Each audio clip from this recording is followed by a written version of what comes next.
Yeah, man. This your man Martin Nash. What up, though? All right, man. Let's start this damn show off. Yeah, I'm late. It is what it is. It's gonna be what it's gonna be. Let's get the show started. This is my passion. This is what I love to do. But some days, sometimes, I'm just like you, man. I hate this job. Damn, I hate this job. Damn, I hate this job. Damn, I hate my job. Damn, I hate this job. I'm just like you. Damn, I hate this job. Man, I hate this job. Man, I hate my job. From a good dream I awake, sun rays on my face, planning out my day, hoping this ain't the one that I catch a case. I feel so good, I feel so straight. My manager keep calling me saying, hurry up, you late.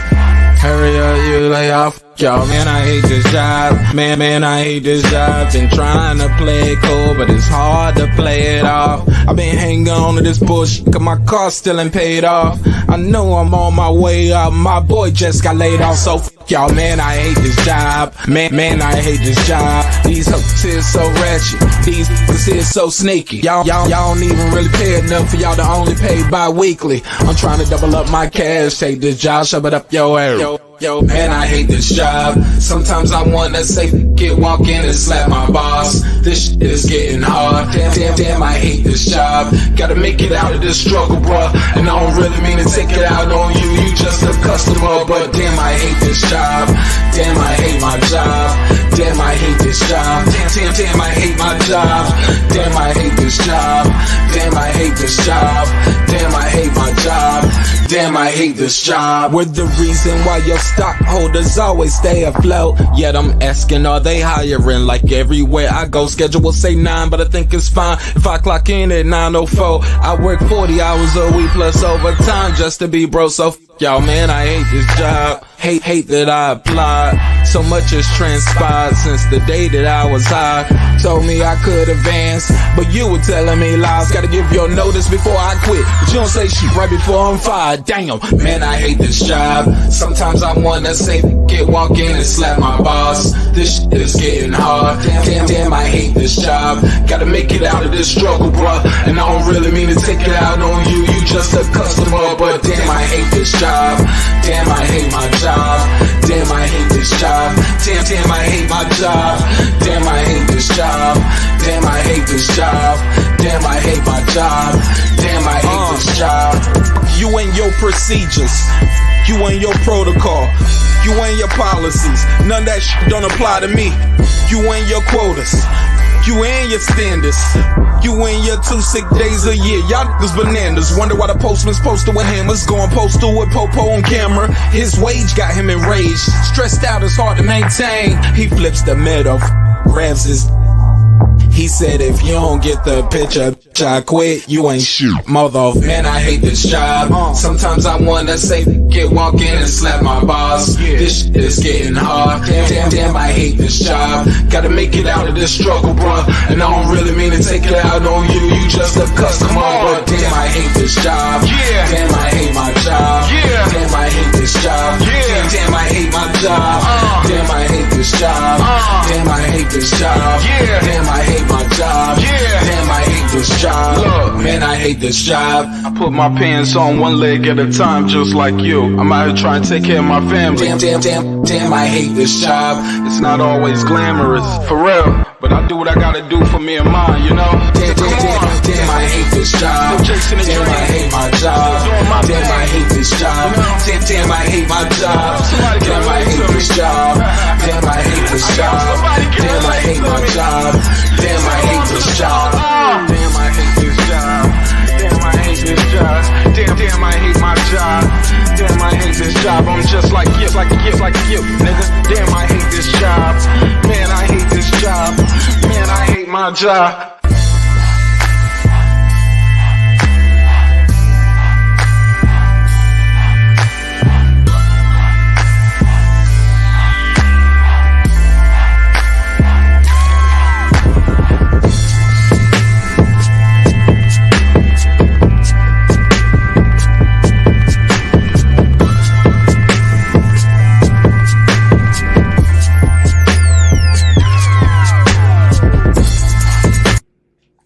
The views and opinions expressed in this program are those of the speakers, commentators, experts, and or the hosts. They do not explicitly nor necessarily reflect nor represent the channel's policy or the views held by the channel or broadcaster. The broadcaster or its channel cannot be held accountable for all or any views expressed during the program. Basically, if I didn't say it, don't come for me. You come for the person who said it. And please don't sue me for somebody else's words. With that said, let's start the show, motherfucker.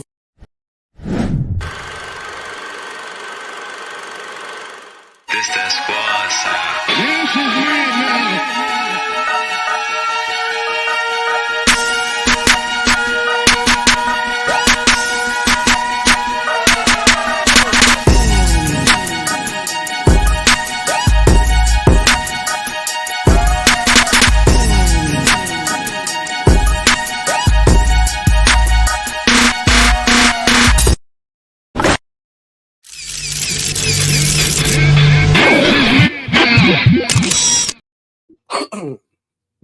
What up?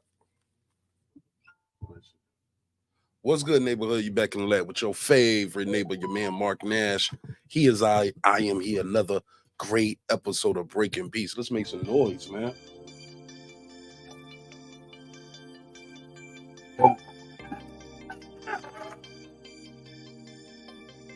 It feels so good in my hood tonight.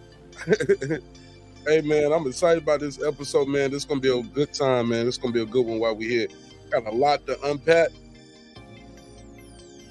Good show planned for you, and you going to love it. All right, so we got to talk about it, man. We got a lot on the docket. A lot on the docket. It's a lot. It's a lot. It's a lot. We're going to get through it,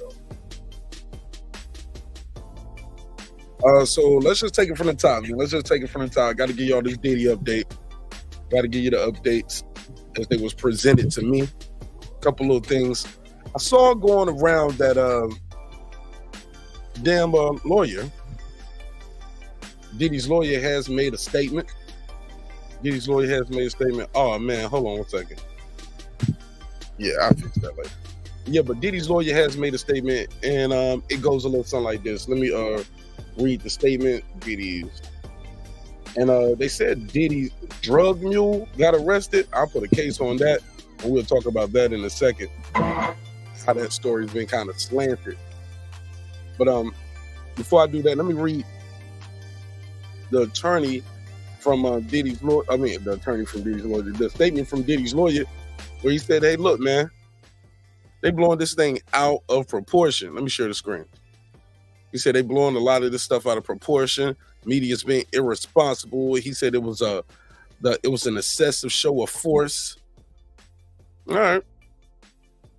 So we'll talk about that on this episode. Definitely got to talk about it. And we'll be moving right along because we got some good boxing news on this episode as well. And is that cap? Do I got to put a case on that? Heard somebody say Tszyu is gonna duck Terence Crawford for Errol Spence, hence the title. But upon further research, I didn't hear him say that. I thought he was very clear about he would fight Terence Crawford. So, but we'll talk about where that news comes from. Shout out to my sister Lisa Bell in the chat. What up, Lisa? Lisa. Shout out to Drumming for Life. I see you, my guy Bruce Leaf. He said Migos over the Wu. Never heard of that. It never heard of it. Well, I'll tell you where it came from. I didn't say it. I'm just covering the news. I didn't make it, dog. I cover the news. I don't make it. Shout out to Hood Sports Boxing. He said his manager said it. Okay, I saw a clip saying his manager said it. Hood Sport News sent me the clip of his manager actually saying that. Because the clip I got right here, I can clearly hear his manager talking about fighting Terence Crawford. Clip I got, he's very clear about fighting Terence Crawford. Send it to me on IG or either on Twitter. I'm Mark Nash, Mark_Nash on Twitter, and Mark Nash on IG. Tag me in it real quick. Because I don't see that. I saw a post of the boxing voice saying that. Shout out to my guy Ness and those guys over there doing good work. But I can't find a clip of him saying it. So help me with that. All right, so let's get to it. So where we at with it? Where we at? All right, so attorney for Diddy Can y'all see the screen? Let me make sure y'all can see the screen. Oh, y'all can see it somewhat. It says, Sean Diddy Combs denounced the federal authorities. This is his attorney basically saying, yada, yada, yada, yada, yada. Let's fast forward. Here we go. Yesterday, there was a gross overuse of military level force as search warrants were executed at Mr. Combs' residence. That's his attorney, Mr. Dyer. Excuse me. That's what Mr. Dyer is saying. Hold on one second.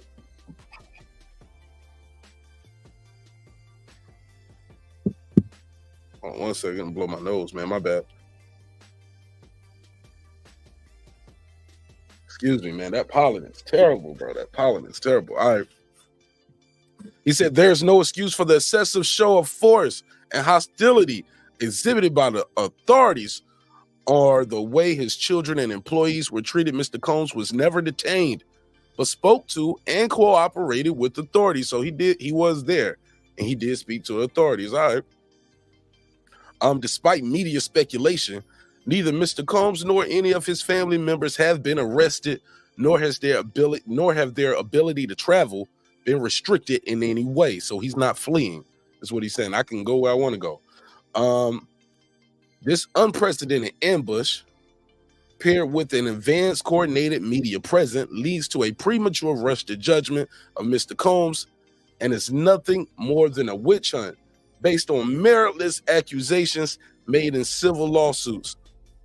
There's been no finding of criminal or civil liability with any of these allegations. Mr. Combs is innocent and will continue to fight every single day to clear his name. All right. We'll see.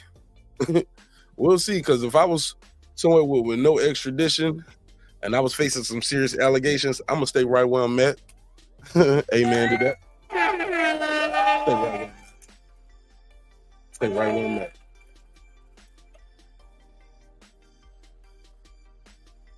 He said, that's why I seen it. Okay, yeah, but I need the video. Send me the video. Which episode was it? Because I can't find it.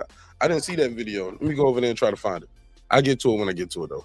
So, in another clip, I saw some more Diddy updates. First of all, shout out to the lawyer. That's what a lawyer is supposed to say. Your lawyer is supposed to say everything that this gentleman, Mr. Dyer, is saying. Don't mean it's true. Some of it has merit, but as far as him being innocent, that remains to be seen. But he is right about some of this. Like, it is premature. Because people were saying, like, yeah, he don't ran where there's no extradition. Like, he fleeing the country. He ain't fleeing unless you got a warrant out for him, unless he's out on bail or bond. He's not fleeing yet, right? He can go where he want to go. You better go now while you can. Go while you can, my nigga. Go, bro. Free yourself. All right. But I thought it was very clear that he made it out. He made it clear to his that he's still riding with his client. Let's share this one right here. Now, I saw this shit going on too. It says Sean Diddy Combs alleged drug mule, New York Post.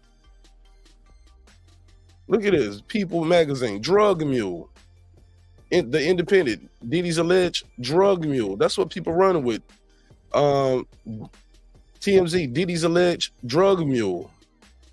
Now, why are they calling this dude a drug mule? They're calling him a drug mule because this guy right here, let's see if I got a screen. DJ Lil Rod, wrong dude. Okay, so this is the guy who got arrested. Let me see if I get a picture of DJ Lil Rod. Because that's where this is coming from. See, DJ Lil Rod named this man right here as, can we get the picture on the screen of Lil Rod, please? There we go. Load up Lil Rod, pause. All right, so DJ Lil Rod, like this guy right here, he's a producer, right?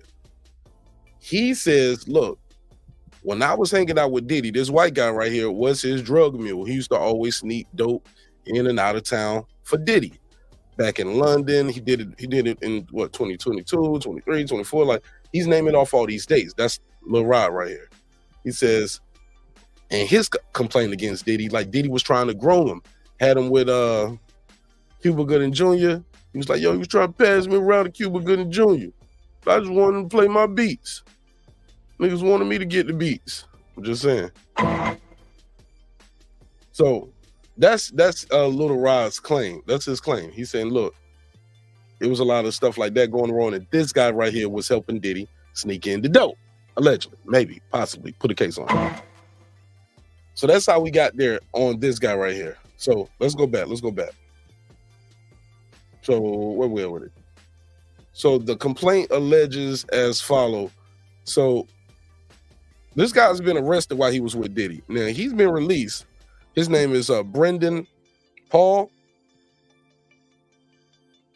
He was arrested after the feds intercepted a private plane. He was about to board with Diddy. Now he was about to board the plane with Diddy, and he did have some dope. So where there's smoke, there's fire, maybe, or maybe that was just his cocaine.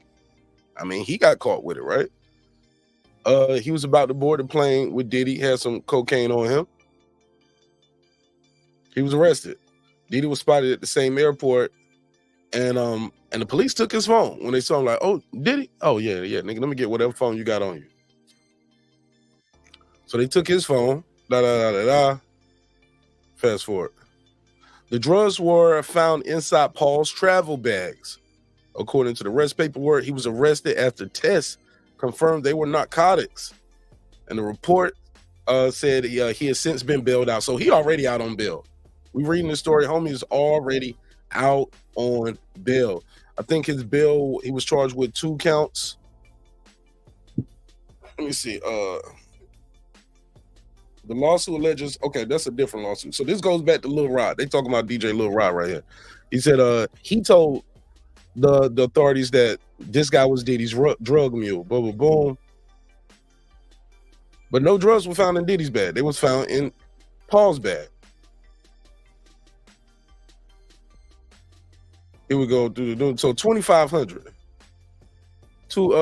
He had 2 counts. His bail was $2,500, man. So chances are you getting bail for like $2,500. You ain't really drug muling. You probably got like personal use amounts of cocaine. Ain't no kingpin status type shit going on right here. Yeah, they might be trying to look at Diddy for the RICO. He better be careful. Okay. And that's the plane. Homie got the black private jet. I ain't mad at that.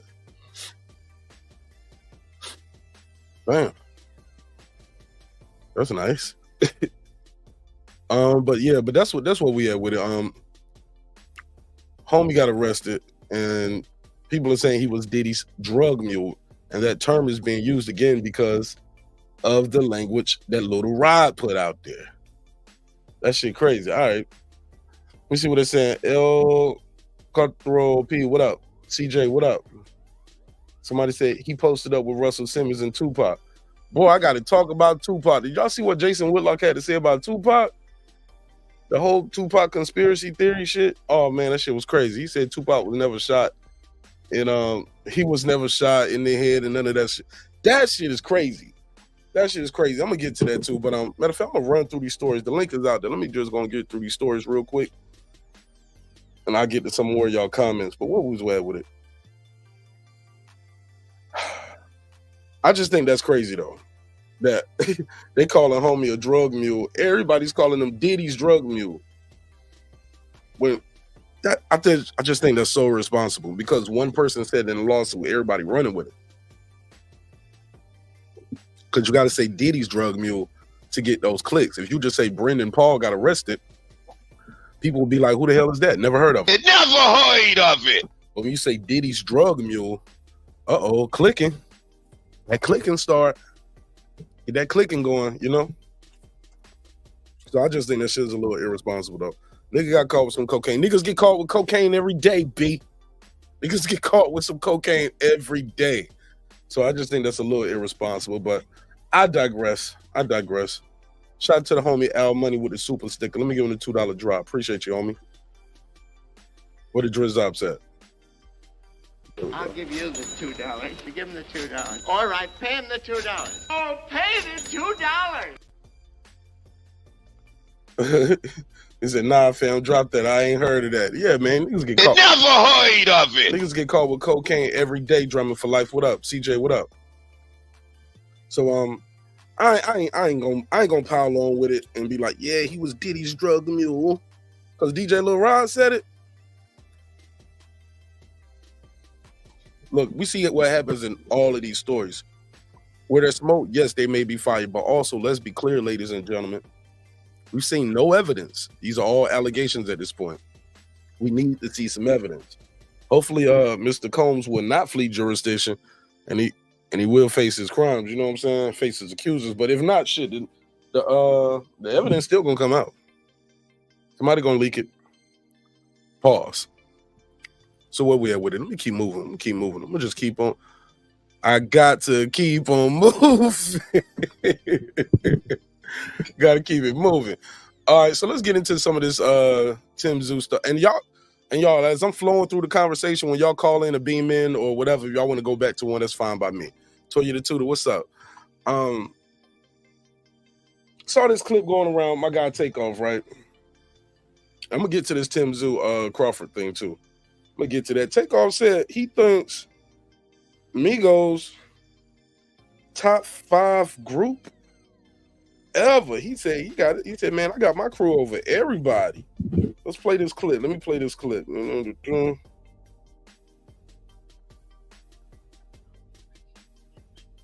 He was on Club Shay Shay, right?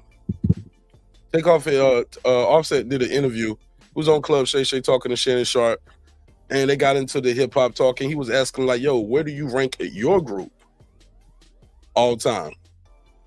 And of course, he's gonna say, yeah, you know, I'm pretty high up on the list. You know, you gotta expect the guy to think highly of himself. Let's plug this in though, and let's hear how he said he ranks against. He puts Migos over Wu-Tang, N.W.A, Run DMC. They number 2 all time. Let's hear it. Race, we see Michael within a group, Jackson 5, Okay, first one. and branched out. Just Atlanta. I give us 2. Okay, let's run some. Right. You know what I'm saying? And you felt that this was at this time, yeah. was the best thing for. Yeah, I'm just building my foundation. I'm Right. planting my seed. So what's your take? I mean, obviously Atlanta, and there are a lot of great groups. You know, you got Goody Mob, you got Outkast, you know, the Migos. You got a lot of. Where would you rank? Where would you rank your group? Even if you want to do just Atlanta group, or you want to do NW, you want to do N.W.A, whatever the case you may be. If I do just Atlanta, I give us 2. He said, if I do just Atlanta, we got number 2. Cause I'm respectful. You gotta respect Outkast. Yeah. You know what I mean? They kicked the door down for us down south. Right. I mean, when there was a time where we weren't even accepted. Then if you look at Dre, the way he was able to Y'all hear this, right? like change his whole fashion sense and change his whole look and still be cool with the same people in the hood that he grew up with in Atlanta. Right. That mean a lot to me. Cause you got Outkast, Wu-Tang, N.W.A, Run Now DMC. if we go all the way, I'm still gonna stay at 2 because I'm gonna put Outkast first. I'm gonna put us 2. I'm gonna put Wu-Tang. Rap groups, Locks. I get them 4. Locks. Man, what you put N.W.A way down there? I respect N.W.A. And They kick the gates off. They kick the gates off, and like everybody in that situation still got some type of emotion right now that's still here. Right. But I'm young too, you know what I mean? So you really don't remember a whole lot about N.W.A. Yeah, I don't really remember a whole lot about N.W.A. Definitely don't remember Run DMC. Nah, for sure no. For sure no.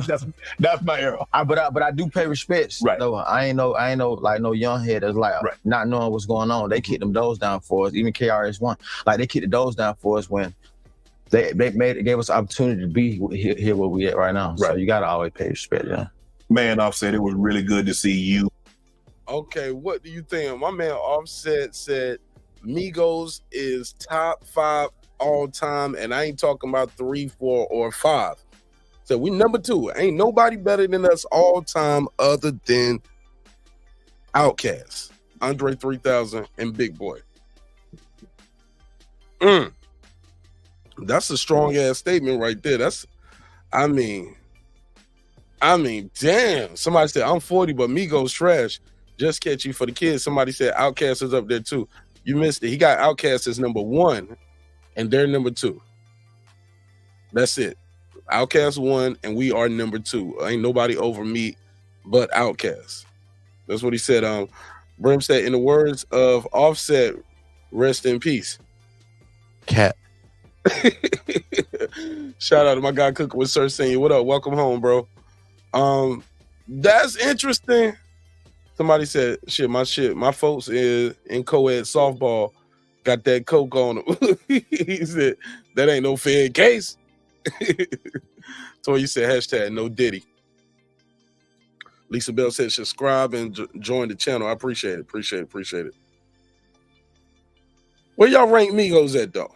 So let me ask y'all, where do y'all rank Migos at? Are they top 5? 2, 3, 4, 5? Are they top 10? What do y'all rate Migos as groups of all time? He was also later asked, like, hey, do you picture you working with Cuzzo again? He said, absolutely. And he hasn't shut that down. So that's good that he's open to talking about working with Quavo. So that's good. That's good, right? Bren, what up? Somebody said thanks, same to you. Okay. Where y'all got them at? Let me see it in the comments. Where y'all got Migos at in the top groups? Are they top 5? Because I didn't think about it till right now, but I didn't have them in my top 5. You know what I'm saying? That ain't no diss to him, but I didn't have him in my top 5 of all time. He was right with the Outkast. He was right. I got Outkast up there. Got N.W.A up there.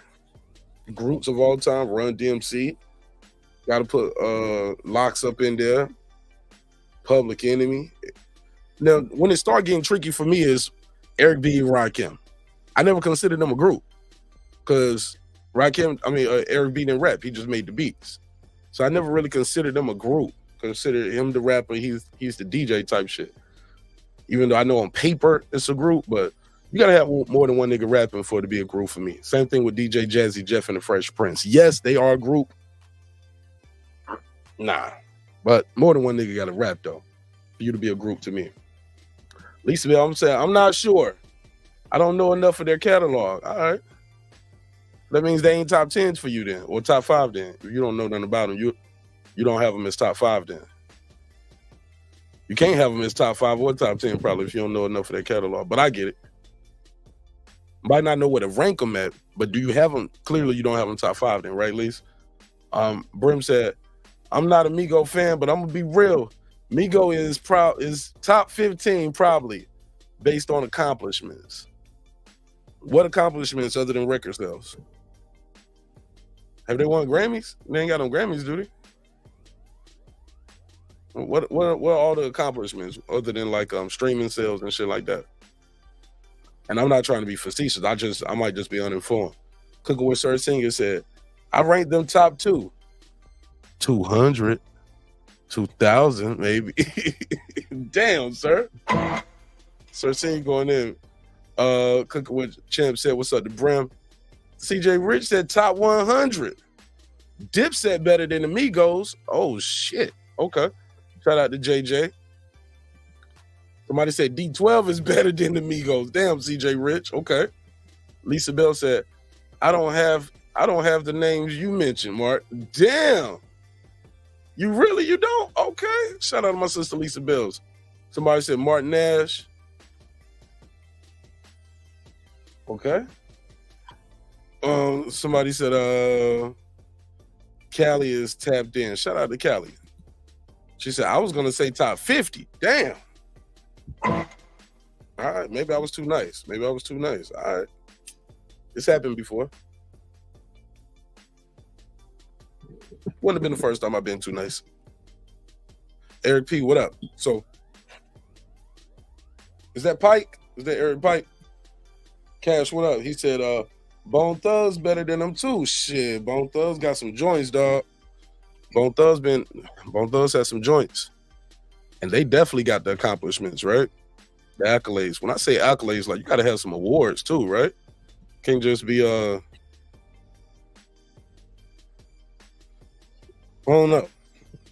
I gotta count more than just record sales and touring. We did a lot of tours. Yeah, niggas tour when they hot. Because you gotta, how many studio albums do Migos even have? How many studio albums? Let me see. Migos albums. Let me see how many albums do they got. Studio albums. Let me see. Let me see. Studio albums. Okay, they got Young Rich Nation, 2015, Culture, 2017, Culture 2, 2018, Culture 3, 2021. So 4 albums. Tours, they were co-headlining Aubrey and the Three Migos tour with Drake. They had the Nobody Safe tour with Future. Those are the tours that they co-headline.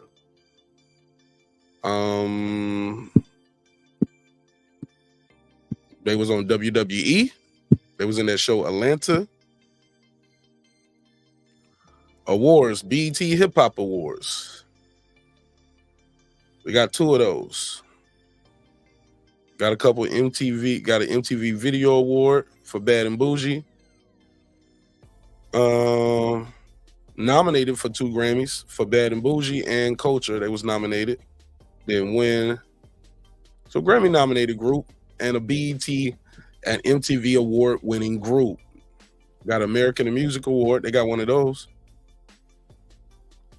But I don't see all these lists of long accolades. I don't know if they qualified to be over the groups that they name. You know what I'm saying?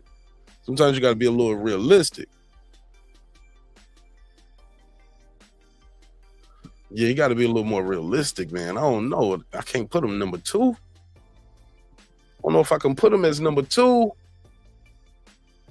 It's a little risky, but somebody said Roy Jones rap better than the Migos. Y'all must have forgot. Yo. All right, let me keep it moving. Let me see what else did I have on the docket. I'm rolling through these joints. I'm rolling through them. I don't know about that one, but that is a good interview that he did with Shannon Sharp nonetheless. And he has another part in the interview where they break down, contracts, and it's like at the 51-minute mark. So this part is at the 41-minute mark if you're looking for it. Another good part of that conversation is like at the 51-minute mark if you're looking for it. Talks about the difference between publishing, masters, and how artists get got. So it's a good interview. I thought it was. Let me see. Okay, let's get to this Terence Crawford shit, man. I ain't gonna hold that.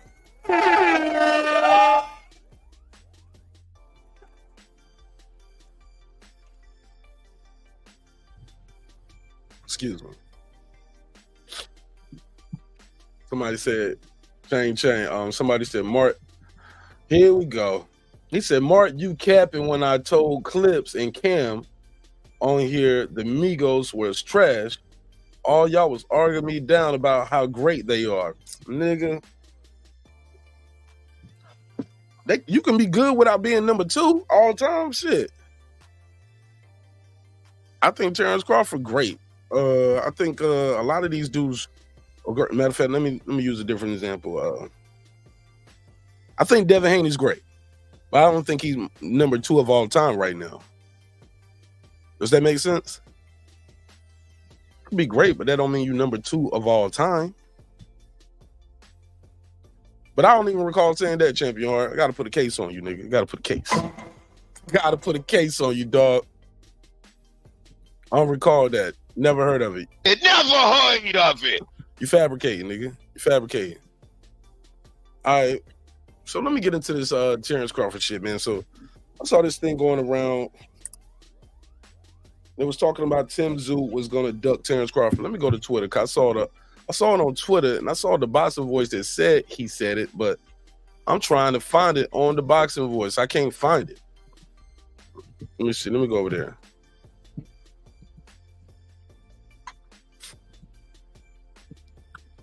Is it on a live stream?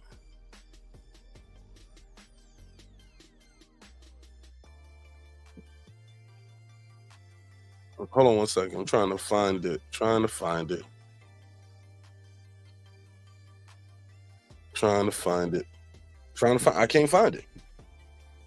find it.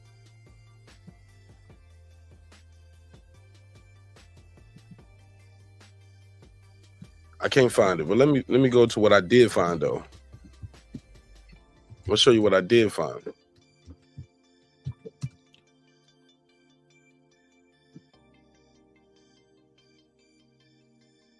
Where is it at? All right, so here we go. So let's share this instead.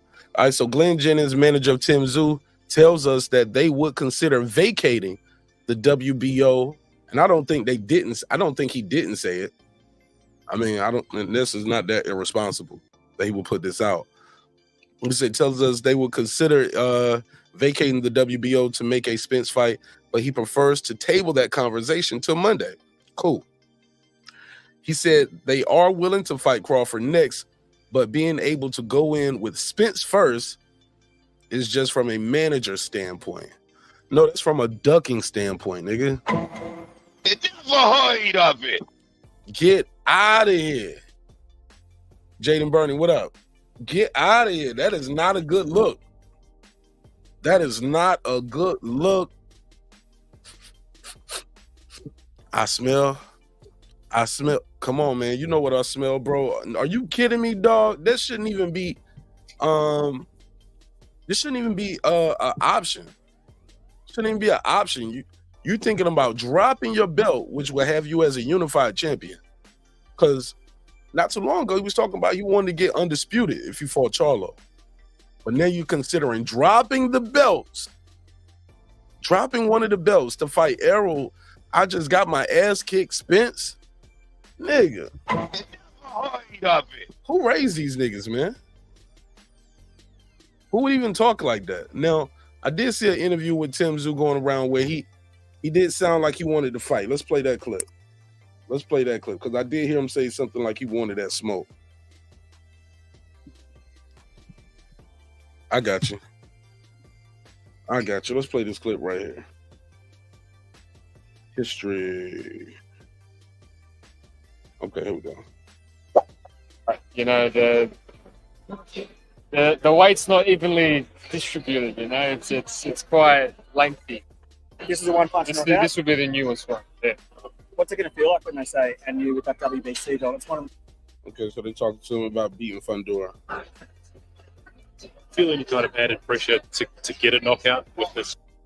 Yeah, I'm good right now. I'm good. Yeah, just got to be patient, I guess. Do you do any? Yeah. No, he's a brawler actually. He's not that much of a distance type boxer, even though he's high. He's got these. Doesn't have much power at all. He said he's just like a. You prefer to have a bit of a brawl like that rather than him jabbing? Yeah, I think when you got a style like that, you're much easier to hit. You know, and I've realized that with experience as well. The more punches you throw, the more you're open to get hit. That's what life and a career-defining fight. But it's so Here we go. Yeah. Talk us through your headspace and how you've reached this point in your career where none of this seems to overwhelm you, because it does overwhelm a lot of fighters. Yeah, well, you guys would know this is my 12th pay-per-view. Age, maturity, none of this stuff bothers me. When I get home, I'm nice and relaxed, nice and calm. It's all good. Two more. Fundora's team sort of suggested that you're overlooking talking about Terence Crawford. Can you just get? Look, I've never mentioned Terence Crawford. My sole focus is. He did. Let me fast forward. Yeah, so this is where I belong. You know, you work all your life for these months. I would say, just to give you Sebastian before, I know he's got the hype, but not a lot of. You must be much physically apparent given probably the content you got. Yeah, we'll see what it is. Do you see a world in which you don't do the same thing to Sebastian Fundora, because you are? Okay, my bad. Let me find this clip then. That's not the clip I'm looking for. Sorry about that then. An option at that stage, and Tim looked at me and said, make it happen. And within about 30 seconds, I was talking to Igor. Tim's already watching Sebastian Fundora on his phone. Which sort of... Let me fast forward to about the 10:30 mark of this interview. Awkward, no doubt. Is it tougher? I'm not so sure. Within a couple of days, Terence Crawford came into it. It's no credit to anyone, apart from the fact that circumstances came through and Matt Rowe's done an amazing job, and we worked right through the night to get it done. But we came out the other side with, wow, unification fight, a unified champ, 2 belts, and within a couple of days, Terence Crawford came into the mix. And so the first 2 days, the Monday, Tuesday, and say the Wednesday of last week, was a lot of talk about Fundora and Tszyu and what's the better fight? Is it tougher than Thurman? Yes, it's more awkward, no doubt. Is it tougher? I'm not so sure. Flip of a coin. And then we get the notification from the WBO that Terence Crawford has applied and been approved as Tim's mandatory, or as the winner's mandatory, which is Tim's mandatory. And so suddenly this thing grew arms and legs. And the last couple of days, it's Sunday now, the Thursday, Friday, Saturday, it's just gone from being a good 154 clash to being almost a super fight because Crawford has now put his hand up, which means technically they can try to enforce their mandatory 5 days after the fight. We have to start negotiating. But there's a plan in place, I can assure you. I won't discuss it now, but Matt Rose and I have a plan in place to make sure that we get the very, very best outcomes for Tim. And so the Crawford thing will be discussed straight after the fight. We're talking about that tonight. It's just super exciting, man. It's hard to imagine that in 6 years we've gone from debut for Tim Tszyu to literally being called out by the pound for pound best in the world. It's like, man, there's nothing higher. Is that I don't hear the part that people are talking about where it sounds like he's ducking Terence Crawford. I don't hear it. I don't hear it up here. Where's that duck energy at? Let me see if somebody tagged me in it on Twitter yet, because I don't see it. Nope. Nope. Nope. I don't see it. I don't see it. I don't see it. I don't see it. Where is it at? I don't see it. I need to see it. Where is it at? I don't see it. I want to see it. Where is it at? Never heard of it. Never heard of it. I don't see it. It sounds like they open to the fight. It sounds like they are open to the fight. Now, you got to win this motherfucking fight Saturday. Bronze, what up, my guy? CJ Rich, he said, ain't nobody who says Bloke fucking with Terence Crawford, man. Yeah. Never heard of it. You saying Bloke? You say mate? Nah, bro, you ain't fucking with that kid from Omaha.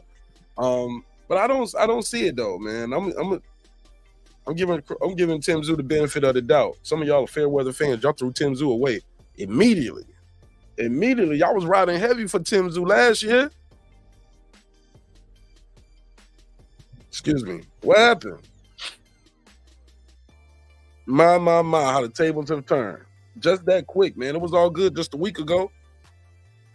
I'm telling you, man, I don't think it's a far-gone conclusion that he's going to beat Sebastian Fundora. That's a tall drink of water, man. I'm just saying, that's a lot. On a last-minute replacement, dude, a 6'7" southpaw. Shit. You're gonna have to cash out on that one, man. That is crazy. So I don't know if he's automatically gonna beat Sebastian Fundora. Sebastian Fundora be giving these guys the works. Even the fight that he lost, he was winning. He was winning and whipping that man until he won't. So Champion Hart said, Mark, I thought Tim dropped the belt so he wouldn't have to fight Crawford. No, he hasn't. No, he still got the belt right now. That's what I'm saying. That's how those rumors get spreaded too, Champion Hart. That's how it's going around. People are saying that is what happened. Nah, he about to fight for unification. So that's not true. It's not automatic, but my money's on Tim. I can see that. Usually the undefeated guy gets the benefit of the doubt, because you haven't seen him lose yet. So customarily, that's how it goes. There's nothing wrong with that, right? But just to assume that he's just going to go in there and this is a coronation for him, so to speak. This ain't no coronation, man. He got to win this fight. And last minute replacement, 6'7" southpaw Fundora throws a lot of punches and bunches, smothers his opponent's work. I don't know if he's going to do it. Or will he get busted up before he's able to pull the trigger? Because Sebastian Fundora be busting these guys up, bro. Arizona boy said Crawford should fight Boots. I smell ducking. He going to 154. Not if he's at a different division. He's already undisputed. Where you gonna get undisputed twice at 147? Going to 154. He was already talking about going to 154 before Boots got the title. Remember that? Spence Crawford post-fight press conference. You remember when Boots was in the WBO? He left the WBO to go to the IBF route. Nah, he was in position to fight Crawford. Round the David Avanesian time, he could have fought Crawford back then. We've already litigated that, Arizona boy. You might be new here. Somebody said, does Tszyu need to focus on Fundora before he even think about Bud? Absolutely, Jaden Bernie. It never heard of it. He need to. He need to. That's how all my Terence Crawford questions would have been. Like, look, we focused on Tszyu. We'll talk about Terence Crawford after the fight. We're focusing on Fundora. My focus is on Fundora. Next question. Focus is on Fundora. Next question. You don't want to be rude, but you can't overlook your opponent. Somebody said Boots smashes Tim. We don't know. I ain't never seen Boots fight nobody on that level, and at that weight class. He's never fought somebody on that level or that weight class yet. We got to see Boots get in there with some of these people, man. It's not his fault. He's really good. He's really, really good. And when you're really good, it's hard, people don't want to fight you. And it don't help that you're not a big name or a big bag for them. You're really good and you don't have a lot of money behind you. But let's keep it a buck. Boots can't sell out arena in Philly right now. There's no evidence to support that he can. Arizona boy Boots should move up to 154. I wouldn't mind saying that. Lisa Bell said Fundora's sister knows how to fight tall and use her jab. Yeah, she does. But a lot of times I see her fight like him too. Yeah. Where I'm at with it.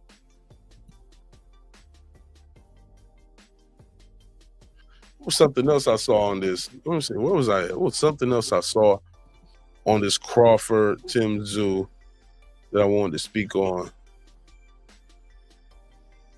Let me find it in my notes.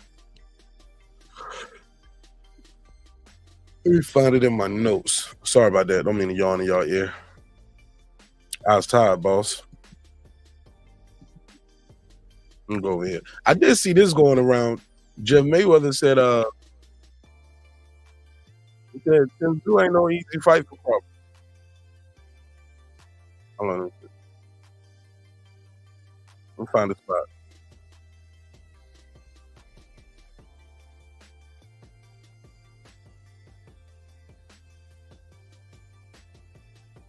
Hold on.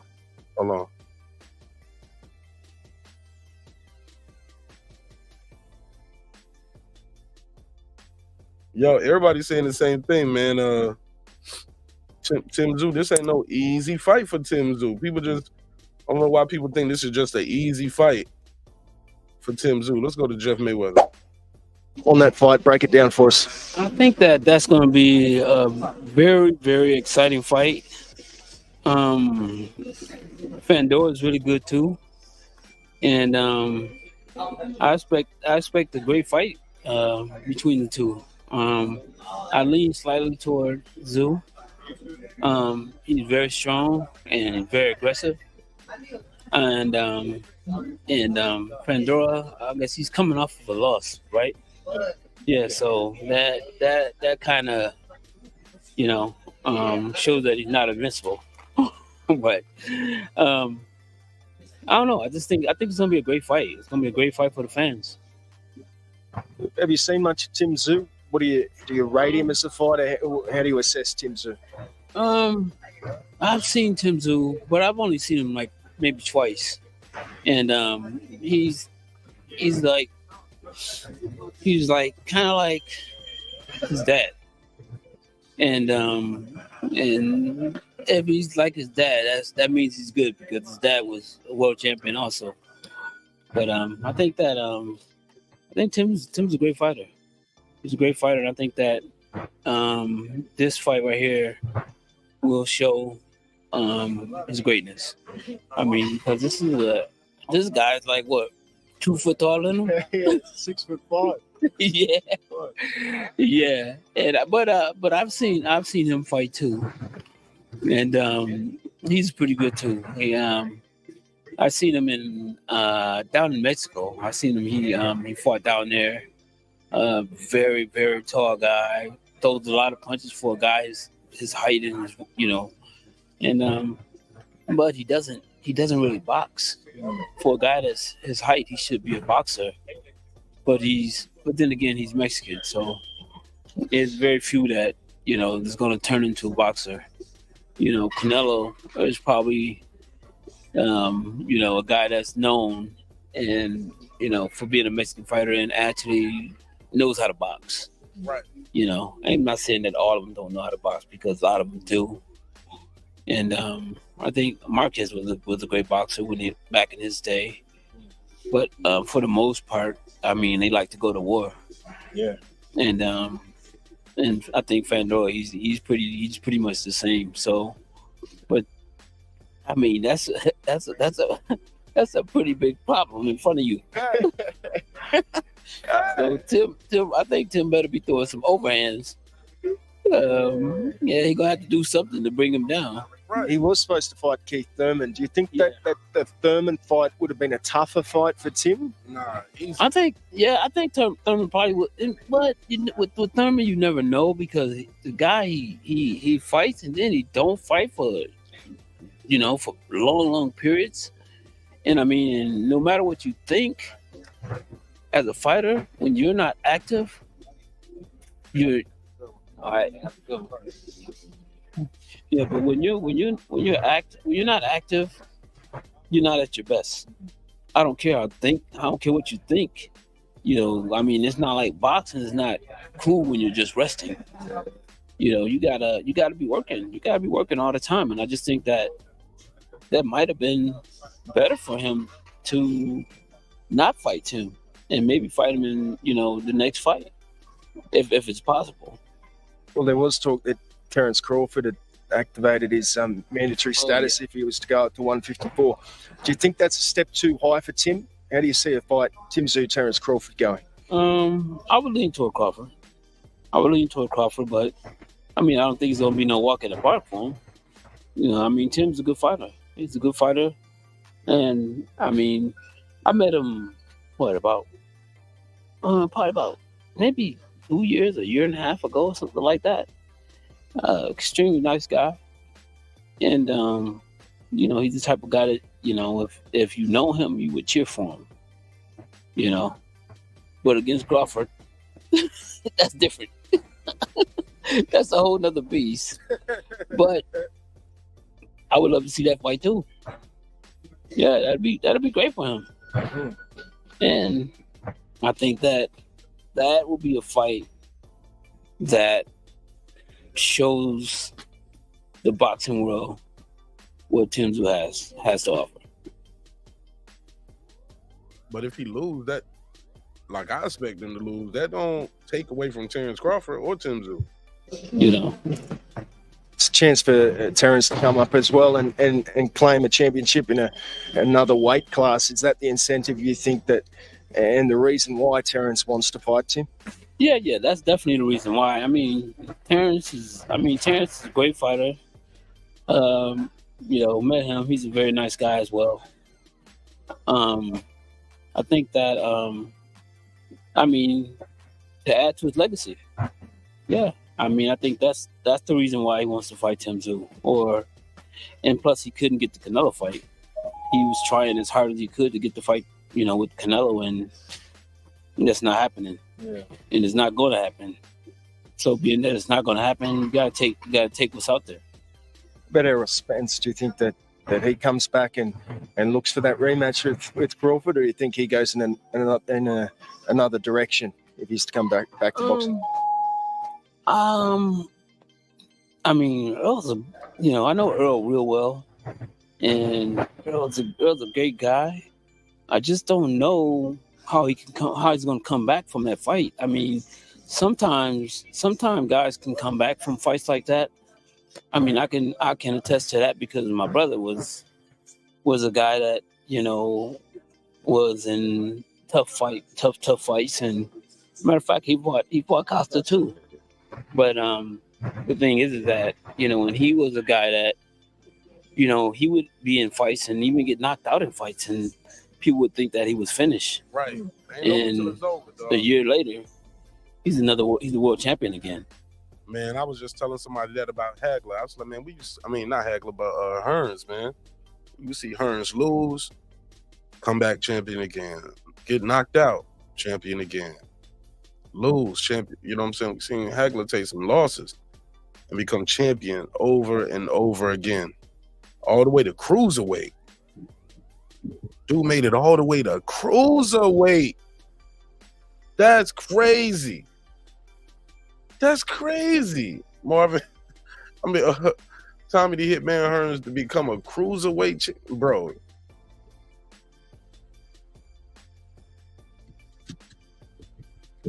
You don't see stuff like that in this era, man. You don't see stuff like that no more. That's the last of a dying breed right there. What did Hearns start off his career? Let me see. 61 wins, 5 losses, got knocked out 4 times, 1 draw. Let me see, where did he start his career? Because he made it all the way to the IBO Cruiserweight World Champion in 2000. But let me start all the way back. What did he start his career at? 144, at welterweight, 147. Come on, G's. Nigga went from welterweight to cruiserweight champion, bro. Make some noise for Tommy Hearns, bro.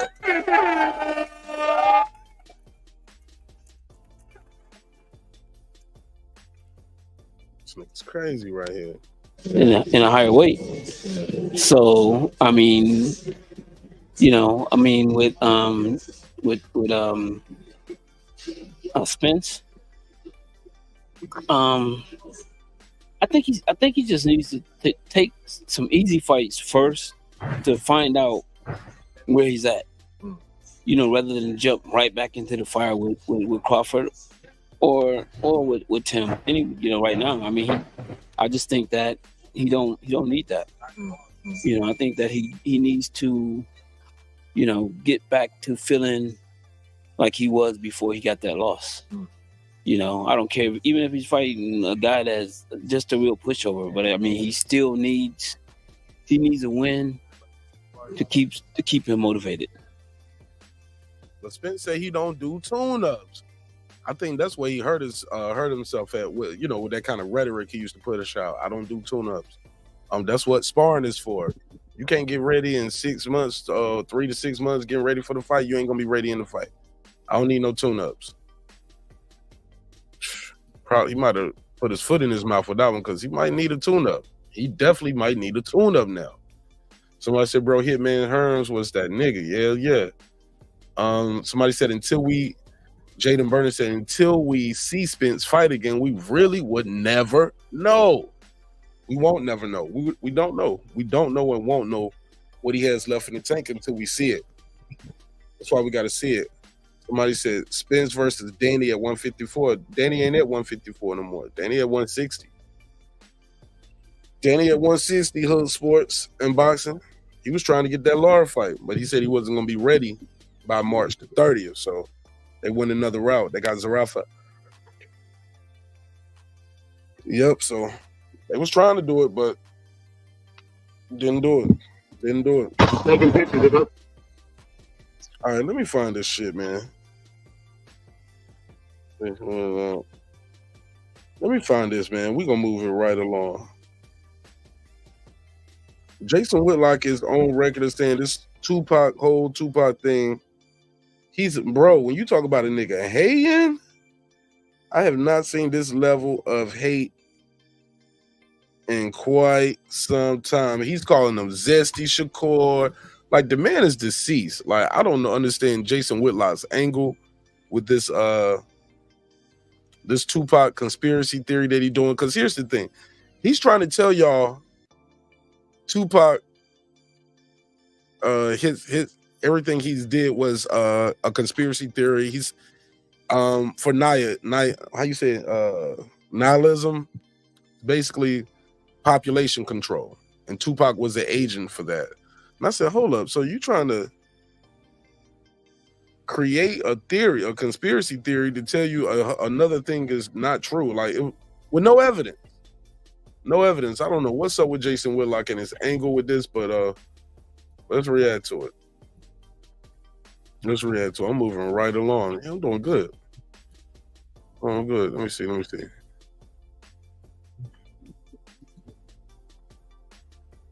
Bear with me. All right.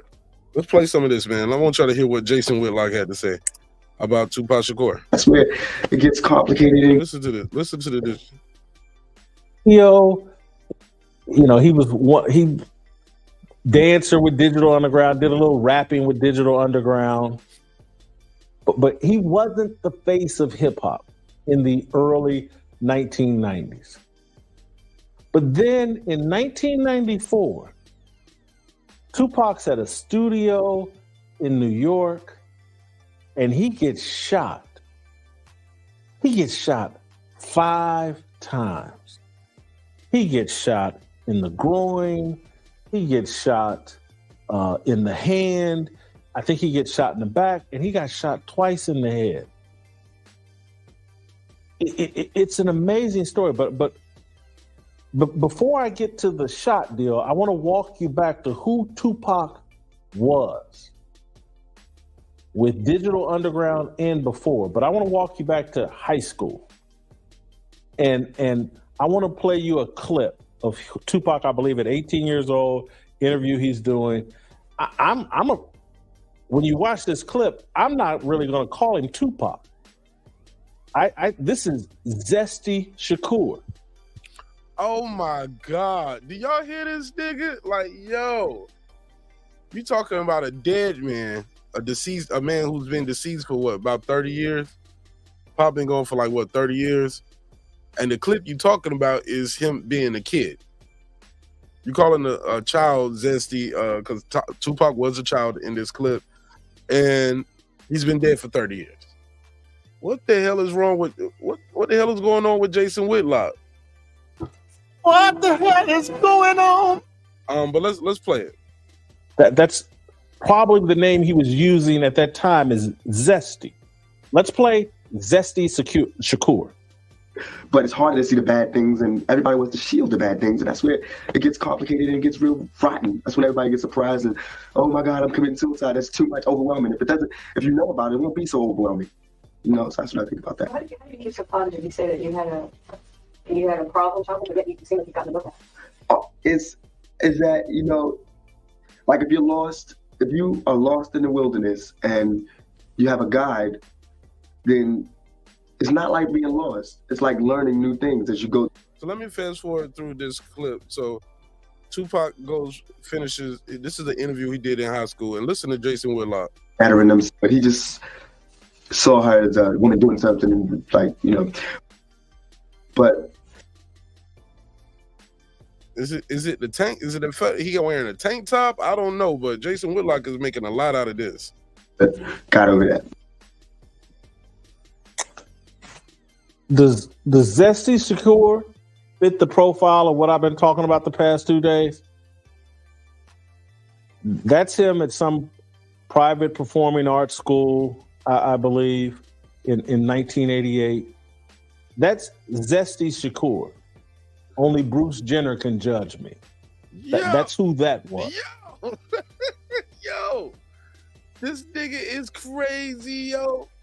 This nigga's crazy. This is a violation. My man said, only Bruce Jenner can judge me. Somebody said, Jason Whitlock, the dude is alienation. Have never seen a cat like this. Somebody said, nothing wrong with the tune-up fight. I agree. How did they turn Zesty Shakur into thug life tatted across his stomach into the ultimate gangster? Again, he's at a... Never recall Tupac being an ultimate gangster. Performing arts school, learning how to act. He's headed towards the entertainment industry. Nothing wrong with that. And so how do you transition that guy to that guy? How do you do that? This nigga talking about it. One of the ways you do it in rap. Listen to this shit. Man, if he gets shot, if he survives getting shot, Now we got a real G on our hands. Now we got somebody we can sell. Now I never heard anybody say Tupac's quad studio shooting was a hoax. Jason Whitlock wants y'all to believe it's a hoax, and he provides a conspiracy theory to substantiate his claims with no evidence. Just his fat ass talking, respectfully. we got a thug. And so I want you to think about, I want to play this clip of a news report about Tupac Shakur. He's now transformed from Zesty to Tupac Shakur, and him getting shot in New York. This is not him getting shot in Vegas and killed. This is him getting shot, I believe, in 1994. I believe it's November 30th. Yeah, it ain't nothing from this clip. It's just Tupac leaving the hospital. The rare. Despite 5 bullet wounds, the iconic rapper is on his way to court to hear the verdict in his sexual assault case. Why is the cameras all on me? Not long after his arrest on the charges. Yes, I am going to say that I'm a thug. That's because I came from the gutter and I'm still here. I'm not saying I'm a thug because I want to rob you and rape people and things. I'm a businessman. And outside the court as the trial was underway. I want straight up not guilty. And finally, the night he was shot in the lobby of Quad Studios on November 30th, 1994, a hotspot for rap artists at the time. That's Sean Diddy Combs outside as police arrived on scene. He was shot numerous times, at least twice in the head. See, he cut that part off. Why he doing that? Outside as police arrived on scene. He was shot numerous times, at least twice in the head. Now, this is the police saying that, not a rapper, not a journalist. This is the police at the press conference saying he was shot in the head. Jason think that's fake too. Let's play it. Shot numerous times, at least twice in the head. And Sean Diddy was on the scene of that, which infuriated Tupac and made him think that Diddy was involved in the shooting, and that's what set off the feud. But I want you to think this through. A man gets shot twice in the head, once in the groin, once in the back, and once in the hand on November 30th. And on December 1st, just a few hours after they complete surgery, he's checked himself out of the hospital. That doesn't raise any eyebrows to you. That doesn't, to me, it sounds like Building 7 falling. But he don't compare this shit to 9/11, yo. This nigga's crazy. What's up, Vince? Shout out to Vincent Gomez. What up? Yo, that's crazy, yo. Yes, it did sound crazy to me, Jason Whitlock. It sounded crazy to me back then when I was a kid. When it happened. Yes, it was crazy to all of us. But just because something doesn't make sense to your feeble mind doesn't mean it's not true. It's not plausible. There's no evidence to substantiate it. And I wish I had thought it in 94, but I was a kid and I was busy. He said, I was a kid, I was busy. No, you're an old hater now. You're looking for a reason to tarnish this dead man's legacy. But let's continue. And, you know, at that time, you believed everything you were told. And look, the media is just reporting what they're being told. Well, what about the police? Why would the police make this up? Why would they make this up? Listen to what Jason Whitlock's grand scheme behind all of this is. Listen to why he's saying everybody would fake this and fake it for Tupac. But does that make any sense? You got shot twice in the head, once in the groin, in the hand and in the back or abdomen area. I can't remember, but let's continue. And you're rolling out of the hospital shortly thereafter. You're that type of a G. Zesty Shakur in 6 years went from Zesty to, I took these 5 bullets, 2 in the head, and I'm out of the hospital 24 hours after I got shot. You got to make that make sense to me. I don't. No, tell me why it's not true though. Just because it don't make sense to you, don't mean it's not true. If we go back to the 17 and the 1400s, and I told y'all people would be flying on commercial airliners around the world, it might not make sense to you in a horse and buggy era. Your mind can't fathom it because you're in a horse and buggy. But yeah, airplanes will exist one day. Satellites will. People will have phones and devices, and they will talk to each other across the world. I remember seeing video phones back when I was a kid. Like, man, they're gonna have a phone you can talk to somebody and see them. Remember that? That was a big deal. That's what we were gonna get one day in the future. Surprise, we have it now in the future. FaceTime is a real thing where you can just look at the phone and talk to people. Seemed inconceivable when I was a kid, but it's a real thing. Don't buy it. I don't, but it's my belief. I don't buy it. Tupac is a psyop. He was installed. Here we go. They took a He wants you to think something else is a conspiracy theory by providing you a new conspiracy theory. Let's hear what he says. The actor and said, we're going to make you. I don't buy it. Here we go. I don't, but it's my belief. I don't buy it. Tupac is a psyop. He was installed. They took a zesty actor and said, we're going to make you play the role of the ultimate thug. Because we got this prison culture we need to sell. Bruh. He said they did for prison culture. That's what he got, y'all. That's what he rolling with. They did it for prison culture. And you're desperate. You didn't know your father. Your mother was in the Black Panthers and she was strung out on drugs. You're desperate, zesty, you're sexually fluid. And in order to get you this money and this fame that you want, you're gonna have to go through this psyop of pretending to be shot in the head and all this other stuff. And you're gonna have to do this time at Clinton Correctional Facility for getting convicted of these charges. But when you come out on the other side of that, woo, Suge Knight's gonna come pick you up and we're gonna drop bags of cash on you, and you're going to be the face of gangster rap.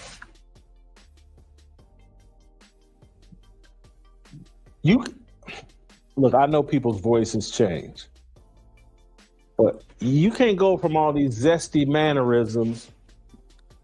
I didn't really know my dad. That was tough. To the ultimate thug.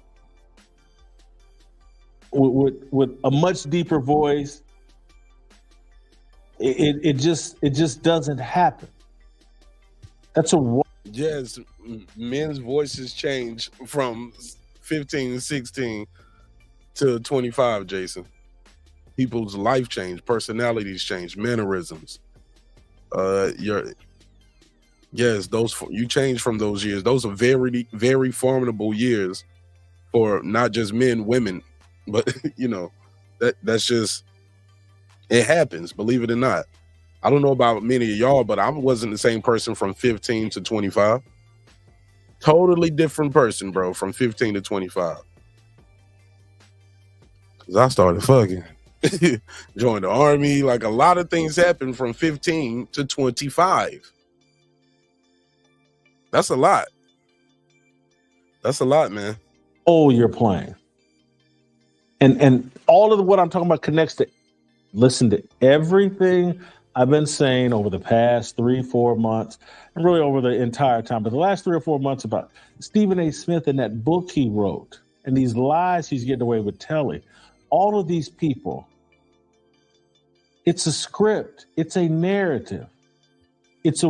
I hate when, I don't hate it, but I love it though. I love it when I hear somebody tell you, everybody lying to y'all.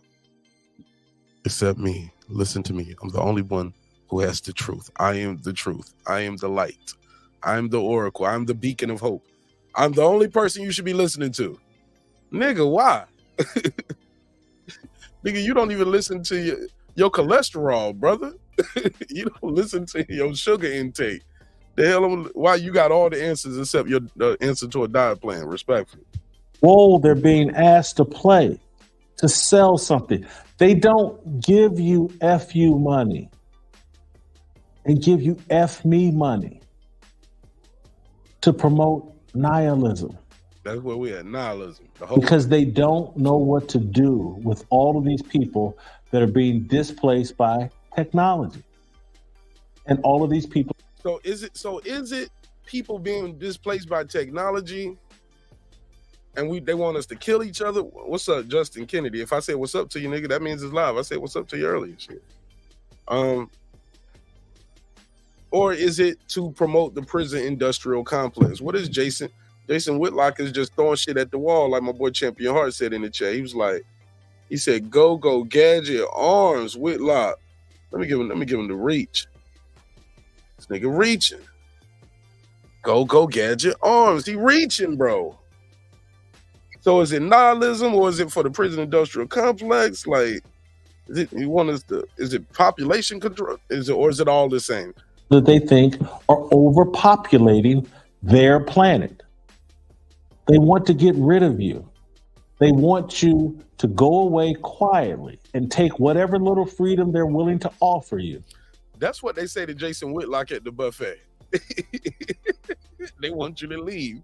Go away quietly. Take it with you. Listen to that shit again. Populating their planet. You are populating the buffet bar, sir. They want to get rid of you. Yeah, this is what they say to him at the buffet. They want you to go away quietly and take whatever little freedom they're willing to offer you without complaint. Go sit down and shut up until you die. And we want you to adopt a sexual lifestyle that prevents you from reproducing. So is it the jail? Is he want us to kill each other, or they want us to stop fucking and want us all to be gay? What the hell is Jason Whitlock? What the hell is going on? This nigga weird as fuck. Shout out to my brother Lake County. Lake said, yo, Mark. The chat, panel, Twitter, bad broads, all of y'all. Let me give him the drop. I'll give you the $2. You give him the $2. All right, pay him the $2. Oh, pay the $2. Yeah, walk away from the buffet table, Jason. Because we want less people. Life has no. Now, is it some truth to what he's saying? Is there some of that going on in our society, in our world? Yes, I think it's very plausible. I believe that can be going on, but to think everything is a conspiracy theory, come on, bro. What the hell is going on? You stop that shit. That's some dumb shit. Yeah, that's some dumb shit, man. Everything. Sometimes people actually get shot, bro. Niggas get shot every day, B. Like, let's stop that. Bro, this is my first time hearing somebody said Tupac's shooting was a hoax. He didn't really get shot. Those 5 shots was to make him he forgot before that Tupac had Keep Your Head Up, I Get Around. Tupac was Brenda's Got a Baby. Tupac had some hits. He was the shit, man. He did some movies. Come on, bro. Tupac was very popular. Meaning. Had already been on Different World and all that shit. He was popular, man. Life is really for us handful of elites that have all kinds of money, and we're the special people. We're the chosen.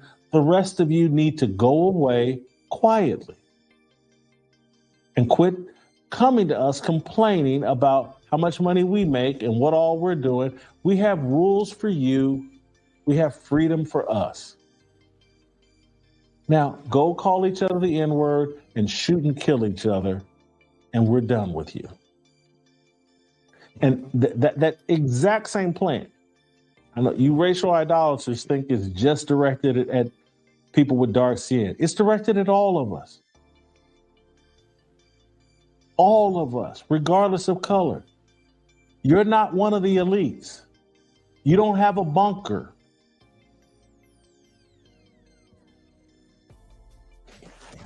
Nigga, your body is a bunker. Your body's a bunker. You hoarding all kind of shit in there. Finally, and again, I want y'all to marinate on that. Getting to hop in the comments, and I know you Tupac groupies that think Tupac is the greatest thing since sliced bread. How dare Whitlock question Tupac Shakur? What a sellout. What an Uncle Tom. Tupac survived them shots. Ain't no way they faked that. There ain't no way. Tupac's a legend. But Whitlock, you have provided zero evidence in this 14-minute and 23-second rant to substantiate your claims that it was fake. He provided no evidence other than I don't believe it. Nigga, when I see you get to the Red Lobster, I can't believe you put away that many biscuits, but you can. I can't believe you survived with that cholesterol intake, but you have. Sugar out of this world, I'm sure, but you have. You found a way to survive. Everything I can't believe shit. I can't believe Golden Corral stay in business after you show up to that bitch, but he found a way. Somebody said, your body like a bunker, baby. Pause.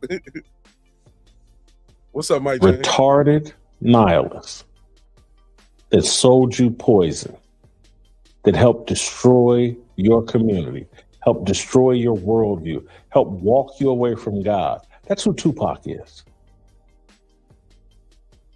An actor playing a role. Today, let's say he is hypothetically. Let's just put a case on what Whitlock is saying. Whitlock, the man has been dead for what year did Tupac die, y'all? Somebody let me know in the chat. What year did Tupac die? 96, 97? When did Tupac die? September the 13th, 1996. 1996. Come on, dog. Come on, bro. Jason Whitlock. So nobody else could be in your scope or in your purview for this. You're targeting the legacy of a deceased man who was murdered, by the way. He didn't die a peaceful death. So was that part fake too? See, that's the thing. He really did get shot up and died. What was that part fake too? The man is dead and was shot up in broad, or not in broad daylight, right there in the strip though, in the open, in front of everybody, in front of God and country. Whitlock, is that part fake? Nah, the other shooting was real. Okay, so this one was fake, but he got shot again and that one was real. Whitlock, bruh, where's the other target? Why did they just stop with Tupac? Where's the other guys? Because there's a lot of people that get shot up in rap and get killed, bro. It didn't just start with Tupac. So is all of those other shooters, are they psyops as well? Again, Whitlock is telling y'all this shit is a hoax. And people are running with it too. The comments on that video blow your mind. They like, yeah, Jason Whitlock is really starting to stir the pot. Tupac is a messiah figure for the black community. We figured it out. I hate when I read these comments. As a black man, I would like, hold on, nigga, how I know you black? Cause you black fishing with your avatar. They could be anything. You could screenshot that avatar off of anything and put it up there and tell us that's you. Somebody say, as a black man, nigga, I don't know if you black. Fuck up out of here. So as a black man, I believe everything Whitlock is saying. Boy, get your goofy ass up out of here. These black men are not here tonight to be played with. No. They are here tonight because they want to change in their life and they want to change in their community. Yeah, man, we're going to change this community one show at a time, nigga. Nah, my G, we're going to change this one at a time. It is like, why did they stop with Tupac? 702, what'd it do? Why not keep the psyops going? If it worked so well with Tupac, where's the evidence that they tried this with somebody else? I didn't see Jay-Z get shot twice in the head to get in position, right? Why not do it with him? Nas, Eminem, keep going, Nelly, Luda. There's a lot of successful rappers out there, but this psyops plan that he said, it was very successful with Tupac. Let's do it with everybody. Let's give everybody some fake gunshots. Sometimes people just really get shot, bro. 702, what it do? She said people really build their knowledge base off internet rumors, unfortunately, right? Mike James, he said smash the lights. I appreciate it. Jaden Burney said 702. That's true facts. Let's hear some more of this goofy shit. Kill him? Probably. I mean, he's dead. I don't think the thing out in Vegas, I think that they were done with him. He had served his purpose. Ah, that's what it is. That's what it is. See what I'm saying? When people can't explain the explainable, they just start winging it, throwing shit to the wall. So, because he can't deny that Tupac was shot and was killed. So that part is real. So he was like, oh yeah, I think that was real. Duh, nigga, he dead. So then he says, well, yeah, they were done with him at that time. So what they did, they killed him? Bro, he's throwing so many conspiracy theories to the wall to try to tell y'all something else is a conspiracy theory. Playing a role. Did they kill him? Probably. I mean, he's dead. I don't think. Who is they? Who is they? Put a name on it. CIA, FBI, Jimmy Iovine. Who is they? He's telling you it's a psyops and this shit is fake. And he said they killed them. Who is they? Who is they? Who the fuck is they, nigga?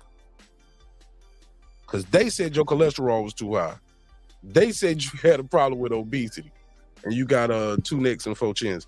But who is they? The thing out in Vegas, I think that they were done with him. He had served his purpose. There's more value in him as a martyr and a symbol and dead. It's just like a great painting. When the painter dies, the value goes up. Done with Tupac. Plus, he was a tiny bit uncontrollable. Probably didn't. That role was. Plus, probably. Here we go with the more probablys. No, you need to be speaking in facts. You need to speak in facts and definites. I need you to speak in facts. I need the facts. You got to give me facts. I want the facts. I need the facts. I need to see it. Jason Whitlock, you have proved nothing in this 14-minute and 25-second rant other than how disrespectful you can be to a deceased person. And shameless, total disregard for the truth. Total disregard for the truth. If I was part of the Tupac estate, Tupac Shakur family estate, I would sue this motherfucker right here, bro. I would sue him for defamation and slander and libel.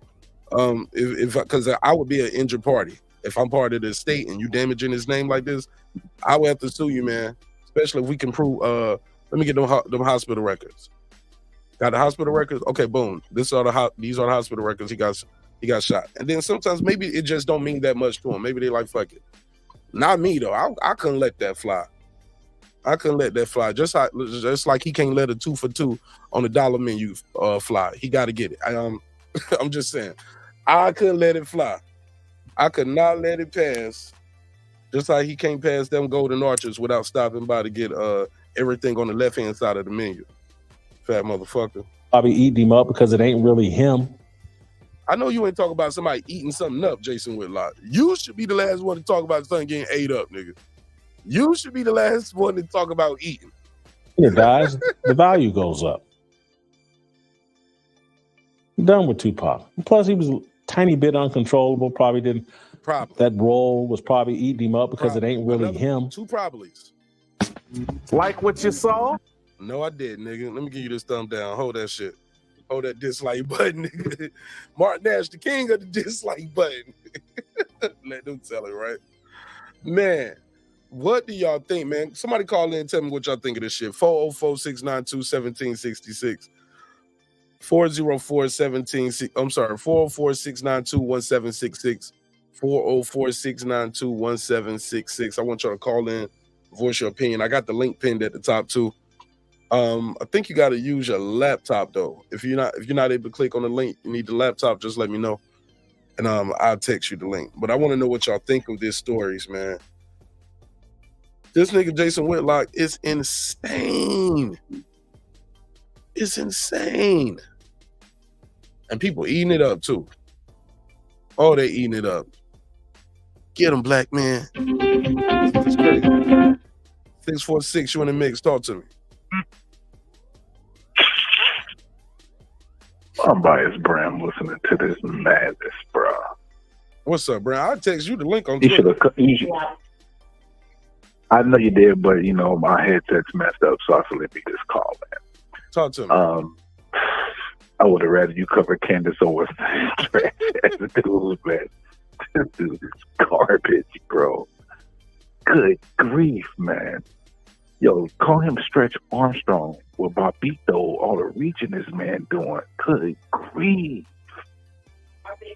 Yeah. This dude making up all types of, I mean, he making a conspiracy theory on top of a conspiracy theory. From a conspiracy theory. It's so bad I had to say, yo, Steve, because me and Steve Kim, I get along with him. And I was like, Steve, I know you don't speak for him, but what's up with your mans, bro? What's wrong with your mans, bro? Like, dude got real issues. What he said? And the thing is, he ain't say nothing yet. I mean, he might be asleep. I don't know. He responded to me yet. Okay, you just sent it to him. Yeah, I just sent it to him. I was listening to you, and I'm like, hold up. Jason, I commented on Jason Whitlock's post. I'm like, but I wasn't disrespectful, but I definitely said like peace in a short one sentence. But this dude is playing the game that he plays. He knows if the more controversial he is, the more ridiculous shit he say, the more people are going to click and like, or click and dislike, or have something to say about it. He is, if we take the word CC, aka clout chase, you could put his face on that shit. That man is an ultimate clout chaser, bro. He wants to be relevant. He wants to be, he want to be everything. He need to worry about, like you said, he need to worry about losing weight and not eating too many fucking sandwiches. This dude is mad goofy. I do not like him. He eat deep fried sandwiches. Damn, he make a sandwich and then put it and then use egg yolk. Yeah, he battered an egg yolk and then he battered the sandwich with egg yolk and then fried the sandwich. That eat fried turkey with cheese, nigga. Double dip fried too. Yeah. Because damn, yo, this dude is the worst. That dude is the worst, bro. Like, it's one thing to be controversial and have a take and be off the top, but he's literally operating like a troll almost. To some degree, he has part troll in him. The crazy part is, Brim, I think he believes this shit. I think a lot of times he believes some of this stuff he's saying, unfortunately. But why go after this deceased man? It's been about 30 years since Tupac died. Why attack a deceased man? Can't defend himself. Should there be some kind of legal ramifications from anybody who's in charge of the state of Tupac Shakur? Should they sue or try to sue? Like, hey man, it'd be a waste of time. He got some bread. Sue his ass. Get some of that bread. Shut him up. Hit him with. It's a waste of time. Cease and desist order. Say what? You about hit him with a cease and desist? Yeah, why not? I mean, shit. Cardi B taught Tasha K a lesson with that shit. She ain't got the bread yet. Yeah, but Cardi B still alive too, though. She ain't never gonna get that bread. Yeah, but she's still alive though. Yeah. Sometimes you gotta let idiots just, because eventually, an idiot will eventually self-sabotage themselves. Sometimes you gotta let them dig their own hole. Because eventually he will dig his own hole. Because I think he is an idiot. This is like some Black Alex Jones conspiracy theory level type shit. Like, I've never heard anybody say Tupac faked the quad studio shooting. The only thing we've heard is that he shot himself, trying to pull out a gun. He accidentally shot himself. I did hear that. Yeah, that's the only thing we've heard. We've never heard that he is completely fake. And the thing is, wasn't Thug Life before he got shot? Yeah. Yeah, it was. Man. Bro, Brenda, we giving this dude too much already. Brenda's got a baby. Keep your head up. I get around. Bro, I drove to high school, but I drove a car the first time going to high. I said, "Dear Mama." Dear Mama was. I think. No, that's gonna. Dear Mama was right before he got shot. Dear Mama was when he went to jail. That song came out, but he had recorded the song, but he went to jail and that song was released. I remember he wasn't in a video. He was in jail while that video was. Yeah, because that was on Thug Life, wasn't it? Nah, that was me against that's me Against the World. Me Against the World. I mean, there's some things with Tupac. I mean, I love Tupac when he was on this earth. There was some things with him. I felt like he might have overreacted to Biggie a little bit. But what Jason Whitlock is doing is purely for clicks, purely trollism. And I'm mad at you for giving this clown-ass motherfucker light. Hey, Damn you, Mark. Slow news day, my nigga.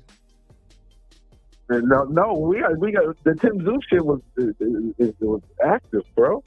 Everybody calling him a duck because his manager said, "Hey, we would entertain fighting Spence first." Everybody jumped out the window at boxing. I saw the Boxing Voice put that statement on Twitter, but I didn't hear that. But also, I did hear him say, "Yeah, I want to fight Terence Crawford, though. You know, that would be a super fight." Yeah, exactly. That's what Tim said. But see, Tim's manager, I think it's Greg, he said that, yeah, we would probably like this because Ness. I was listening live. I actually spoke to Ness like 2 minutes before Greg got on. He said, yeah, we would like this fight Spence first, to be honest with you, because he asked him, hey, would you let go of the WBO belt, to fight Spence? And he basically said, as a manager, basically, he spoke on himself, not for Tim, just for him as a manager, how he would navigate his career, basically.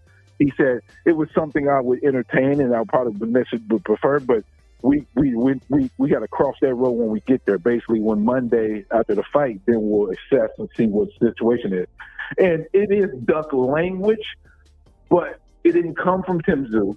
And everybody's jumping out the window, automatically say, "Oh, he's going to duck Terence Crawford. He's going to duck." Calm the hell down. We can talk about it and say, yeah, that's duck language, but that didn't come from Tim Tszyu's mouth. And see, we do know Tim Tszyu has the guy who makes his deals, which is pretty high in the food chain over there. It comes from his team, his camp, the guy who puts it together. Yeah, right? but it's his manager. So it's but at the end of the day, Tim Tszyu makes the decision. It's valid. It's valid to say this duck language, but Tim makes the decision. His manager just suggests. So that you don't think his manager suggested that to him and they haven't talked about it? Why shouldn't the conversation be like, nah, we're not fighting no guy who just got his ass whooped and just had an eye surgery and ain't fought in almost a year. Why would we fight him with no title? No, we're going to fight the top guy, pound for pound, #1 fight in the world. That's why the conversation can be had. But to jump out the window to automatically say he's going to duck Terence Crawford is premature.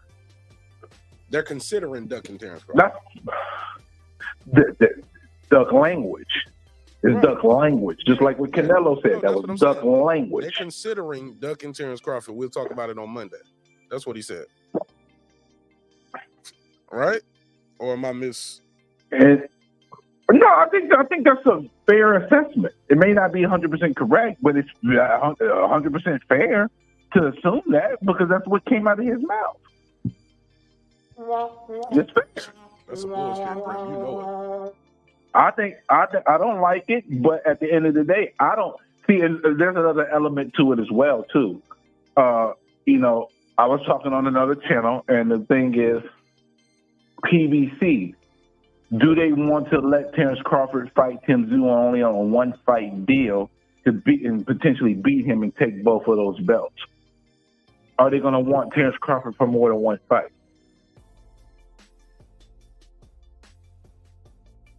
So multiple dynamics to it. So you're saying they would advise him? They would advise Tim Tszyu to duck. Ultimately, the decision is up to him. He can say, "No, I'm going to fight this guy." Yeah, and I think Tim Tszyu got too much pride to do that. But I'm just saying the layers to the situation. Where if we look at the landscape, hey, PBC might say, "Hey, we'll set up this fight with him, but we need to get Bud on the hook for more than one fight just in case he does win." They can do like again, there's none of this is fight with you get 2-fight deal, fight and a rematch clause. But actually, it ain't gonna be no rematch clause because Terence Crawford is the mandatory, and he exactly his mandatory spot. And see, the thing is that they also control the purse bid too, so that's another twist to it. Mm-hmm. And I think the purse bid would be in Terence Crawford's favor too. You say you got I think it's because I think it's based off of their last purchase. Yeah, 5 days after the fight. Yep. to make a deal, or it's going to purse bid. 5 days to force the deal, or we Correct. go to purse bid. Correct. If you don't want to do that, you're gonna have to give up the title. There you go. And the thing is, the reason why there could be a possibility, because then he'll still have a belt, because if he wins, he'll have the WBA. WBC. Oh, sorry. Thank you for correcting me. WBC. Which is some bullshit. Which is some bullshit. It is, but I just don't think Tim is going to operate. I don't think Tim is going to do that, though. I don't think Tim is built that way. Yo, Jaden Burney. I'm going to go based off of what Tim... Jaden Burney, shout out Jaden Burney in chat. He said, Brim Reaper, what if Tszyu lose to Fundora, though? Now, if he was to lose to Fundora, which I don't think will happen, but if he was to lose to Fundora, I truly do not think they will put Fundora in front of Terence Crawford. That's my belief. I hope that's not the case, but because Fundora is truly a PBC fighter, I do not think they will put Fundora in front of Terence Crawford. He will drop the belt. They will force him to drop the belt. I believe that will be the case. Fuck out of here. I hope I'm wrong. I hope I'm wrong, but something tells me that if Tim wins, Tim is built differently and will be willing to fight. But if Fundora wins, they'll be like, hey, listen, let the belt go. We'll work on getting you another high profile fight or whatever have you. They might try to convince him not to fight Terence Crawford. But again, Fundora might have the makeup to say, listen, I want that fight. That's a big money fight. I want that fight. I don't care.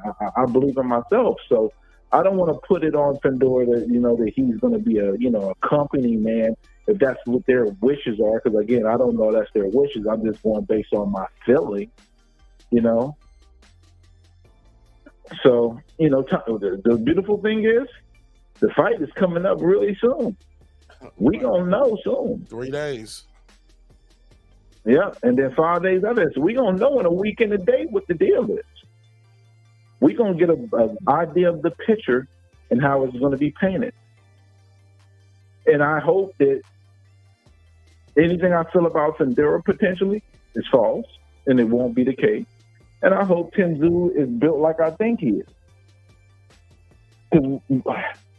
All people are like, that would mess up PBC because they can give him 2 belts. And a lot of people who hate Terence Crawford are still running with this, he don't have no value, he's not popular. And they still running with that pre-Spence fight shit.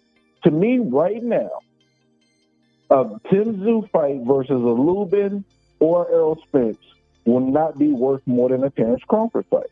I think a Terence Crawford fight will generate, anywhere between 300,000 and 400,000 pay-per-view buys in the United States, and it will generate well in Australia. They'll make enough money to pay both fighters, and then people getting on Crawford. He said he wants 15 million.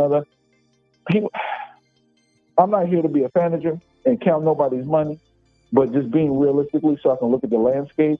If I'm a fighter, for whatever profession I'm doing, if I just did something so well that I made 20 million doing something, but I did it so well, it cost me from making 25 to 30 million for a rematch or something. Then when I go to my next fight, I'm gonna have an expectation to at least get close to that, because I'm losing money because of how good I am. Oh no. And that's just me being fair-minded. You know what I mean? And this is not a fact, but there are some people that are saying that Tszyu is going to make up to 10 million for this fight. So if Tszyu is to make close to that, which I don't know if that's true or not, how the hell is it a problem for Terence Crawford to ask for 15?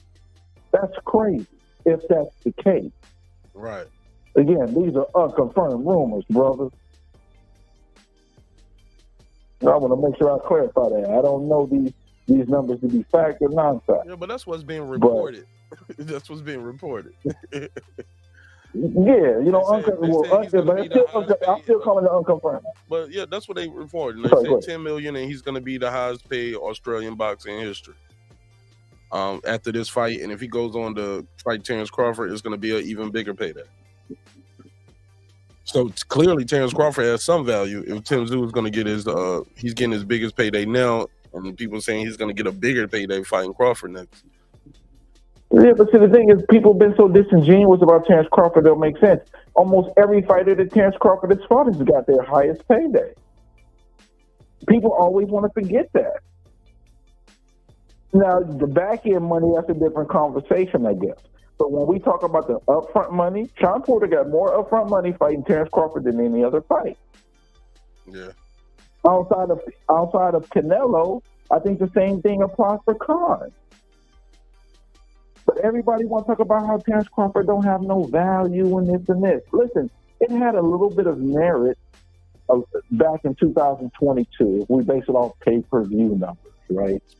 But the truth of the matter is, huh? I'm about to say, but the Spence truth got of his the matter biggest payday is, fighting Crawford too, not Mikey Garcia, not none of them other guys. It was Terence Crawford. That was his biggest payday. exactly. But then people will turn around and say, well, Terence Crawford got that payday because of Errol Spence. People overinflate Errol Spence a little bit. You know, a lot of people have overinflated Errol Spence. I've never believed these pay-per-view numbers to be true. I believe that he started off well. I believe him and Porter was probably close to what the real number is. But that Ugas report for the numbers, I don't believe that to save my life. Ain't no way that fight did $250K, bro. Put a case on me. What you think it did? You know? 129. That's what I've been told by two different people. And both of those people don't like each other. That's why I believe it. Because the two people that told me this information, they despise each other. Okay. You know? And I make sure... Yeah. I mean, again, I don't know this to be a fact. I can't, put my unborn child on it or nothing, but I'm just saying, based on the information that I've received, all signs indicate that the numbers were overinflated. And I think that's one of the reasons why Terence Crawford was able to get what he was able to get in the negotiation table with Errol Spence, because he actually got a chance to see what he really did. For real. And he was a little bigger than Crawford, but it was over exaggerated. And we knew that that's what their positioning was to have the leverage over Terence Crawford, so they could, have as much of the money going to that side as possible. That was what they probably advised Spence to do, And I still, to this day, do not believe they really wanted to make that fight. Errol Spence made the fight. If Errol Spence had a went along with the get along, we would have not gotten that fight. And that's where I give him his credit. Jaden Burney said, because he finally stood up on his own. Got a question. I'm sorry, go ahead. No, please read. Got a question for you. He said, Brim Reaper. He said, so realistic, when do you think the earliest Bud can get back in the ring?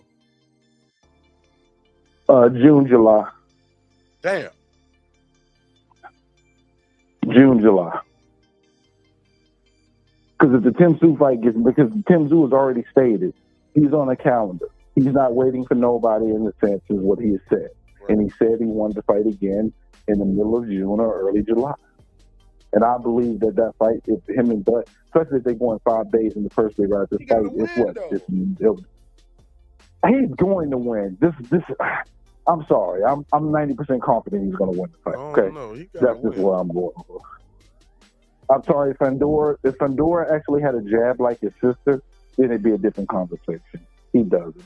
And eventually he's going to expose himself and get hit with a shot in between those shots, and then that fight's going to end. Fundora's a good fighter, bro, but his deficiencies is going to cost him against any respectably high-level opponent.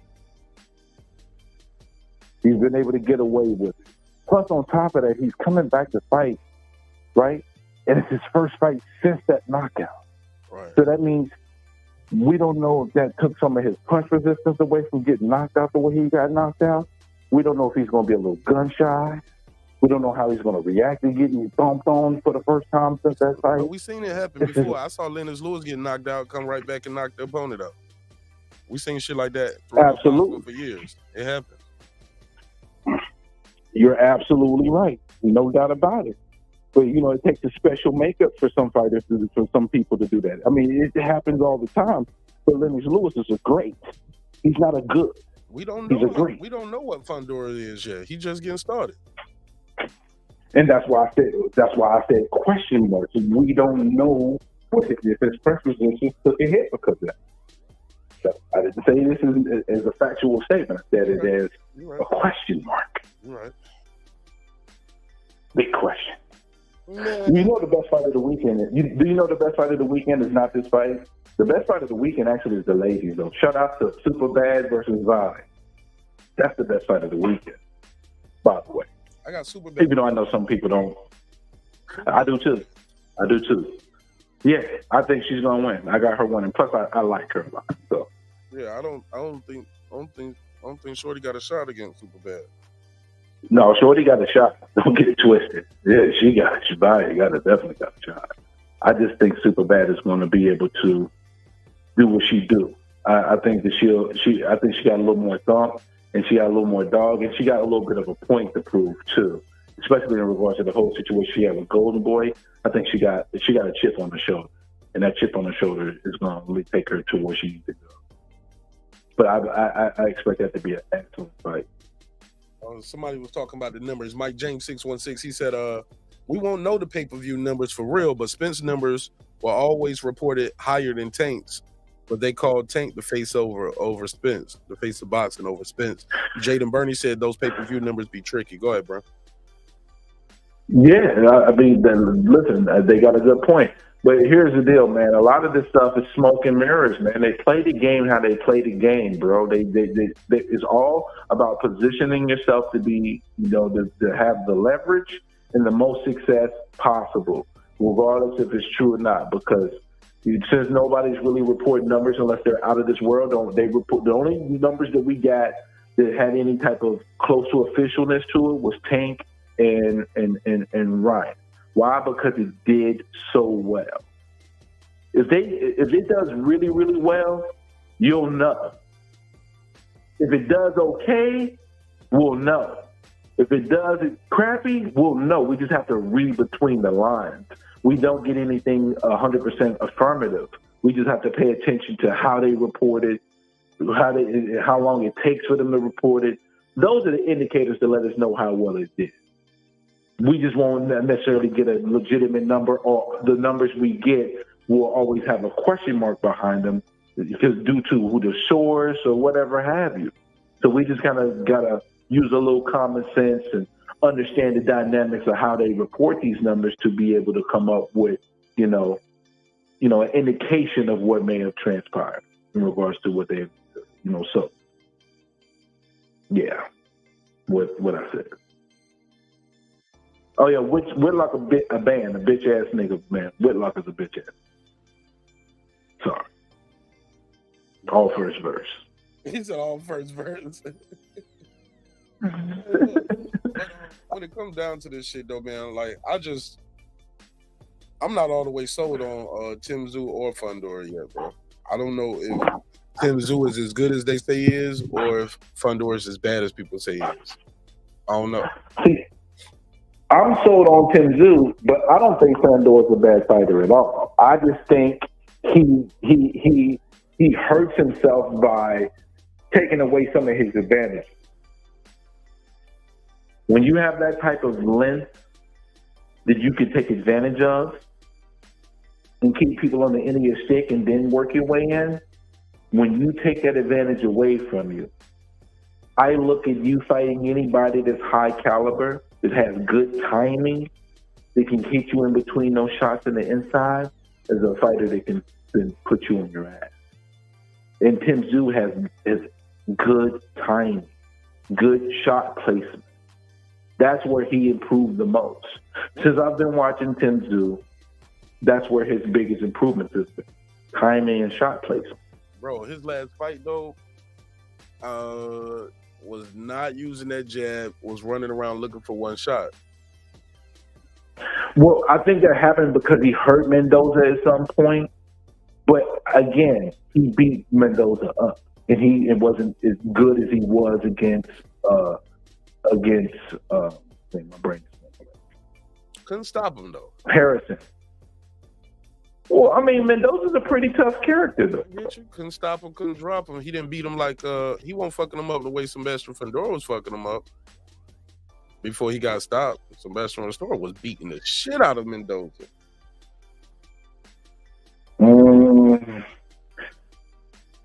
I guess that's debatable. That's a debatable. Because I saw some shots that Tszyu landed on him, and I'm like, damn, bro, he might be out of here a little bit. He was just tough as hell. He was like, he had his mind made up. I'm not going to go out like that. I'm going to fight to the finish. And he fought to the finish. He showed incredible toughness.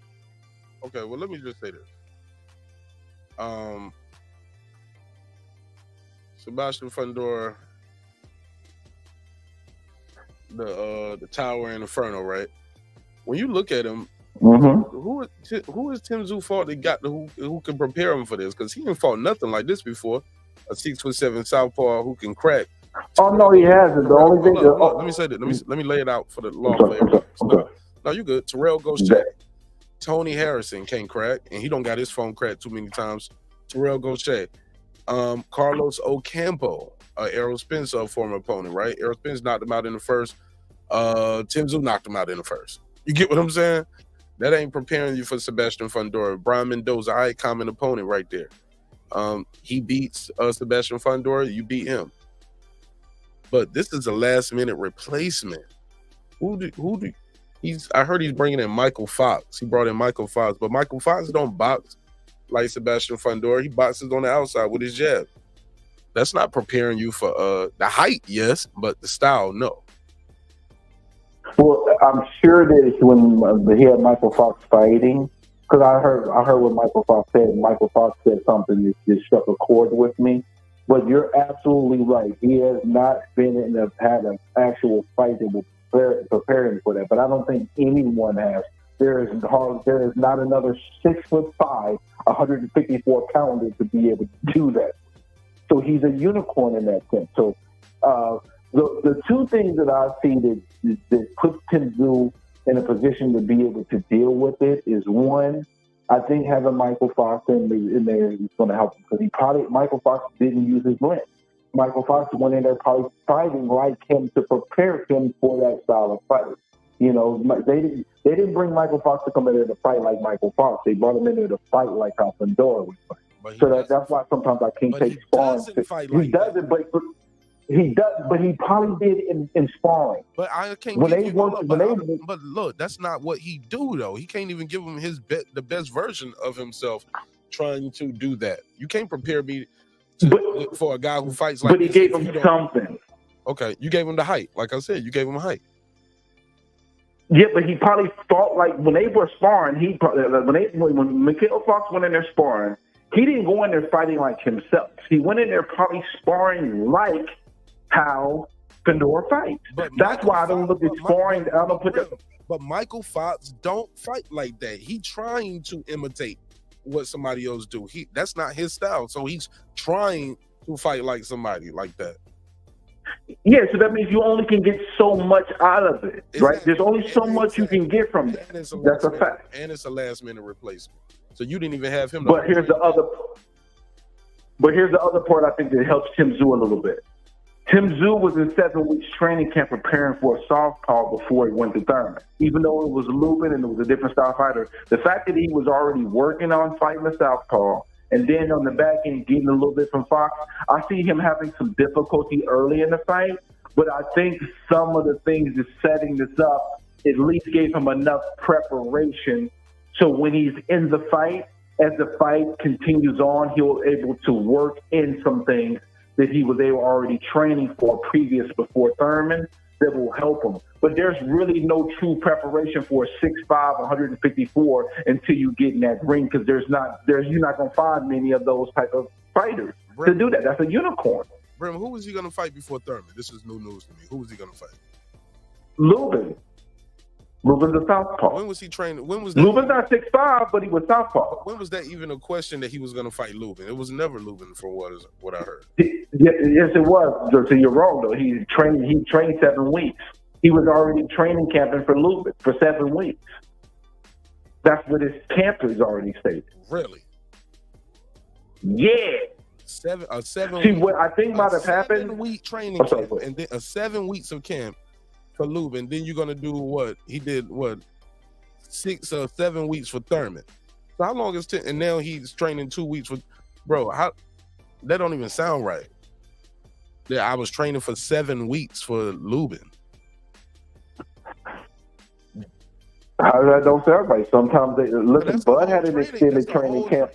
That's a whole training camp. That's a 2-month training camp, pretty much. For Absolutely, yeah. But Bud had, but then you're gonna do another 2 months for Keith Thurman.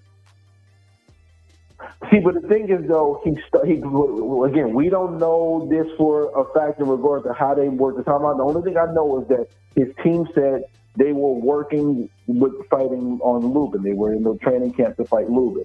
Now, maybe after the Lubin fight was not announced, maybe he took a little break and then got back in and started working on the Thurman. So maybe in between that, he might have took a 2-week break or what. We don't know. But what I do know is his camp said they were in camp for Lubin.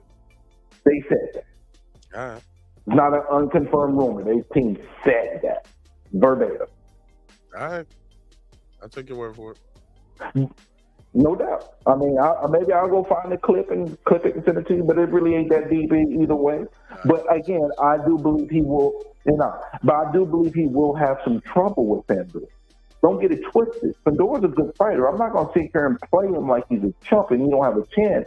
I just think that if Fundora had got a fight in between this, I think I might have a different disposition. But because I feel like a lot of things cancel each other out, like the fact that, okay, it's 12 days, replacement, he's fighting a 6'5" guy, there's a southpaw. Those are things that can be negative against Tszyu. But then I say, okay, well, he was working at one point to fight a southpaw, so to switch back to it, that can be a benefit. But then at the same token, because Fundora has not fought since he got knocked out, that unknown, it makes me feel like when it comes down to the nitty gritty and they're in the exchanges, Tim's going to win. Because I don't know if I couldn't put my money on Fundora in those exchanges between them two. Wow. Can you? Yeah. Okay, so you got Fundora winning? Yeah, I'm gonna take the underdog. Oh snap! Take the underdog. $5. Let's go. $5, player. Let's go. $5. Put it on the sports book. I'm thinking more to put like a dub on them on the sports book, like $10, $20 on the sports Yeah, book. I mean, you get some decent odds. Not crazy, it ain't Thurman odds, but you getting some decent odds. Well, come on. Let's get a little unbiased money. Get $5 from unbiased. Your money light. Hell yeah, I'm coming light. Sports book, I'll come for real. I got 50 on the sports book. Yeah, I don't get no flip off your money. It's just a straight up bet. What you talking about, bro? Bro, you get a Subway $5 sandwich. Quit playing with me. Is it a deep fried sandwich like Jason Whitlock be getting? Nah, deep fried will cost you a couple extra bucks if it's deep fried. Yeah. Whitlock's so disrespectful though. Talking about a 15-year-old young man who ain't even became a man, calling him zesty. Yeah, he crazy as hell for that shit. He out of pocket, dog. He way out of pocket, bro. He ain't nowhere near the pocket. He on the ground somewhere. Hell yeah. Fucking clown. I do not like that dude. Yeah, but shit. I think that's it, man. That's all I got on this one, man. You got anything else on the other topics I talked about? Offset said Migos. What was I don't want to talk about no Diddy shit. I don't want to talk about no Diddy shit. Just let that shit play out how it's gonna play out, bro. It is what it is, man. If he did what he did. Offset said Migos were number 2 all time under Outkast. He got them over Wu-Tang, N.W.A, Run DMC. He was that shit. No. He said it's us. He said it's Outkast, us, the Locks. Who you say after the Locks? But go ahead. You said no a couple times. I forgot. But go ahead. I love the Locks, but Locks ain't top 5. I love the Locks, but I'm gonna be realistic here. For me personally, yeah, Locks top 5 for me personally, but I can step outside of my personal belief and look at the landscape of hip hop, and I know the Locks ain't top 5. Yeah, but it's only your personal opinion, though. You got to give your personal opinion. You can't speak for everybody. No, but my personal opinion, for me, I would put Locks in the top 5. But when I look outside of it and say the landscape of accomplishments and all those factors, I wouldn't put the Lox in the top 5. My personal top 5 is different from what I would see from the landscape of hip hop. Let's hear it. So I'm saying my subjective and my objective is different. Oh Lord, now this nigga trying to complicate it, bro. You trying to complicate it, Brim? Hell yeah! Let me be complicated, baby. Let me get detailed in this bitch. I would put Migos would probably reach top 15. I think they could, and I'm not a Migos fan, but I think they probably reach top 15. They probably there. Reality, dealing in reality. You know what I mean? In some cases, they might even sniff a top 10 somewhere, but nah. Top 5, no way. No way. They're nowhere near there, no damn Wu-Tang. Wu-Tang was a whole fucking movement, bro. Run DMC set the precedent. Outkast? Yeah, he knew not to put them Outkast, but I don't fault him for doing that. Would you say as a content creator that man, I'm nowhere near top 10. You know, I'm top 50 maybe. You're not gonna say that about yourself. You're gonna big yourself up. I don't have no problem with them selling that way. For me, niggas be stealing my shit though. Like, look, see how you said that? Videos though. A lot of these niggas got my DNA in their videos though. So. Well, pause. No, it ain't pause. Your DNA's on the videos, bro. I mean, like I father. Wow, that's crazy. No, like I fathered they style, my nigga. Like you got your father's DNA. He didn't fuck you, dumb nigga. Stop that shit.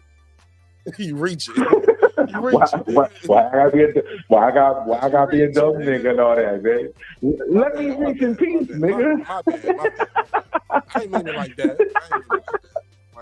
Yo, I'm about to get emotional in this bitch now, man. Let me get my Carl Thomas hat on. This nigga said, dumb nigga. That nigga took offense. He said, fuck out of here. Nigga, what's wrong with you with that bullshit you kicking, nigga? Nah, look, it's you got me fucked up. It was slang.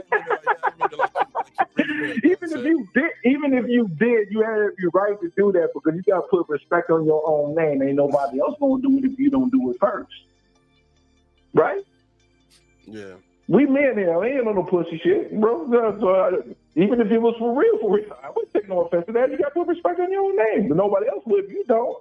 But I'm just saying that when it comes to Offset saying that, I have no qualms with him putting himself in the group he was in on that level. That's how you're supposed to feel. That's how you achieve greatness, feeling that you're great.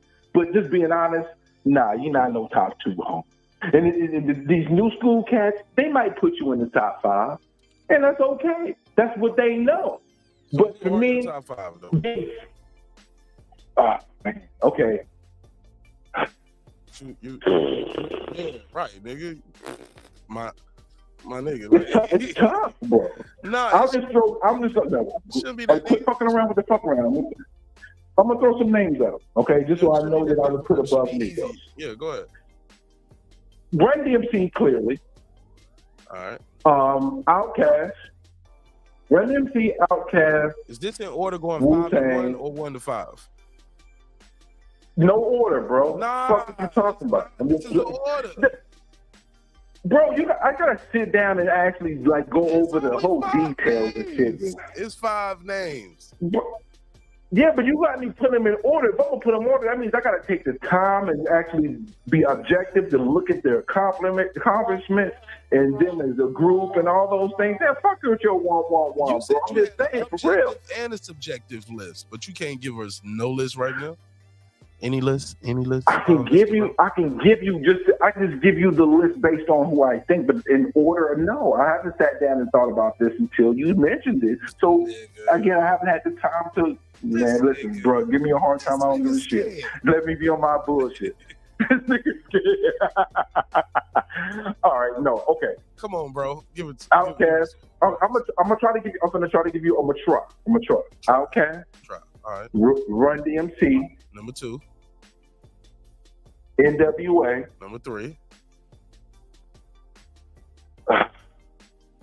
Damn, this is hard. Pause. Shut up.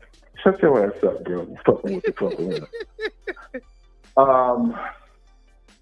See, because I think the thing is my subjective objective will get convoluted. Ghetto Boys. Uh-oh. Oh no, you're not gonna fuck with me. See that? No, but the thing is, I said the thing is, my subjective and objective were getting convoluted because I haven't taken the time to process all this. And you giving me a hard time enforcing this out of me, you asshole. I am an asshole. I'm a piece of shit. I'm a jerk. It's okay. I'm a video disliker. I'm all of that. I am what you say. Yo, you say you're a video disliker, bro? You're ridiculous. Ooh, I see that video. Dislike button. Yeah, especially talking shit about me in that video. Yeah, I click dislike, nigga. See, like, for me, I loved 8-Ball and MJG, but I know they're not top 5. But I loved them when they were doing their damn thing. But I couldn't put them in the top 5. Full Revolution said, Bone Thug. She said, you want to say the Firm and Junior Mafia so bad. Nah, no, I don't. You got me fucked up. One album ass group. Yeah. Bone Thugs were number 5 then. So you got Outkast, the Firm, Junior Mafia, Bone Thugs, Ghetto Boys. Yo, shut your ass up. Yo, bro, you got Benzino in your top 5 rappers. Touch it, bro. You won't fuck with me. Yo, this man got Chino XL and Benzino in his top 5 of rap. Yo, so you got, but for real though, so you got. So I said Outkast and Magoo. Go ahead. What you say? Oh hell yeah! Up jumps the boogie. Don't get it twisted, bro. Me, Missy, fucking right. Rap at any temple. Huckleberry Finn, Magoo, the Damn. South Pimple. Damn, you sound like him a little bit too. Shit. Rest in peace to Magoo, man. Rest in peace. Rest in peace. Rest in peace, Magoo. Shit, Far Side. Let's put them up there. Who? Far Side. Let's put. Yeah, I got Bone Thugs in the top 5. I got Bone Thugs in the top 5 now. Okay, so you said N.W.A. No. I said the order that I gave that you forced out of me was Outkast, Run DMC, N.W.A, Ghetto Boys, and Bone Thugs. Even though I probably would switch Bone Thugs in front of Ghetto Boys. Outkast. But you got to put some respect on the Ghetto Boys because the Ghetto Boys is what kind of paved the way in the South for the Outkast. It's just that they were a little bit more below the radar. Outkast is what brought the South to the forefront and the forelight. Kind of like how, Run DMC was before the other group. Matter of fact, fuck this, man. DITC in the top 5, bro. Digging in the crate, man. I knew you was going with some backpack shit. I knew it. I knew you. Yo, Fat Joe was in the group. Cool. How you talking about backpack? That was Cool G rapping Fat Joe and Big L, and then you talking about backpack. Boy, you sound dumb as hell. That was some backpack shit to me. No, that was not. Cool G rap. Did you just say Cool G rap and Fat Joe was on backpack rap? Yeah, they was on some boom bap shit. That was some East Coast boom bap shit. Boom bap is not that. No, boom bap is not backpack, bro. You gotta. Boom bap is just the style of the melodic tempo of the beat. I think you missed. Backpack rap is the lyrics. I think you missed. No, you missing the point. You making a bad point. Okay, so you got Outkast, N.W.A, Run DMC, Ghetto Boys, Bone Thugs, right? In that order? No, switch Bone Thugs with Ghetto Boys. Okay, so you got Ghetto Boys number 4. Bone Thugs at 4. Okay. Number 5. I put Ghetto Boys number 5. Put Bone Thugs at number 4. All right, that ain't a bad list though. I know it. You better respect my list. That shit sound boys. You better respect my list. Yo, don't play with me, bro. Don't play with me, bro. Get out that bullshit. Lake County said, I never considered, he said, I never considered duos a group.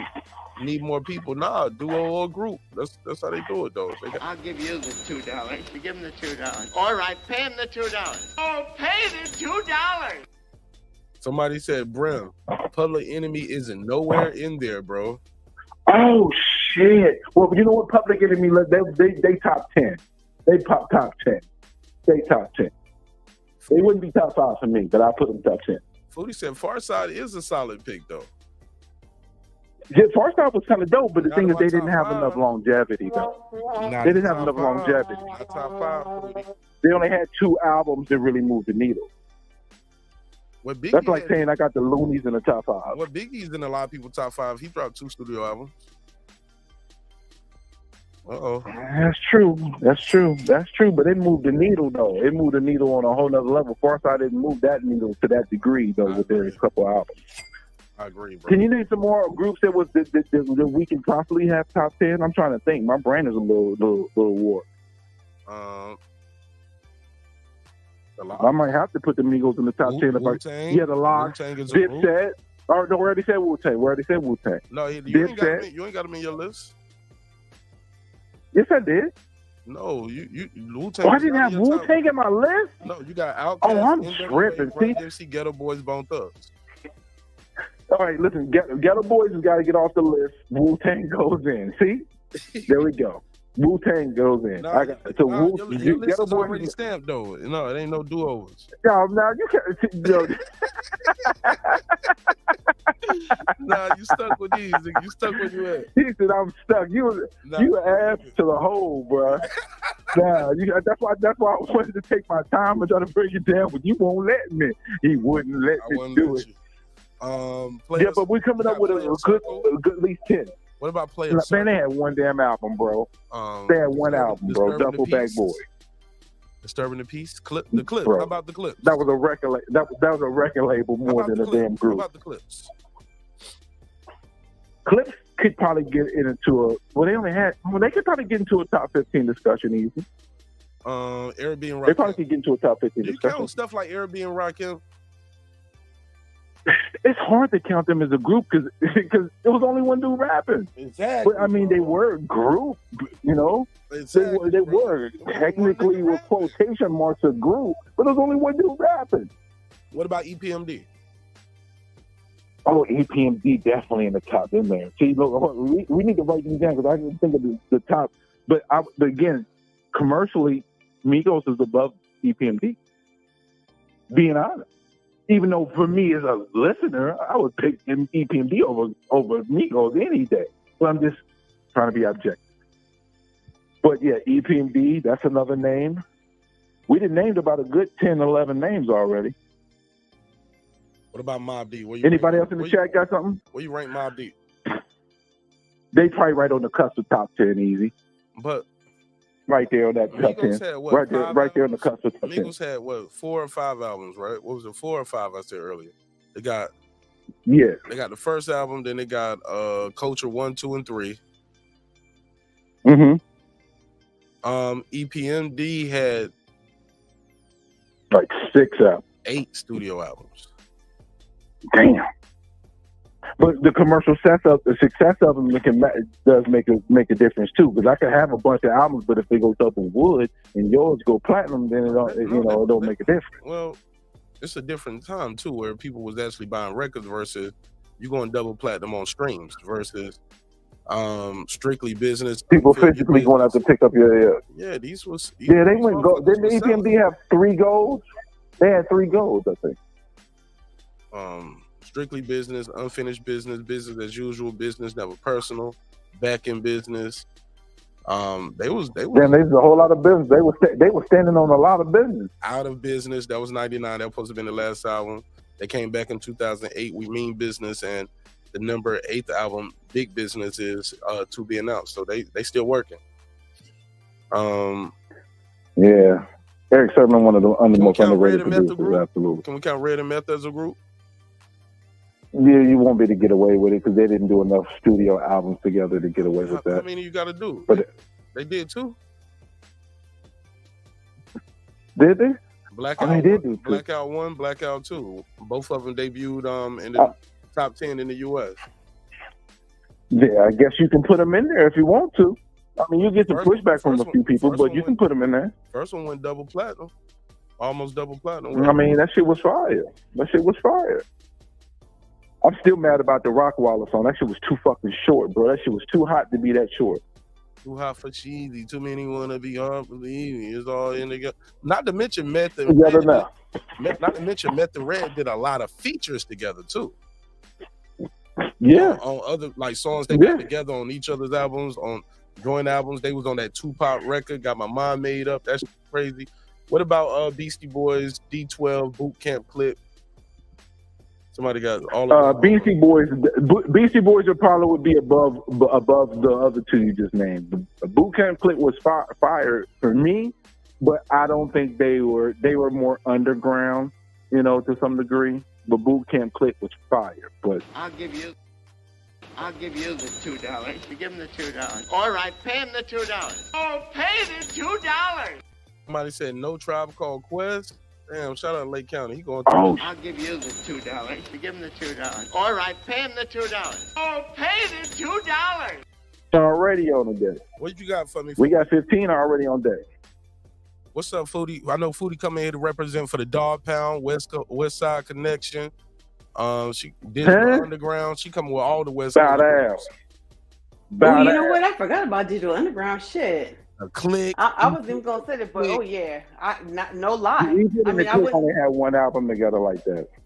Yeah, but E40 is a hell of a fucking writer, and he's still making hits. But okay, top 5. That's tough. I mean, Brim, I feel you, Brim. I feel you. Mark always be like, all right, go. But the 90s the 80s and the 90s and the early 2000s has such great fucking music that is so hard, and they all had their different eras. But I'll have to say, and these are my favorites. These are not necessarily the best. These are my favorites. Number 1 would have to be Outkast, 2 Wu-Tang, 3 Bone, 4 N.W.A. Jesus. I guess 5 would be shit. You know what? I didn't even think about it, but 5 would be Digital Underground. And honorable mentions to like Farside, but the thing is, they only had 2 major hits. Well, 3 if you want to count Drop, but Running Away was the shit, and Passing Me By was the shit. Those hit hard on the West Coast. And the thing was that they came out when gangster rap was a big thing, and so they weren't afraid to do their thing, and that's why we respected them, because everybody wasn't no gangbanger and everybody wasn't into gangbang rap, so they represented for them. So I respect it. But there's so many one-hit wonders that don't get mentioned anymore that I love. So go ahead. Like who? Like Souls of Infinity. This Is How We Chill in '93 until Souls of Mischief. I was gonna say Souls of Infinity. This Is How We Chill from '93. From '93 until that shit came out during the gangbang era, and that just like took us in a different, like, oh shit. Like the West Coast can be lyrical. Like we ain't all just drinking 40s and smoking blunts. You gotta include Fushnik. And that was the Bay Area. What? I can't hear you in my phone mouth. I'm sorry. I said if you include them, you gotta include Fushnik. Like you I didn't include them. I was talking about. We changed the subject. Catch up. Oh. We were talking about one-hit wonders that had never made it. Ooh. Lie Smooth, and we ain't got nothing to prove. Lie Smooth. And don't get famous. What's up, Doc? Can we rock? Where y'all rank 3-6 Mafia at then, yo? Oh, see, that's hard because they're hard as fuck. And you know what? 3-6, where they ranked at? Damn, they have to be like a high 6 or 7 because they had the dances too. They had that whole cult. They brought a culture. They didn't even just bring music. Like you brought a whole culture, like Bone did, like even Outkast did. Ghetto Boys. They bring a whole culture with them. They represented a culture, and this was all during like the death row gangster rap era when everybody we was dominating. What about the Dog Pound? What about the Beat Nuts? Yeah, definitely. The Beat Nuts is okay, nah, but no, that's backpack rap. I ain't fucking with it. But I mean, why don't you say AC Alone or some Crondon or fucking Strong Arm Steady or fucking the Alcoholics King T or some stupid shit like that. But what's it called? What'd you say, Mark? Who was it that you mentioned? Kid and Play. I think not Kid and Play. No, you said someone else. Them niggas had an impact on the culture, bro. They was well, hell yeah. Oakland was representing before gangster rap took over. MC Hammer, Kid and Play, Too Short was different from them, but that was Oakland. Like that was Cali. That's what the rest of the country heard from us before N.W.A. really blew up. Cali back then, they just seemed like they was bi-coastal type group to me. Right. Like coasty. E40 was doing it back then. People didn't know E40 from his early shit. Rolling around in Regals and shit. Yeah, I knew E40 was from the West Coast, from the Jump Street. And back in 89, 90, 91, huh? Yeah. I grew up Flamboyant on West Coast music though early. I'm tired of being stepped on. I remember that shit was like a straight demo. And I was living up there in Portland, Oregon, and this one blood nigga had moved up there. Come to find out he was on the run. But anyway, he used to boom that shit in his boom box over and over and over again. This is around the time like 91 with Boys in the Hood was coming out. And I was like, who is that shit? He's like, this is E40 in the Click. It was like a demo. It's straight up like it was a demo cassette at the time. And those were the shits that he was selling on the back of his out the back of his car. Okay, so y'all niggas just gonna. What about Hot Boys? They're fire, yeah. I like groups that can individually put out good music. Turk wasn't really so hot, but BG was hot. Wayne, we already know that story. But that was more like a label crew, and they put them all together to do an album. They weren't necessarily a group, right? That was more like a label crew. Well, they came out with hit songs and albums. It was all solo artists first, like Juvie and BG. They was all solo artists, bro. Yeah, but they put them together and they made like it was Wayne. It was Wayne and BG. Solo artists. They were all solo artists, though. It was Wayne and Juvie that did back that ass up. That after wobbly, drop, like that was Wayne. He put the touch on that shit. So you can't not give him his credit for that song, and that's still a classic. Yeah, but like I said, y'all don't. BG. Go ahead. I was gonna say BG was responsible for them to get. Who got Tourette's? You. No, I don't. BG was responsible for Cash Money's come up though. BG's who carried the Hot Boys until Wayne took over. I mean, till the Juvenile took over. It was all on You One, Volume 1 and 2. Yeah, it was BG. I don't. You mean with the single Cash Army is Cash Money is the Army, but he had the Navy. That came out after. Yeah, the Navy. I don't think we can. That came out after Hot. BG had albums first. No, but BG was the first one as a solo artist to get traction for the label. But them niggas was just like 15-year-old heroin addicts at the time. That's true, but that's neither here nor there. That's neither here nor there. And I don't want to get too far off the main topic with the groups. We can't mention groups, right? In top groups without mentioning the 2 Live Crew, right? Because they were groundbreaking. They're the reason why for sure people can say what they want to say on these records. But that's why it's hard, Mark, because it wasn't really like nobody really remembers 2 Live Crew outside of Luke. Uncle Luke. It was about Uncle Luke. He's the one that went on and had like solo. But we can say the same thing about the Fresh DJ Jazzy Jeff and the Fresh Prince, right? Or yeah, it's just yeah, well that's true. No, but Rakim was never trying to be on 2 Live Crew though. Yeah, but nobody really. Yeah, that cheeky-eyed dude who looked like Twister. Who was the other people? Like he said, other people. He didn't even say their name. Yeah, I don't know their name. What's his name? Something. The one that's saying, "Oh, he's so horny." I don't remember that. The light skinned one. The light skinned. Yeah, the one who looked like a light skinned. Samoan. I don't know what he was, but I just remember that nigga I gotta was get hop smiling. off the line. I'm gonna try to hop on my phone. All right. All right. Okay. What about the Dibs, Foodie? The Dipset. Not a fan of Dipset. I like Cameron. I like Take Me Home. Come home with me. Gotcha. I mean, come home with me, whatever. I knew I was saying it wrong, but I couldn't remember how to say it right. I liked it, but it didn't really click that hard on the West Coast. I don't know how the niggas didn't get onto that Old Boy. That shit was hard. But before that, I liked Horse and Carriage. But between Horse and Carriage and Come Home with Me, with What Me in the World Need, More Money, More Fun, I didn't really hear too much on the West Coast from Cameron. And then comes Old Boy, and that's the first time I'd ever heard of Jim Jones, and I've never, ever thought Jim Jones was anybody worth listening to. Drew Wells, I wish he would have popped off harder. I was watching the art of storytelling with him a little bit. He sounds so weird. He sounds like his teeth is still missing. But I was hoping that he was gonna pop off harder. He kind of yeah. Don't he sound like a Jay that you know, an old Jay, how they talk, like their voice is gone and then they get it back or some shit? Yeah, and like his front teeth is still missing though. Like you got to compensate with his lips for his teeth not being there, like people who wear dentures. But I know he got his teeth fixed. And anyway, but I was hoping that Wells was gonna pop off because he had that swag, he had that look, and he was really good. He wasn't just a cute face. He was a good MC.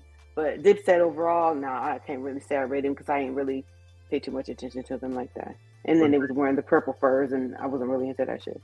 I'll give you the $2. You give him the $2. All right, pay him the $2. Oh, pay the $2. Jaden Bernie said no Tretch and Vinny from Naughty by Nature. For sure. Do or Die, Chi-Town legend. Do or Die, yep. I'll give you the $2. You give him the $2. All right, pay him the $2. Oh, pay the $2. He also said Lost Boys, rest in peace to Freaky Top. I'll give you the $2. You give him the $2. All right, pay him the $2. Oh, pay the $2. These are all groups that I've been watching on Art of War, but what's it called? Art of Storytelling, that one shit on YouTube. Like they got Fredro Starr from Onyx. He's not a good storyteller. He bores me to shit to sleep. But Tretch is a great storyteller, and that's the kind of rap I like. I like the art of storytelling. I'm not too much into the too hard of the lyrical shit. That shit bores me to death. I don't want to care. I don't give a fuck how well you can read an encyclopedia. I want you to entertain me. I want to be entertained, and I'm not too much. That's why I'm not too much into battle rap. And for some reason, people think that I am, and they'll invite me to them, and or they'll back in the day be like, "How's this rap?" And they know I'd be honest, but I'd be like, "This shit is boring as fuck. This is not entertaining. This shit is not gonna get on the radio. It's not gonna sell." That's what my mindset was back then. But I prefer the story of the art of storytelling as far as rap goes. That's why I guess I like Dialogue. That's the name of the channel. That's what it is, right? What was I saying? The art of storytelling. Yeah, that's the Slick Rick son. You know, I'll be fucking shit up. It's Whatever. You know what I meant. I blame it on your head, not your heart. Somebody, the Horseman, Cannabis, Killer Priest, Roscos, Corrupt. I never got into them. I remember that one single that they had, but I never played that whole album. It was too much lyrical miracle. Exactly. See, I give them the respect, and I know Raz Kaz is a West Coast. Everybody love the fuck out that nigga, but I'm like, I don't want to hear just like what's his name? Coast Contra, Coast, or whatever that nigga name. What's his name? Coast Contra, that new nigga. Oh yeah, I know you talk. They're a group. They're a group, right? Well, no, I thought it was one nigga because that's the only one I ever see rapping. Yeah, they be in the little ciphers. Yeah, they be doing with the freestyle dreads or whatever. Yeah, with the wigs. Yeah. I don't want to hear that shit for fucking 72 hours straight, nigga. I know you can read. Okay, I get it. I don't care. Entertain me. Like, do something. The thing is, you need a hook. We need a hook. Exactly. You need a hook. That's the reason why. Battle rappers don't make it to radio, or back in the day when they were still making it on radio, is because they can't write hooks. So you want a song like Foodie said, I need songs, I need structure. Exactly. I want to be able to sing along. I want to be able to support you, sing along. That shit got to stick in my head. So. Lake County also said Native Tongues, Black Sheep, Engine number 9 on the New York Transit line. If my train jumps off the track, pick it up. On the thing, crispy and cream. Yo, that beat was fucking hook. Yes. Come on. Yes. Come on. Yeah. That shit was you crazy. Get with this, or you can get with that. That shit, and I think we mentioned this before. Pete Rock and CL Smooth with Menace. Those were my introduction to rap, like on your TV raps. Oh my God. Yeah.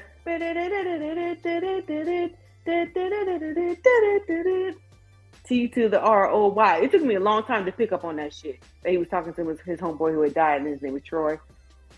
Yeah. I'll give you the $2. You give him the $2. All right, pay him the $2. Oh, pay the $2. Where you rank MOP at? I don't. I only like Annie Up. I never really got into them outside of Annie Up. No, they got that. I mean, I'm sure they got a lot of other stuff. They got that one joint with Jay-Z I like. That was the one for me. With that Rocky sample. Dun, dun, dun, dun, dun, dun, dun. Yeah, they had that Rocky sample in it. Jay-Z ate. I know you like State Property, huh?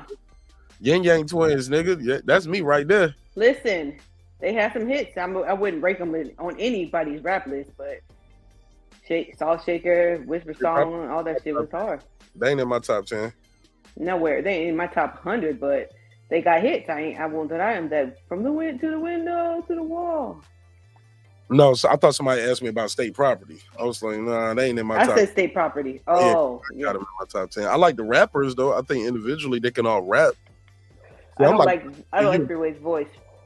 Freeway? Always sound like he's fine, right? Yeah. Two birds great together. But I do like him on 1-900 Hustler though. I like that shit. It's hard. Oh yeah. When I heard her sister, it's First thing first. First, Come watch out what you your say out your mouth when you're talking on the phone to hustlers. Yeah. Yeah, that shit was kind of hard. His style got played out. Like that shit was cool, but he never changed the style up.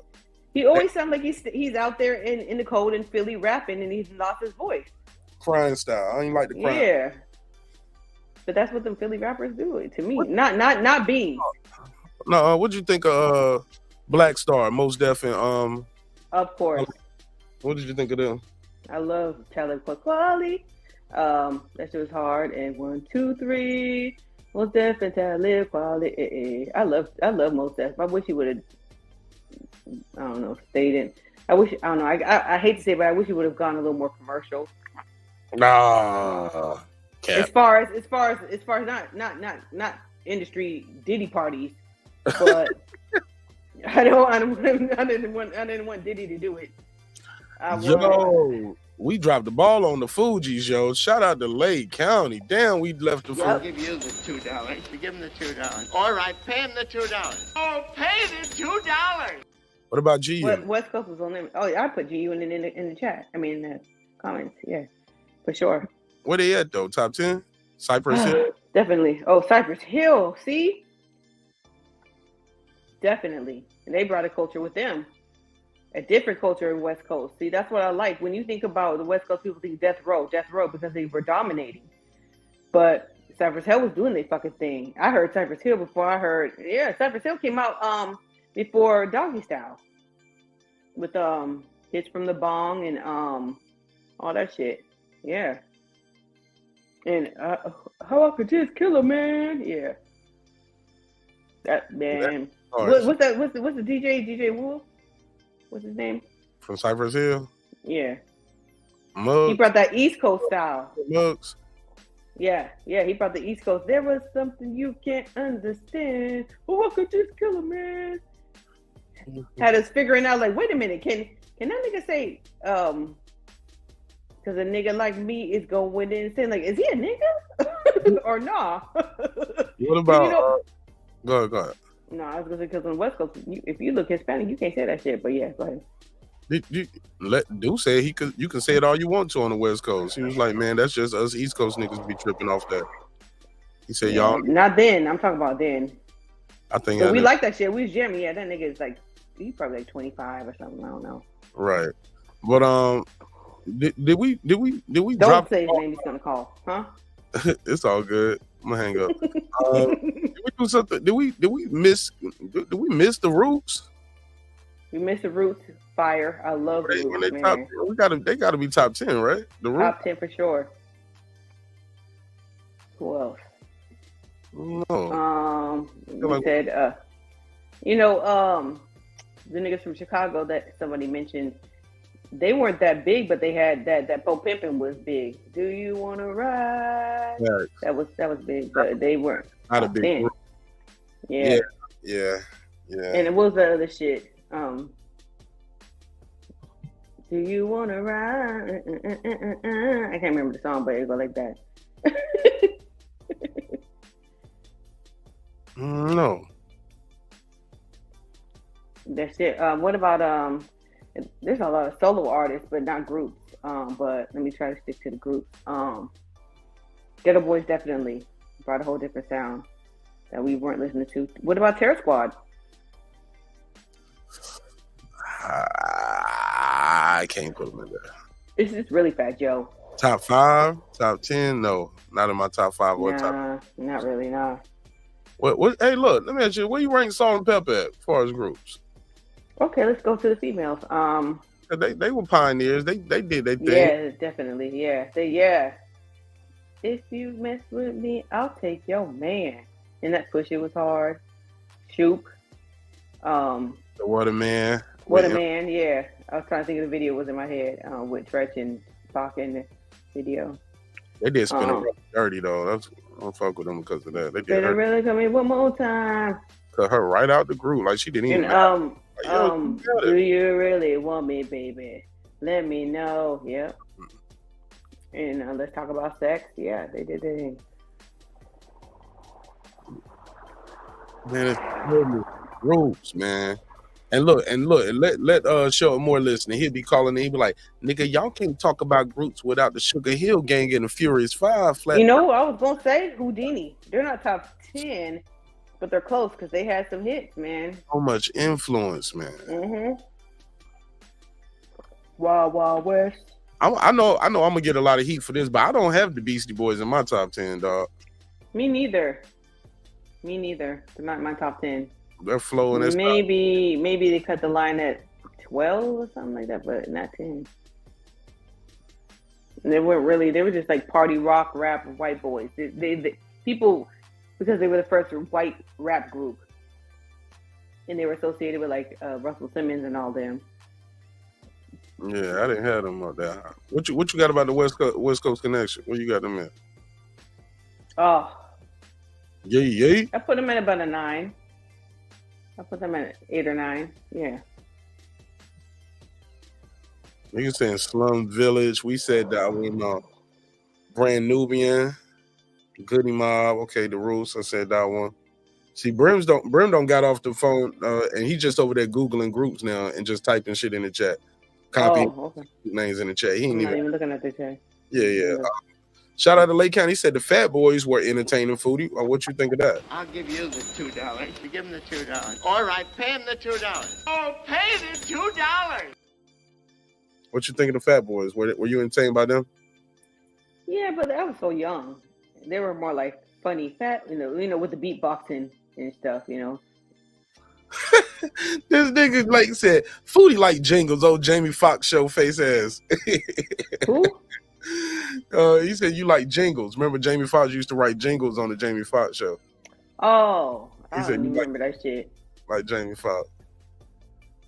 Shout out to Lake. I'll give you the $2. You give him the $2. All right, pay him the $2. Oh, pay the $2. Yeah, who else? The Outkast, man.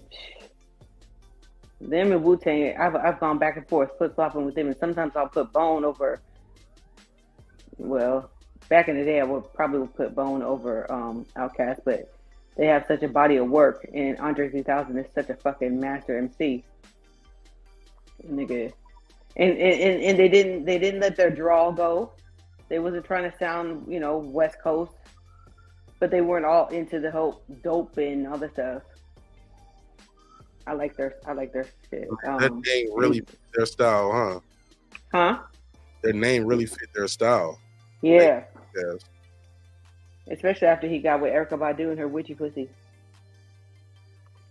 What you call it? Witchy pussy. What's witchy pussy? You put a spell on a nigga. I ain't never heard of that. Made you change your whole style up. Didn't she do that with Common too? Yeah. She got witchy pussy. Like, no, nigga. You gonna go out on stage looking like this. Not like that. Fuck the Caps and the Atlanta Falcons, the Atlanta Braves shit. No, that's whack. You gonna come out there wearing some furry pants and nothing else. Yeah, that's hot. And that nigga went out there with that shit on. All baby oiled up. Yo, now, is it her making these dudes do that, or is it them, you know, talking to her and they get more fighting? Okay, if that's what you want to believe. I don't know. I'm just asking. Is it possible? Like, because it happened over and over again, but then again, the niggas stop talking to her and they go back to normal. Andre 3000 took them shoulder pads off. Hey, look, Common went back to wearing suits and shit and doing movies. Capone and Noriega, Tragedy Gaddafi on the top of my on their first LP. Yo, CNN War Report, Channel 10. But yeah, I wasn't feeling them back then. I was more onto Noriega when he came out as a solo artist. Solo. Okay. Did you cop Nori's first solo album? I ain't copped none of his albums. Okay. That nigga Nori went off on that first album. Getting head in the whip without crashing it. Body in the trunk with Nas. That shit was crazy. That was a good story, man. I'll give you. Appreciate it, I mean, he do his thing as a solo artist to me. I don't think that Capone really spit too much. I like Mobb Deep way better than them. Yo, and the crazy thing is when they first came out, Capone was supposed to be the better rapper, and Nori just passed him. Yeah. Nori just lapped him and passed him, and then was like, when his rap shit ain't working, I'm gonna do something else, nigga. I'm doing movies. I ain't scared to be a little goofy up here sometimes. Well, because Capone kept going to jail. He went to jail. Yep. For a long time. That nigga kept going to jail. Like he had a boyfriend in it. Yep. He couldn't get out the streets. Like that rap money wasn't paying fast enough for him. That's an old story. And we've seen that plenty of times before. What is Audio 2? I don't remember Audio 2. He said Audio 2. MC. Milk is chilling. Biz is chilling. What more can I say? Top billing. That's Top billing. That was Audio 2. Yeah. I just knew that song, Top Billing. I don't remember that being Audio 2. Damn. Yeah. If a girl talk shit, it's a girl I slap. Yeah. I got that shit in my library for sure. That's a hit, but that's not really like, that's it. That's all I remember from them. Yeah, that's all I know is Top Billing. Yeah, that's just hard though. We could talk about producers, but with that shit, but that's it. Suckers, that's down with me. They're up there with like Slick Rick, bedtime stories and shit. Man, that's my shit right there, Slick Rick. That shit was hard. That's still my shit right there. Let me get a drop real quick. Appreciate you, late. I'll give you the $2. You give him the $2. All right, pay him the $2. Oh, pay the $2. Yeah, Smith and Wesson, Cocoa Brothers. But Nice and Smooth, Brim ain't no. Are they? No, they're not top 10. They're not top 5. I'm trying to think of what else what songs. Nice and Smooth is funky. All those hip hop junkies. All we want to do. This nigga really want to say Rex and Effects. This is up there.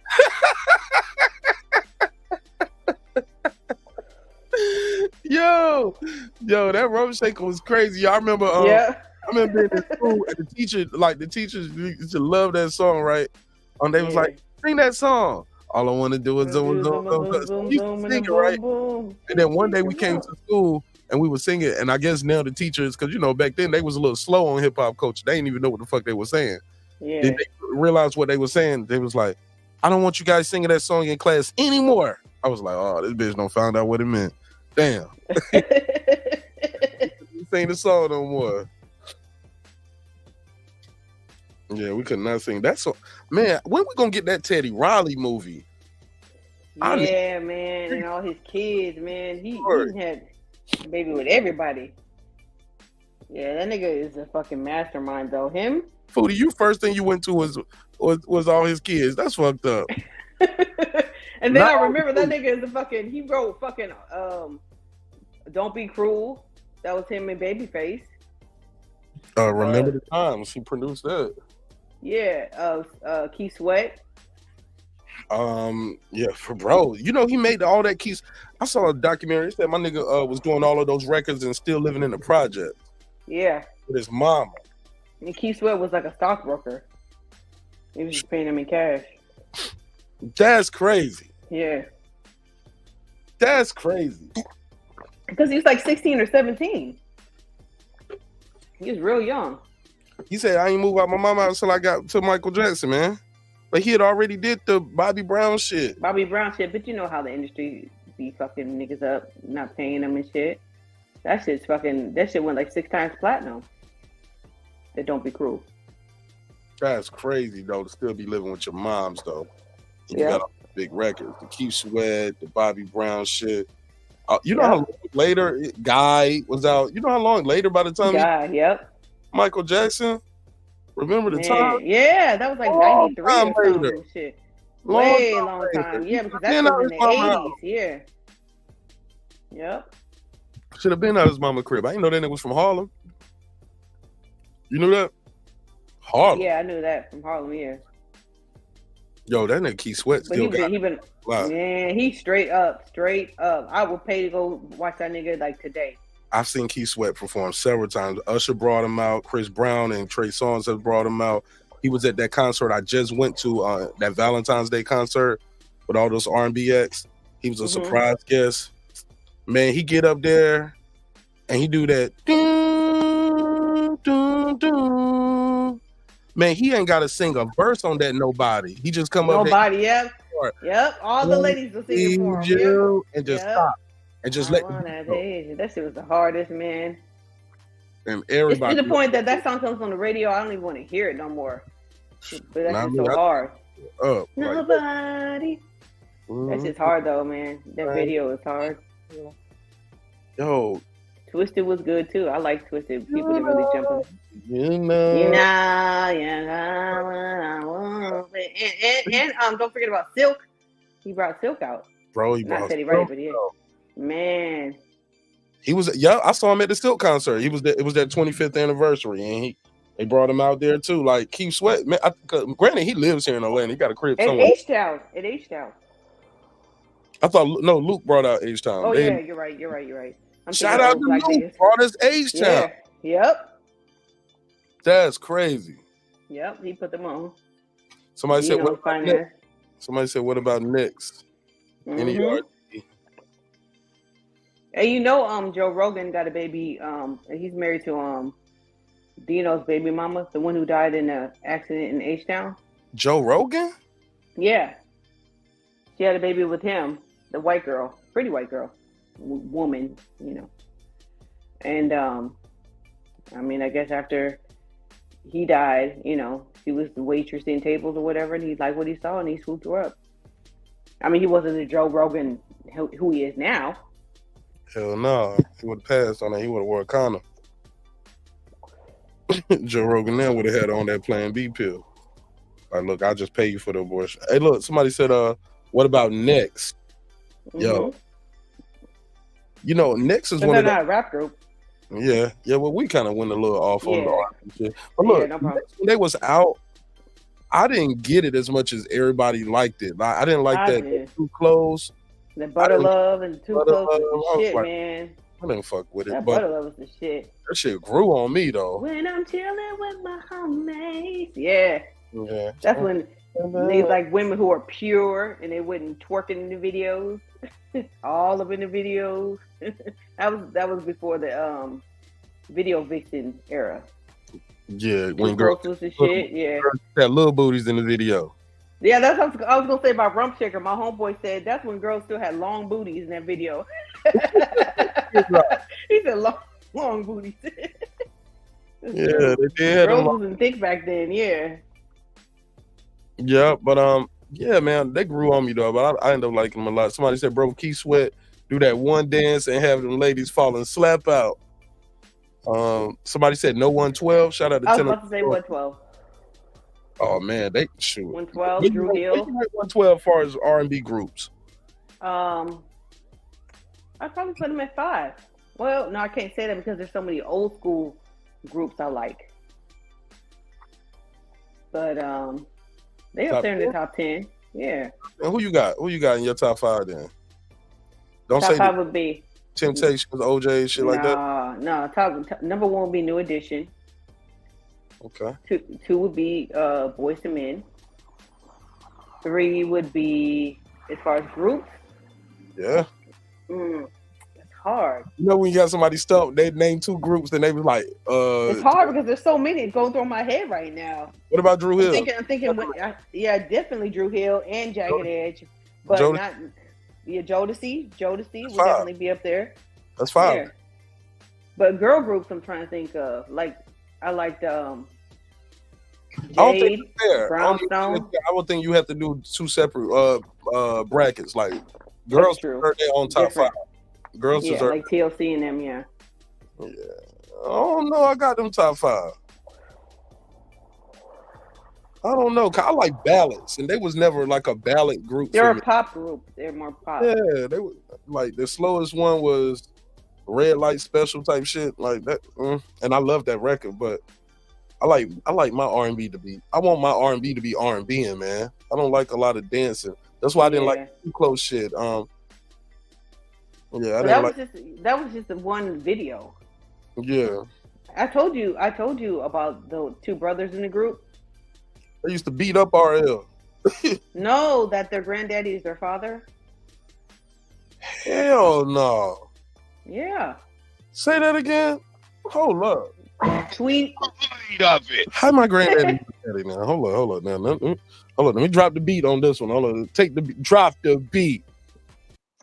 What the fuck did you just say? The granddaddy's the daddy. What happened?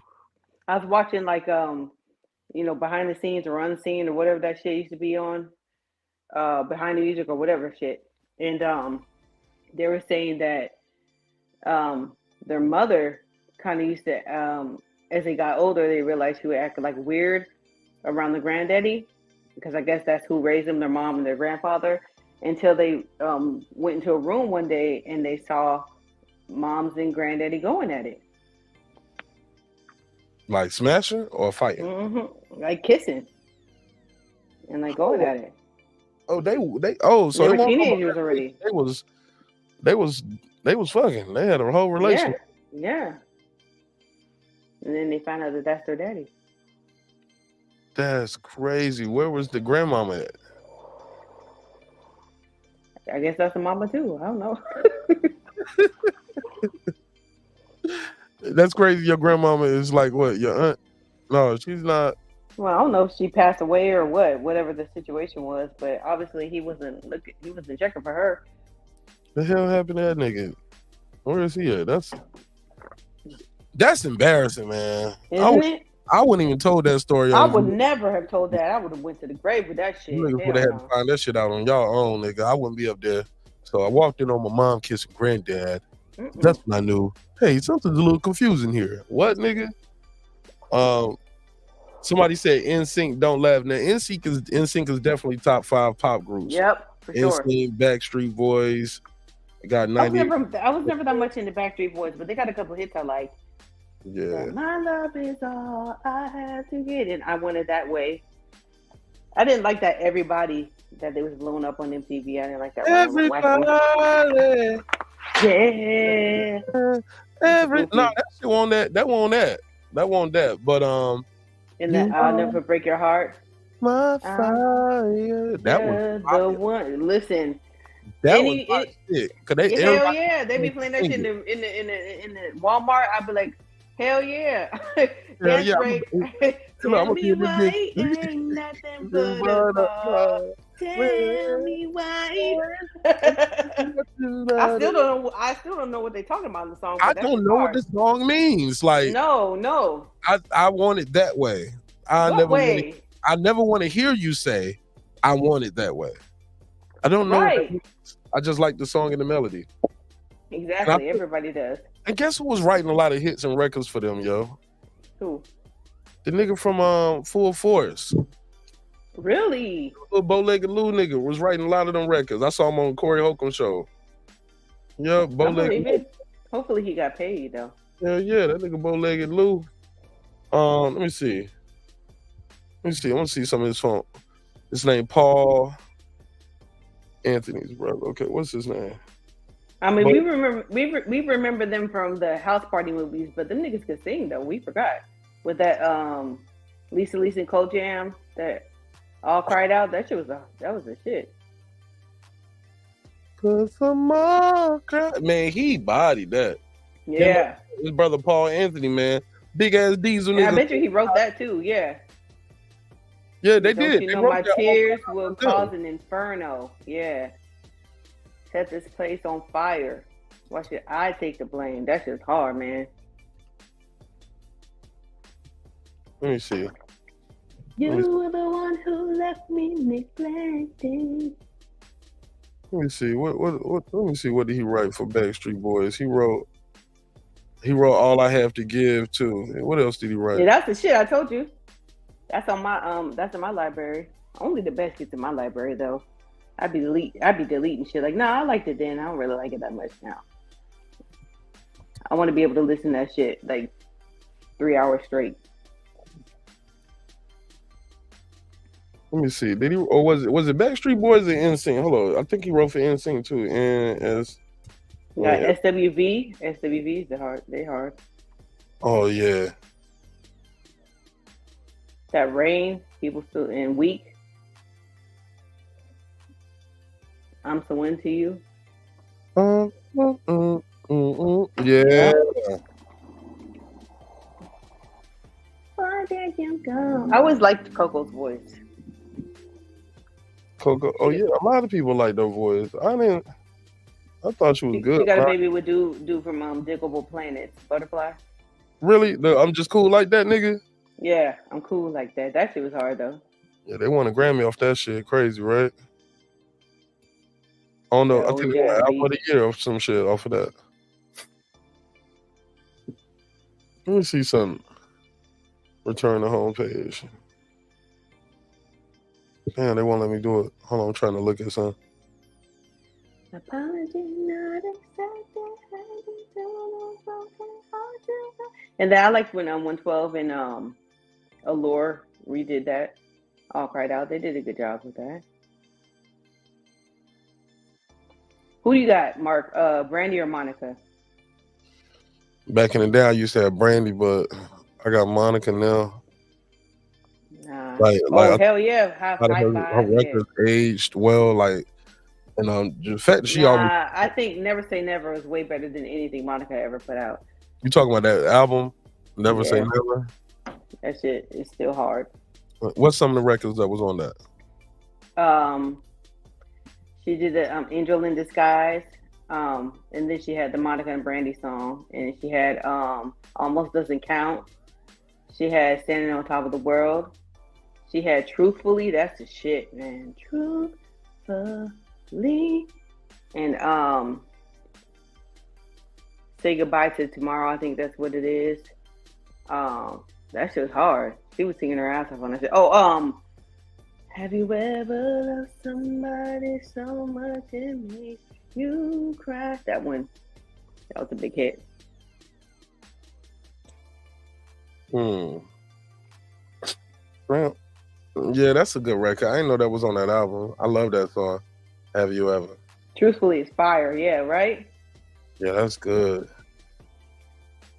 You cry. Damn, that's a hard one right there. I didn't even think about it like that. I just saw Monica too in February, so maybe that's why I'm biased too, because she was just up there, hit after hit. Monica got to me. Monica, her biggest hit was Angel of Mine. That shit was hard, man. I love Angel. And Before You Walk Out My Life, and the one on Space Jam. What's that?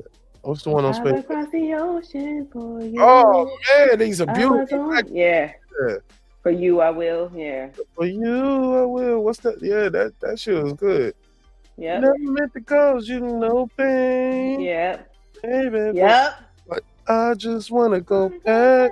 Like to hear, and she was like a 13, 14-year-old girl recording. Because she was 14 when it dropped.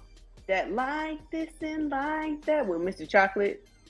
Like this and like that. And baby, that's why I love you so much. Yeah. That one, yeah. Monica over Brandy, yo. Because of those, it was just it was so many ballads. But Brandy's first album was the shit with Broken Hearted. Not the one with Kanye. The slow version. Kanye. I mean, that's a Kanye. Oops, my Kanye. I mean. That nigga talking about you right now. Right.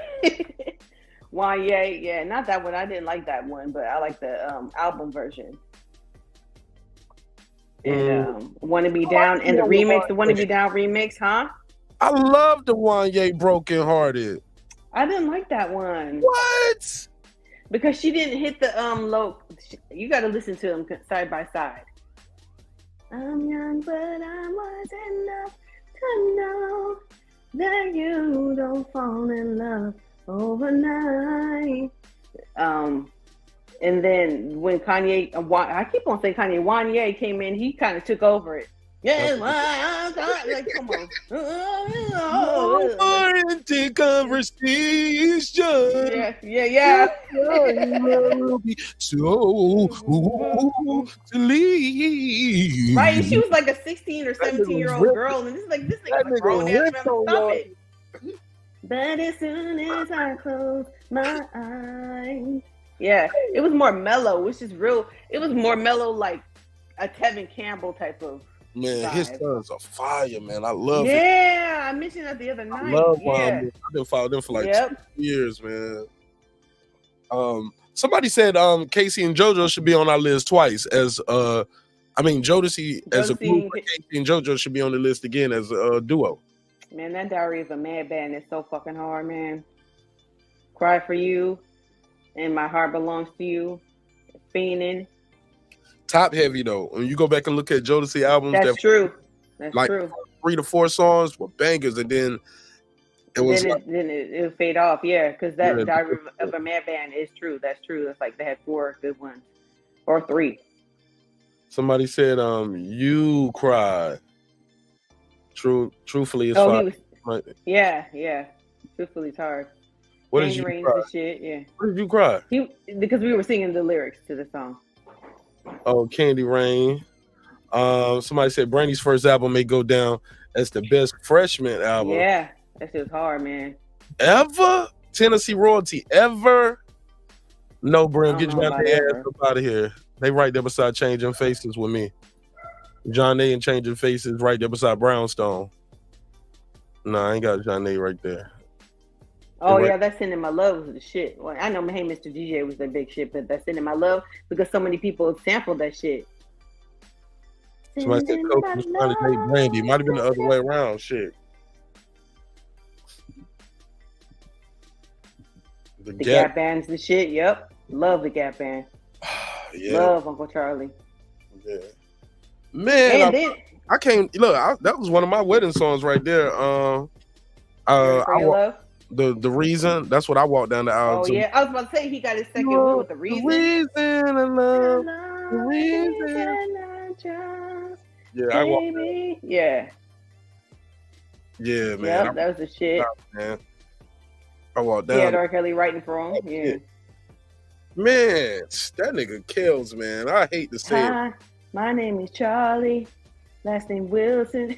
And I'm wondering if I could take you out. Yep. Invite you to my house, and here's my Yep. number, and you can call it. Oh man, Oh, and this yeah. man, My name my is name is Charlie. Hey, look, that's like the R. Kelly shit. Like, yeah, that's how you get bitches. You know what I'm saying? You gotta remind them who you are. Yep. Oh my God, R. Kelly, man. R. was Kelly, man. Shit. fucking God damn, his fucking shit is deep. ruined it. All the way from Born to the 90s. Just ruined it. You know he wrote that damn. High Five shit too, right? High Five, you said? He wrote that song Quality Time. If you listen close, you Oh yeah, that does. Yes, But man. they were kind of out of their element. That shit was like when they were doing that whole Quiet Storm type of shit, like R. Kelly. You know, R. Kelly you're was right. He was a writer for Jive. That's how the nigga got the deal because he was writing so many hits. They was like, I spend quality time with man. I love High Five, man. man, Peace, all that, man. you ever seen their story? You ever looked at their shit? That Yeah, behind the scenes yeah. or unsung? All Yep. these things had tragic endings. Yep. And then that nigga who got into that car accident, he died like a couple years ago. Pooh. I didn't know that. He was like a quad. He ended up a quadriplegic. Yeah. So all these Then- niggas are fucked up in the game. That nigga died huffing paint or some shit behind a Air apartment condi- building. Air conditioning, Yeah. AC fumes, nigga. Like how you trying to get? To Respectfully, heaven. fuck. Yo,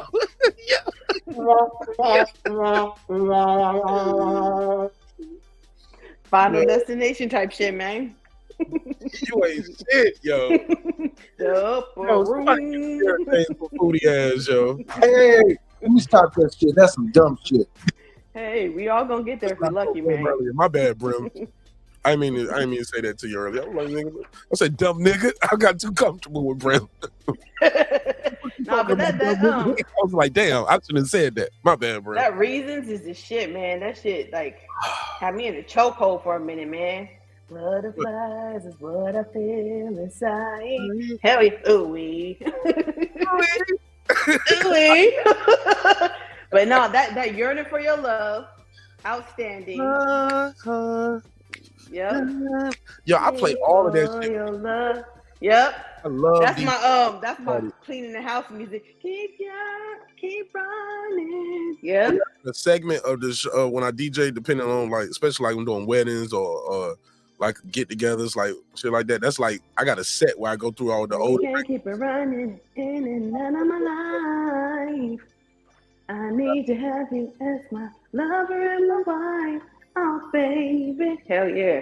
This nigga That said, shit. "Oh, Diddy, man, you got to rewind to the beginning of the episode and look at yesterday's episode. I did a whole breakdown on the Diddy shit yesterday, and I did a little bit at the beginning of the show. I've been watching that shit so much, I don't even want to talk about it. Yeah, but You I just did. gotta wait. Yeah, I just did the update though about the alleged drug mule getting arrested. Yeah, And but they lawyer. released him already. But look, what about Pretty Ricky? Yo, believe it or not, I was a pretty. Listen, I really wasn't, but I can't lie, but I kind of was. Cause that nigga Pleasure could sing, man, and he was Yeah. right. With me. Oh my Take your time with me. When I first heard that shit, I'm like, these niggas sound horrible. That shit was hard. The rap was bad, but the singing, that nigga could. He carried that group, especially that age ain't nothing but a number. No, the it's 5 in the morning. Oh, you talking about and the I'm up talking this whole thing to you, so honey, so honey. Do you wanna have it, baby? Yep, that shit was hard. Yo, that shit shit Juicy when they sampled that Key Sweat. Dun-dun-dun-dun-dun.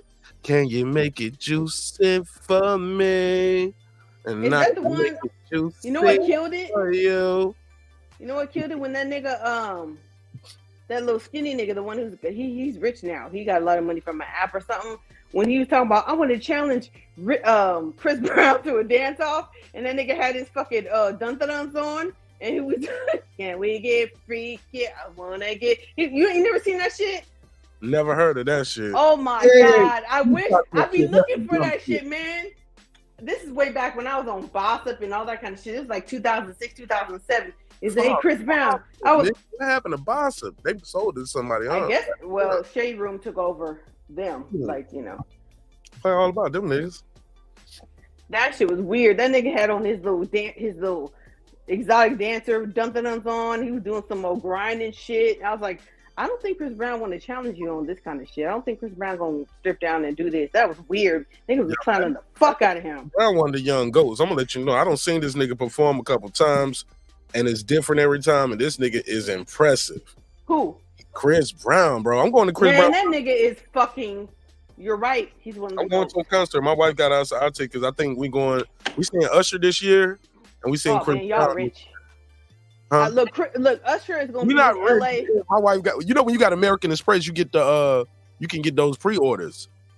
Like See, a day. that's why I missed because not Chris Brown, but Usher's gonna be in LA on my birthday, September 22nd. I can't even I can't get no tickets, man. They're sold out already. When I found out about the You gotta tour, find them somewhere, Foodie. his You new got album, man, them shits is Foodie, you hard. gotta That go song do- with LMA is Foodie, you hard. gotta go do what you gotta do to get that ticket, girl. Man, I gotta find a way, man. You I'm better gonna have to hit the I gotta hit the sugar daddy up.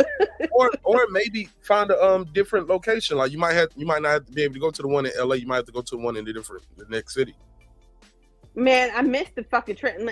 As many times as I've been to Vegas when he's been doing that residency.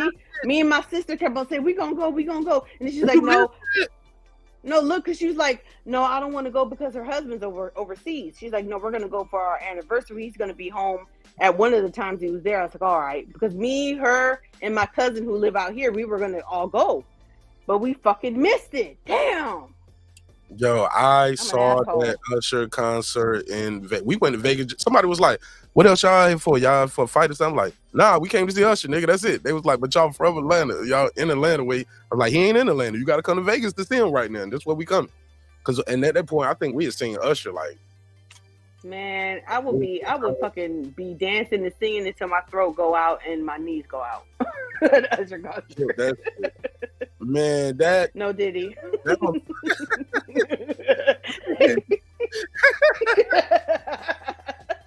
Somebody said, who sang that song T-shirt and panties? How'd it go? How'd it go? I don't know. You gotta ask Brandon to get up on here and sing that shit for me. He wants you to sing it for him. I know. Who sung that? Whose song was that? I don't know. I know that's I'm thinking Best I Ever Had. Sweatpants, hair tie, t-shirt with no panties on. That's the I don't know. That's all I know. T-shirt with no panties. Is that the K Michelle? Hell no, it was not before K Michelle. I don't know no T-shirt with no panties on. That nigga is. Somebody said Kel stole Aaron Hall's style. It's karma, y'all. Hold up 1 second. Let me give him a drop. Hold up, late. But he took it to the. I'll give you the $2. You give him the $2. All right, pay him the $2. Oh, pay the $2. Drake. Yeah, that's the one I know. That's all I know about T-shirt with no panties. That lyric. T-shirt and my panties on. That's I'm trying to think. Who is that? That's Freak Like Me, ain't it? Ain't that the same lady? Maybe it's Adina Howard. Is that Adina Howard? It might be Adina. I'm not really remembering the lyrics to it though. How it goes. I don't remember the melody or anything. She had a little nigga going through fits in that video as a little nigga watching that shit, bro. Watching that and I would be a freak all through the day. That's when the booty shorts was all the way in. Yeah. She used to remind me of Keisha from New Jack City. No, from New Jack City. I don't know why. Maybe it was the bob, but in the over the sexuality of her. But I used to love shit. What about Monifa? It's been too long since you've been gone. Feels good when I'm with you. I miss you. Come back. Oh, that was Heavy D's girl. I need just smile. Yeah, that was the shit. Can't see you in a while. That shit as soon as I get home, huh? Brim, where you at? Brim, you supposed to be up here for this sing along, nigga. Now, and then she came out with that. Do you really wanna fuck with me tonight? Whose song was that? That was her, Monifa. I don't remember that. Do you really wanna touch it? Do you? That was They took that beat to Ride the White Pony. That was that beat. Doom, doom, doom, I just remember Missy doing that first. Like, I stay closer to your side than a beeper, and you don't. No. That's Gina Thompson. Okay, PUFFDADDY. You be making hits like the old factory, and I hit him with the he. How. That's the first time we heard her saying that. That was Gina Thompson, right? That was it is Gina Thompson. That's all she did.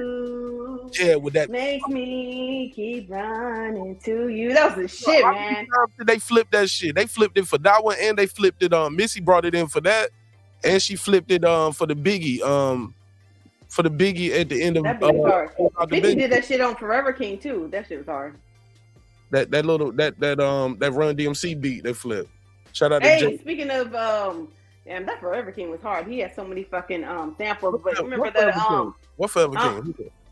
50 Cent, Forever King. It was he had two bomb ass what's it called? Not solos. What's it called? Mixtape. Forever King and War Angel. Them shit's hard, man. Them shit's fucking hard. He did that. Do you remember Horace Brown with 1 for the money, 2 for the show, 3 to get the honeys? Now here we go. You don't remember that shit? I remember hearing that, but I just knew MONEY. That shit is so cheesy, though. Yeah, that shit was cool. That shit was corny, but that's what we was listening to back then. That shit, just right, like with so trash. Remember, oh boy, rest in peace. He died of AIDS, but what was that shit? Not Let Me Come Inside. Yeah, if you let me come inside. I'll keep you satisfied tonight. You remember that one? If you want me, if you need me. I know I sound horrible, but that's how it went. I'm trying to find the melody. I'm trying to get the rhythm with you right there. If you let me come in. So that shit was big on the West Coast. I need to hear it real quick. Hold on. What's it called? You do. What's it called? Let Me Come Inside. And they also did a Come Inside Ribbons in the Sky. Let me come inside. So Like, still and now I'm thinking about it. Like literally, he's talking about coming inside, but you know, intro. Yes, intro. Yeah. Here I go. If you let me, Anything that I dream of, I wanna do to you, baby. to you, baby. If you promise me, Yeah, that shit. I remember this shit. I remember. Yep, that was the shit, man. And then Yep. they did Ribbons in the Sky cover. That shit was good. Yo, I'm gonna tell you whatchamacallit did that flip. What up, Lisa? Shout out Lisa. I'm gonna tell you that flip. When Jodeci flipped that damn Stevie Wonder song. Lately. Lately. Oh man. Oh That my just god. sitting there in the black and white video, just by the piano. Yeah. And they got an extended version. And then they have the unplugged version. They did it on unplugged. Yeah, Yep. man. Shit fire, yo. Hold on. I'll give you the $2. You give him the $2. All right, pay him the $2. Oh, pay the $2. To cry. That shit was the hardest. Man, they got a residency in Vegas right now. We was talking about going short. It's only like weeks. No, do they? That's New Edition. Is that New Edition is only doing 2 weeks? Somebody only doing 2 weeks out there for a residency, man. We was talking about going, but I was like, it got to be Jodeci. It got to be Jodeci because we was talking. Cause my wife was like, "Do we really want to go?" And JoJo might not be there because you know he had a stroke or some shit. Yeah, he's not, but he's coming back from it though. Hey, give me a second. I gotta go to the bathroom. Sit on the stool and sing. If I'll go out of it, but I was like, "Shit, Casey can hold that shit down for me. Casey can hold it down. Casey can hold it down." Man, I'm a big fan of Jodeci. They might be one of my groups that I think I've never seen live. I gotta ask my wife if I've seen them live yet. Cause I be forgetting. Nah, me too. That's one of my number one. I don't think I've seen them. I seen 112. I seen Jagged Edge. New Edition. Seen a lot of these motherfuckers, but I don't think I've seen Jodeci or Boyz II Men. Those the two I haven't seen yet. But she went to that Boyz II Men residency out there, and she said they bodied it. She said them niggas ate, yo. Brandon said lately live is dope. Lake County with his $2 super chat. He said Dina Howard is t-shirts and panties. Okay.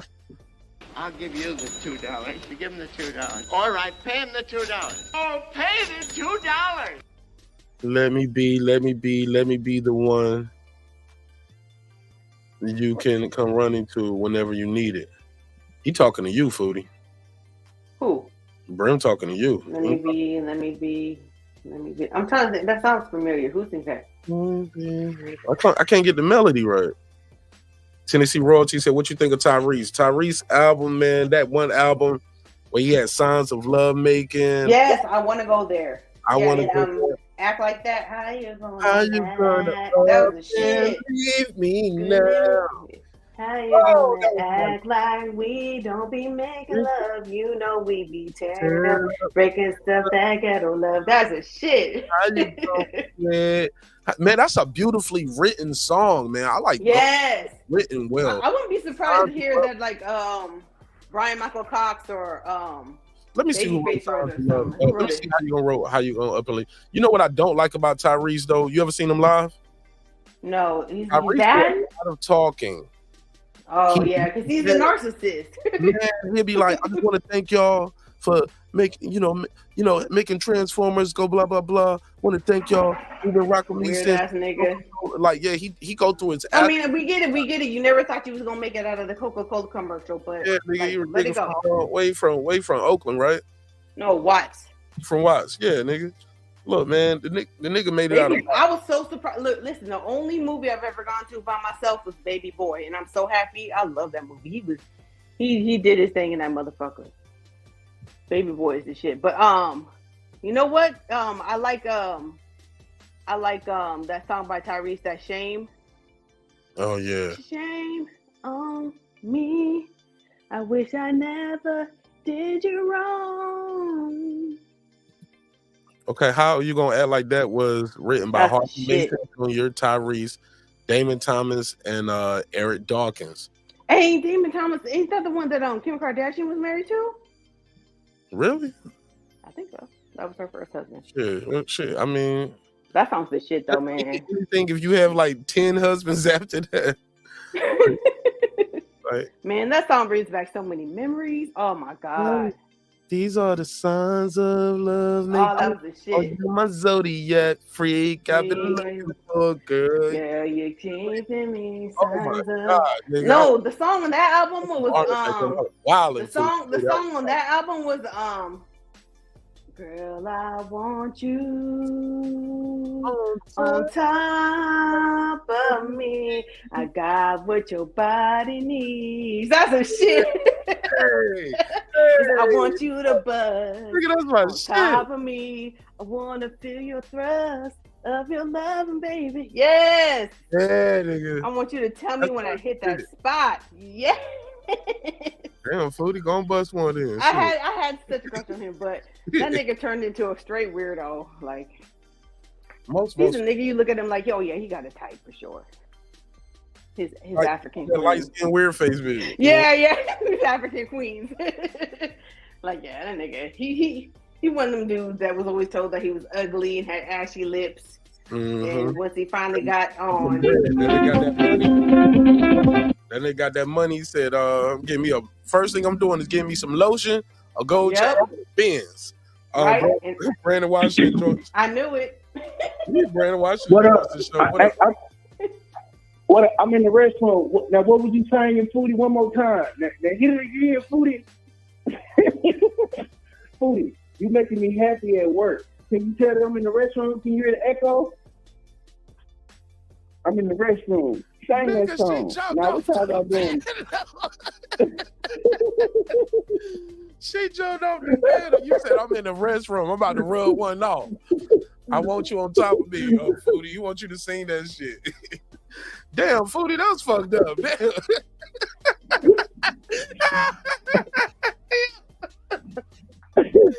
That's cold-blooded. She was like, I'm out of here, nigga. I ain't singing for your ass, you weird-ass nigga.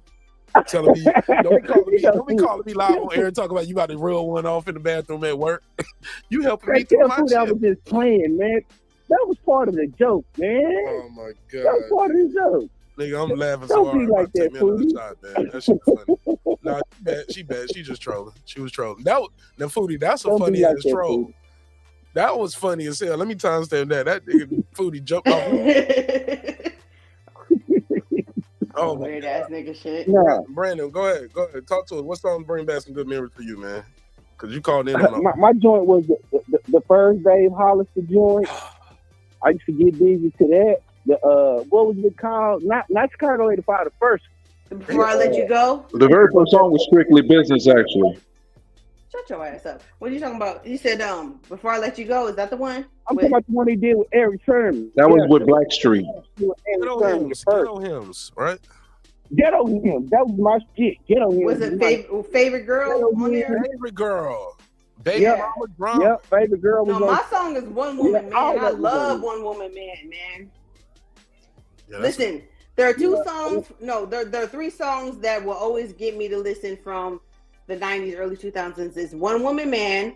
Oh, I didn't think you were going to say that. Hold on. Case Missing You and Faded Pictures with Case and Joe. Mm-hmm. Always. Pictures of a broken glass. The song I was singing, the song I typed in the chat earlier, that was an intro song. Let me come inside. That's the one I was having to listen to. Be alright tonight. Be satisfied. Oh no, that wasn't the song. I'm sorry, the one I dropped in the chat.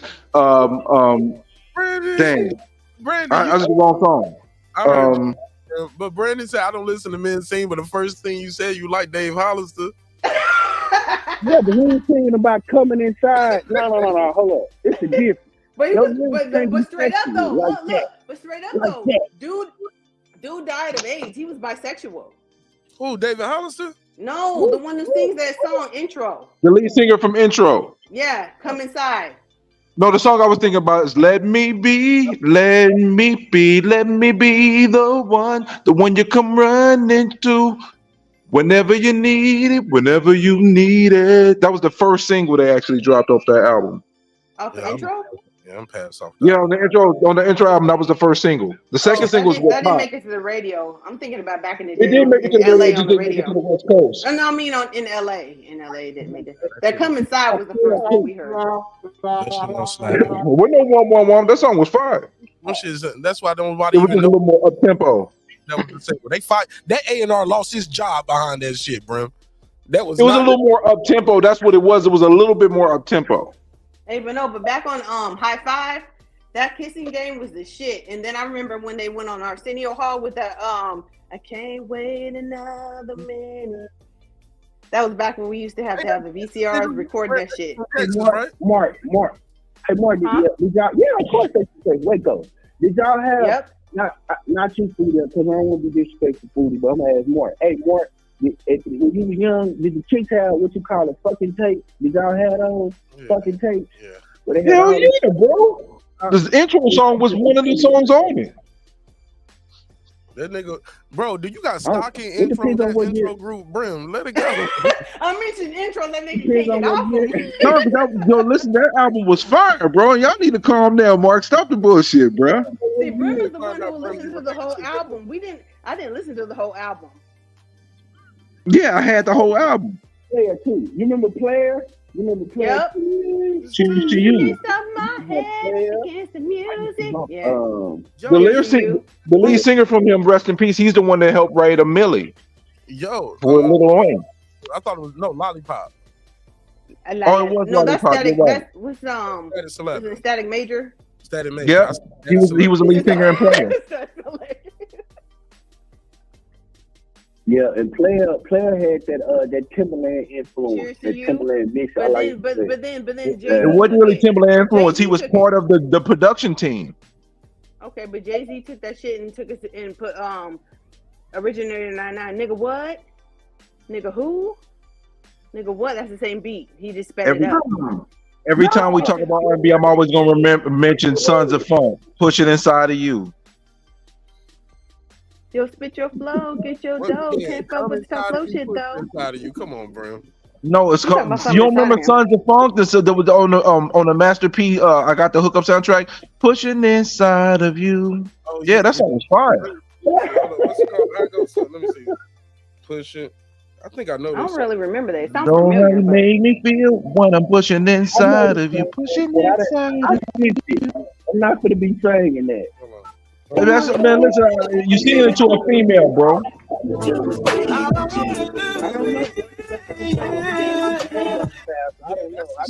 remember that. Yep, that was on the Get Groove On tape. Yep. Hey, speaking of soundtracks, what do you think? I think Boys in the Hood soundtrack had some of the best fucking songs on that shit.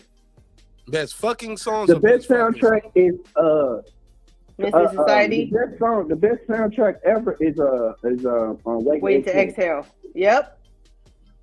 That's the best one. I think we did this topic. Y'all, we did this topic before. Did we? That was me. That was before you got here, Foodie. Maybe it wasn't me. Yeah, y'all, it wasn't me on it. Yeah, I love the Above the Rim soundtrack. That was hard too. Episode about the best soundtracks. And wait I to know you.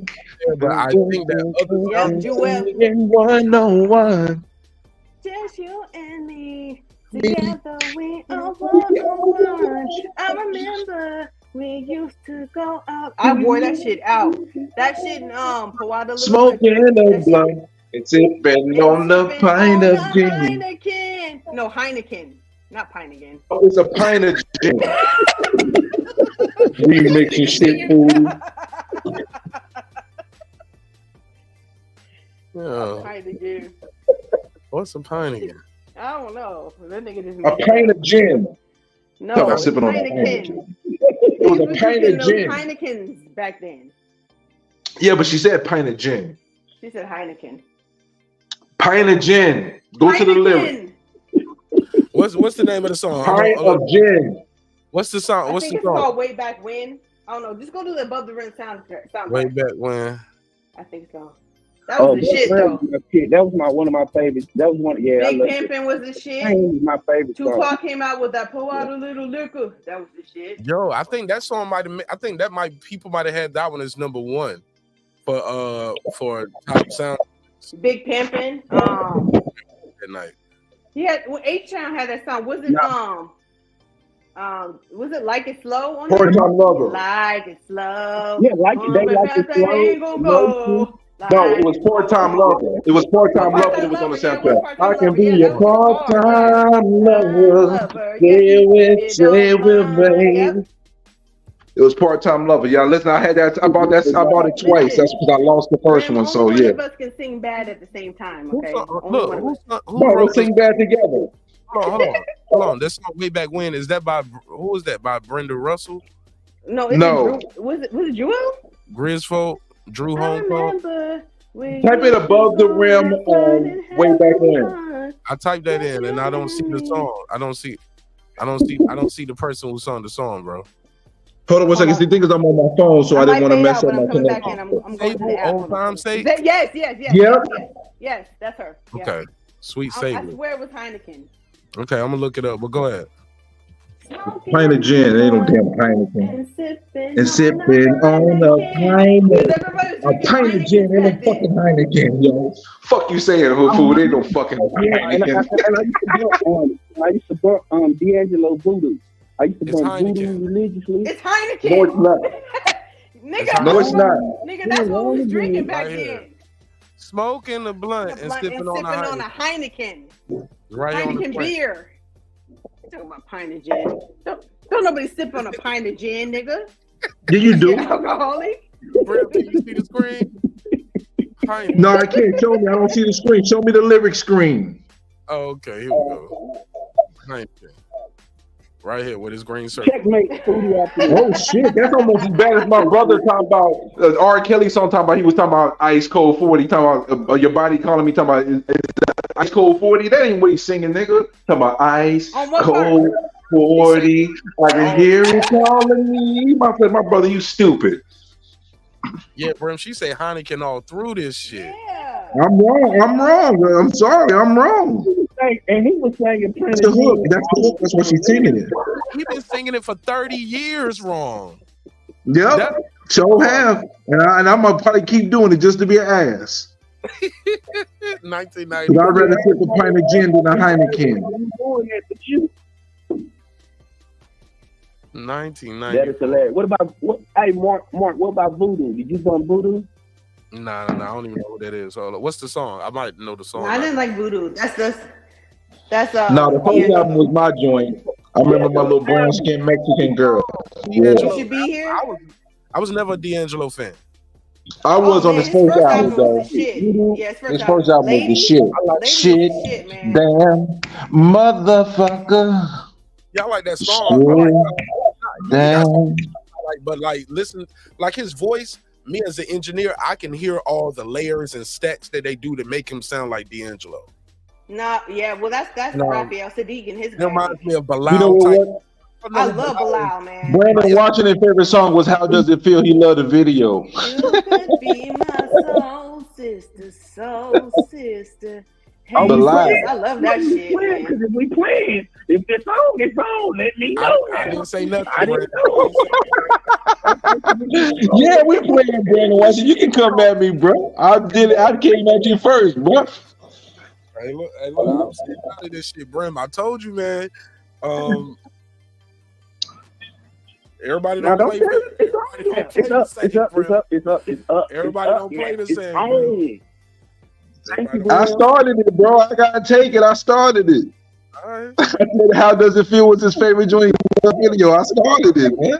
I didn't like How Does It Feel, but Lady was the shit, and Lady still is the shit. Yes. I didn't like the Devil's Pie. Everybody was all on that Devil's Pie shit. I love Devil's Pie. I love it. It was top heavy. The best two songs were really good, but the whole album was Man, that's one of the best albums ever made in life. I've never heard that. Ain't too many albums I ever heard that in with a Voodoo. girl back in the army, man, and the Devil's Pie come on right at the end. So I always had to listen to that song when I go back and look at my old memories. I was like, damn, how the hell did D'Angelo Devil's Pie get in my playlist? No Diddy, bro. No Diddy, bro. No Diddy. It was a woman. That was a woman. Diddy. That was a woman. Be recording myself. They come back throwing the 1-2. You know what I'm saying? Right, I'm gonna throw the whole computer. What else was on Devil's Pie? I would throw that motherfucker that was away. The Belly soundtrack. That was the song on the Belly soundtrack called Devil's Pie. Yeah, and it ended up being on Voodoo. It was on Voodoo too. It was on Voodoo. It was on his album Voodoo. Oh, I remember that song. Yeah. Yeah, I remember that song. Yeah, he got all that. Devil's Pie. Like I said, I'm a D'Angelo fan though. I like the last album that came out. D'Angelo and Brown Sugar was my cut. Brown Sugar is what introduced me and my friends to, what he was talking about in that song. We're like, oh. What was he talking about? Brown Sugar was my joint, boy. That was my cut. Sugar. Yep. I knew he was going to do it, Brown. I know. I want some of your brown sugar. He's saying sugar, not no hoo-hoo. I'm singing it the way I want to sing it. Let me sing it wrong. Okay, Pine. Okay, Pine. Yeah, I fucked that up for years. And argued about it. Sure did, with no shame too. I had to listen. Y'all wasn't drinking Heinekens out there? Yeah, we was, but I was drinking pints of gin too, though. Seagrams. No, we were drinking pink panties. You know what I thought was that? Because you remember Snoop Dogg, it was all about gin. You know what I mean? But that was Tanqueray, though. That wasn't that fucking Seagram's bumpy face shit. I didn't say Seagrams. I just said I didn't. When I drink gin, I used to drink the green bottle of Tanqueray. Gin is awful. Shit. You remember St. Yeah, I remember St. Eyes, yeah. That St. Eyes. St. Eyes, OE, Thunderbird, Cisco. Oh, Cisco was nasty, bro. That shit tastes like cough medicine. Yeah, straight up, man. That shit was awful. Kool-Aid. We used to drink Thunderbird with the Kool-Aid in it. Yep. Damn right. Rock good ass shit, man. I'm surprised I'm still alive. St. Eyes Special Brew. I ain't gonna lie, Foodie. If you was doing all that, Foodie, I'd have had you. I'd have had you, Foodie. I'm gonna go and say it. I'd have had you, Foodie. This shit though, y'all remember this? Call it thugs. Introducing a special room. The view. I'm thugs. Watch two dogs flipping blue. But don't be scary. Yeah, the commercial for St. Eyes, right? Now. Y'all remember that St. Eyes commercial with Tupac? Yeah. That shit was. Well, yeah, but all the rappers have. Finally got it home. Call it Thug Passion. Yeah, Thug Passion. Yep. That's just nasty though. Thug Passion. I heard it's the bomb, and you got it going on. Give me some of that Thug Passion. Baby. Thug Passion was what was the combination of Thug Passion again? I forgot. It was Crystal and Alizé. But we couldn't afford the Crystal, so we just drank the Alizé. with some Andre champagne. Yeah, Andres, yeah. Niggas getting that Andre. Wow. Cooked brute champagne. Brute, yep. Wow. To give you a headache right away. Right away, you get a headache. Niggas drinking that Alizé. I'm gonna tell you what, I was drinking that damn Hennessy and Hypno, and that was fucking niggas up. Hey, you know what's so weird? Some people call it the Grinch. They call it the Grinch out here. We call it the Credible Hoe on the East. Incredible Hoe. Yeah, that's what I heard at first. But then I came out to LA and I started going to parties, and they're like, "Oh yeah, pour up some of that Grinch." That shit was nasty. Ugh. Well, Hennessy is mad overrated anyway. Hennessy trash. It's all about Cavassier, man. Overrated. Hey, I love Grinch connection. Johnny Walker Blue Label. Single malt. I don't like whiskey. The first time I ever got fucked up, me and my homeboys went out to Malibu, and they had me drinking that fucking Southern Comfort. I'm like, oh yeah. No. Fuck that. I'll never drink SoCo again, bro. I threw up so much on SoCo, everything tastes like SoCo for a week. I'll never drink that shit. I will never. Since I was 18 Fuck years old, I've Southern never Comfort. touched it again. Never. Nope, I ain't fucking with SoCo, man. Fuck SoCo. That shit had me done tastes for. like Scotch tape. It's disgusting. Ugh. It's so bad that you can make a good mixed drink in it, make a good mixed drink, and if I taste SoCo, I don't want it. Oh, I cannot fuck with that shit. I like whiskey sours though. I like whiskey sours though.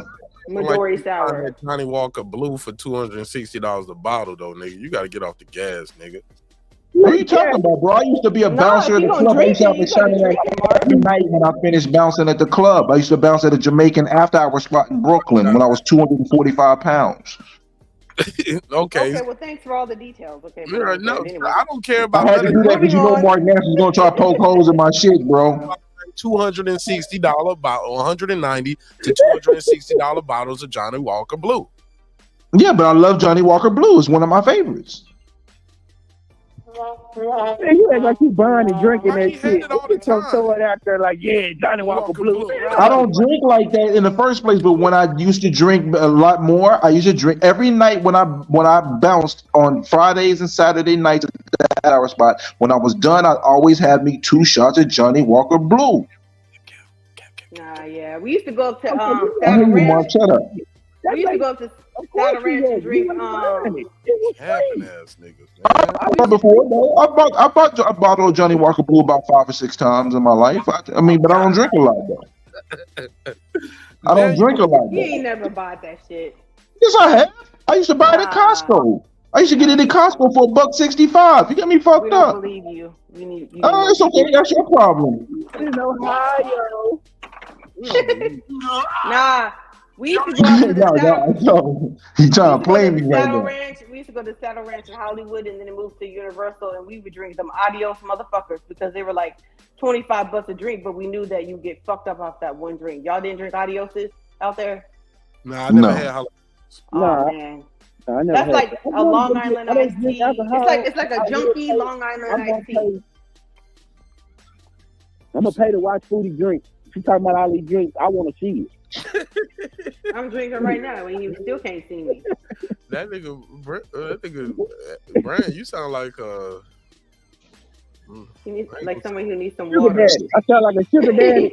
Nah, you sound like you sound a little parched. You sound like Cosby, nigga, talking about. I just want to see you drink. Some Spanish flies. Hey, I'll be like, I'll be like, Bro, hey, you like 260 right now. That nigga said back when I used to be 260. Nigga, you like 250 right now. 259. No, I'm not. I lost weight, bro. I'm down to 214 from 235. So don't play me. We don't believe you. You short as fuck, man. You short as fuck, man. No, I'm 6 foot. You 6 foot 214. Those cheeks and that face right there, nigga, that ain't 214 pounds, nigga. Now listen, it is what it is. Don't play me, kid. Play Lotto. You heard? Fuck out of here. Let me, Brims, lean back a little bit. Let me see the rose on that neck real quick. Hell no, this nigga. Hey, Mark. He's 6 foot. He's 6 foot. He's 5'7". He's 6 foot and 5'7". He's really 5'7", but he's round up. No, I'm 6 foot, bro. I'm 6 foot. What are you playing the kid? Cut it up, B-Dub.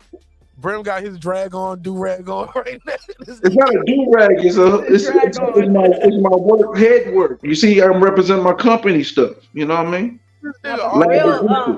This Friday, I'm about to go see that nigga got that angle and shit like he taking over for the 992. I'm about to go see the game. Company logos DJ on. Quick, do-rag, a company jacket, a company shirt. But he want us to Brad. But he want us to think he was buying $265 bottles of Johnny Walker Blue. Yeah, when I was buying, it was only $165 at Costco, bro.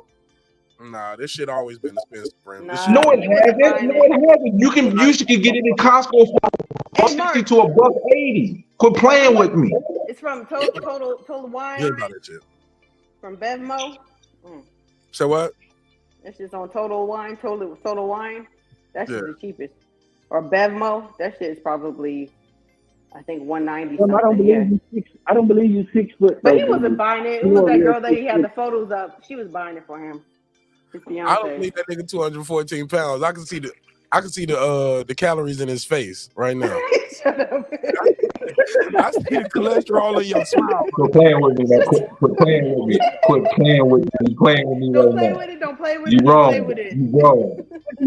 You can see his sugar level. You wrong. Damn wrong. I can tell this nigga ain't drinking his water, eating his fruits and vegetables properly, nigga. This nigga got a drive-through face.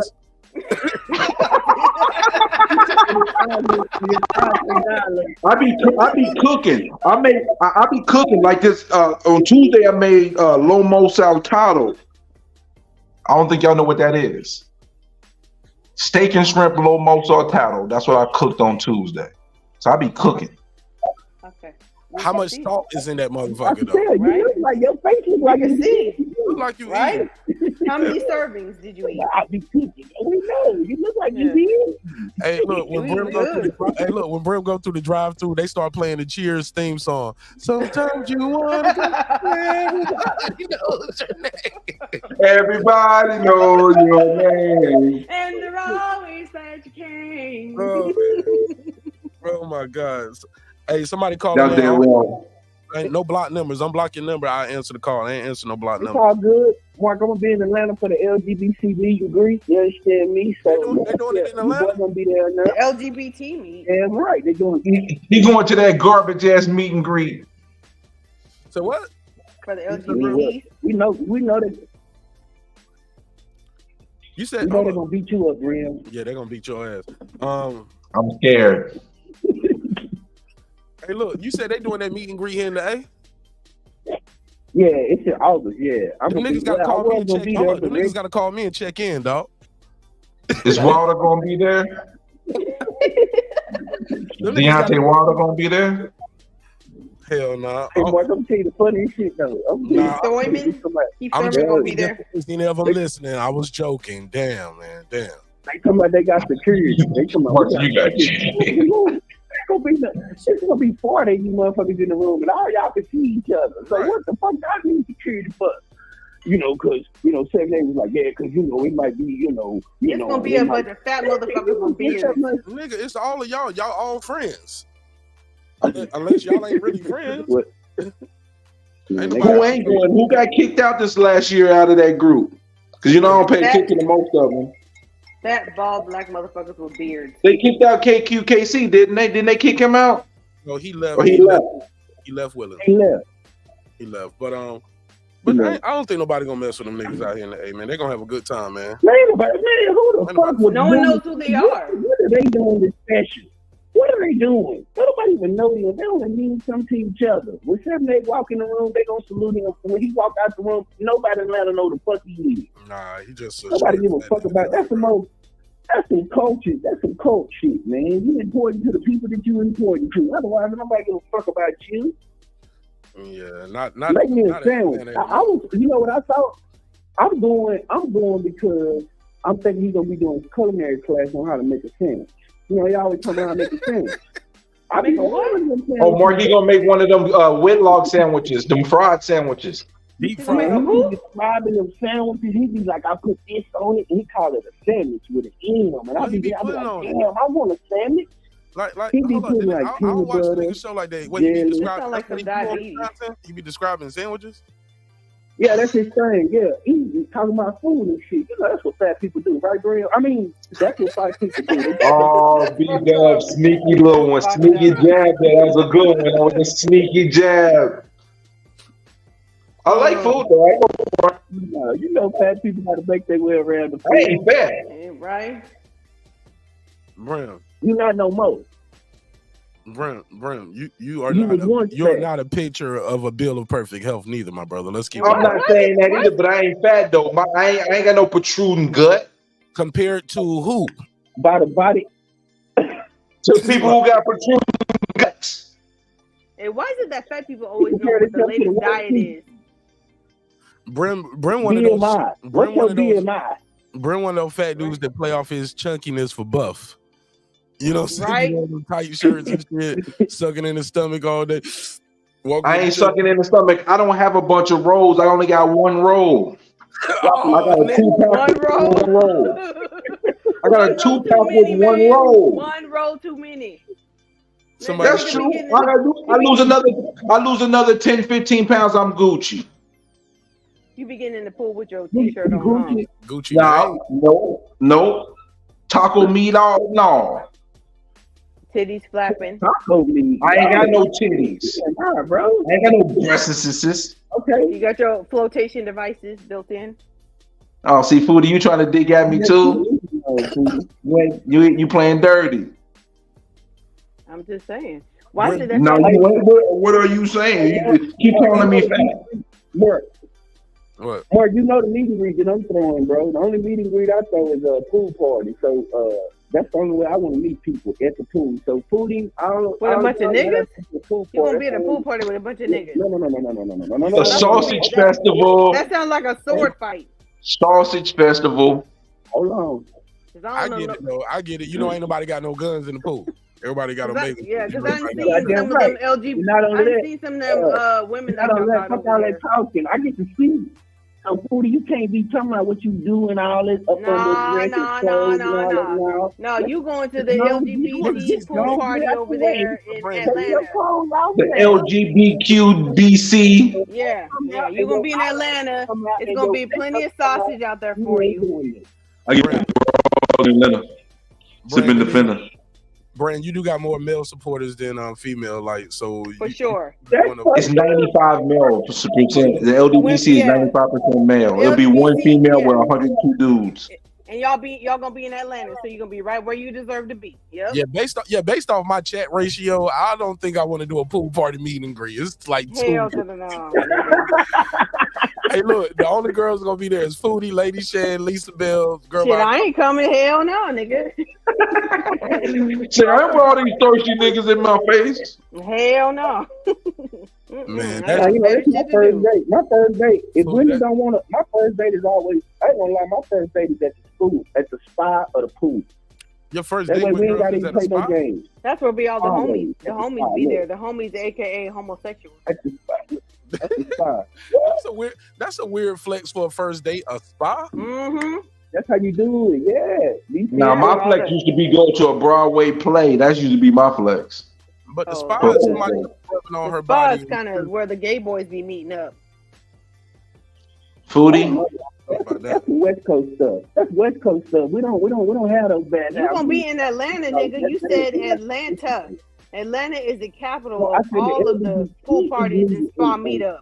Mark, you gonna let her do that, Mark? I ain't born and raised out here, my nigga. This ain't my city. I don't stand with this shit. Mark is married to a woman, as far as I know. I'm married to a woman, and I don't rep. So he don't count for no city in this country like that. You going to Rainbow Capital, the Black Rainbow Capital. For everybody's rights, even to have an all male boxing. I'm not saying there's nothing wrong with it. I'm just going off of what he told me. He gonna have a pool party and a spa meetup in the Rainbow Capital of the United States.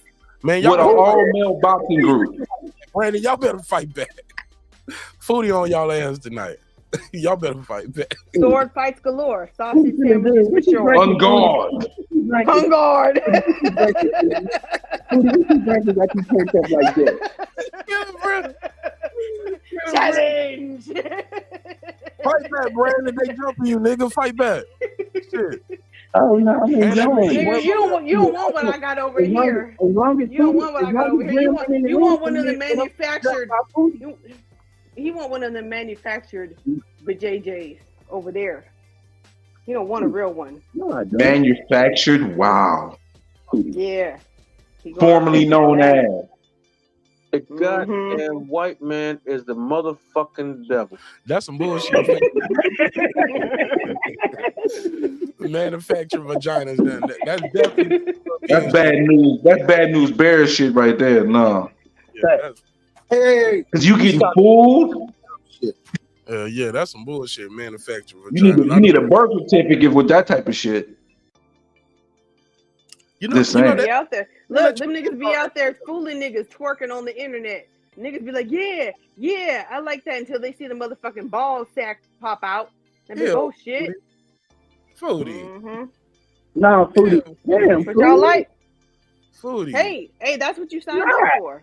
Who is y'all? Nobody up here said they like I that. am talking to Brandon. Oh shit! Let me stay out of it then. Go ahead. Fight Oh my God, she's talking to me. I didn't tell her for none of that, Foodie. I'm just going off of the information you gave me, nigga. You said you like to your first date like to be at a pool party or a sauna, and you're going to Atlanta with 40 niggas. Yeah, with a woman, man.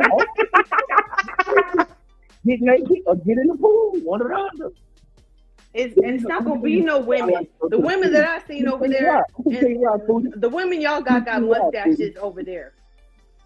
On Let me y'all tell you side. why, Foodie. The reason why is because most of the women that I come across, especially a lot of West Coast women, they artificial. So when we get in the pool, and then they hair come off, their nails come off, their makeup come off. Well, baby, if you think we artificial, wait till you get to Atlanta.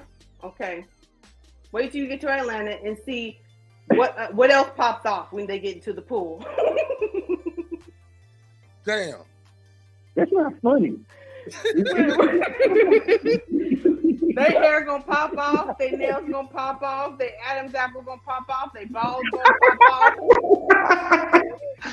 How you gonna pop off an Adam's apple, Foodie? You wildin' now. He about to tell us. I want a full report when you come back, Brandon. I want a full report. I want a full book. Brandon, you can't go now, bro. You can't go now, Brandon. The way Foodie dogging, you can't go, man. You gotta check out, bro. He's going on purpose show up in Atlanta. I got 40 niggas that nobody wants. Anybody want a ticket? I got it. Foodie done talk me out of going. Anybody want to? It's worth $25. I want to see the pool party. I want to see it. You talking about all this shit? You talking about?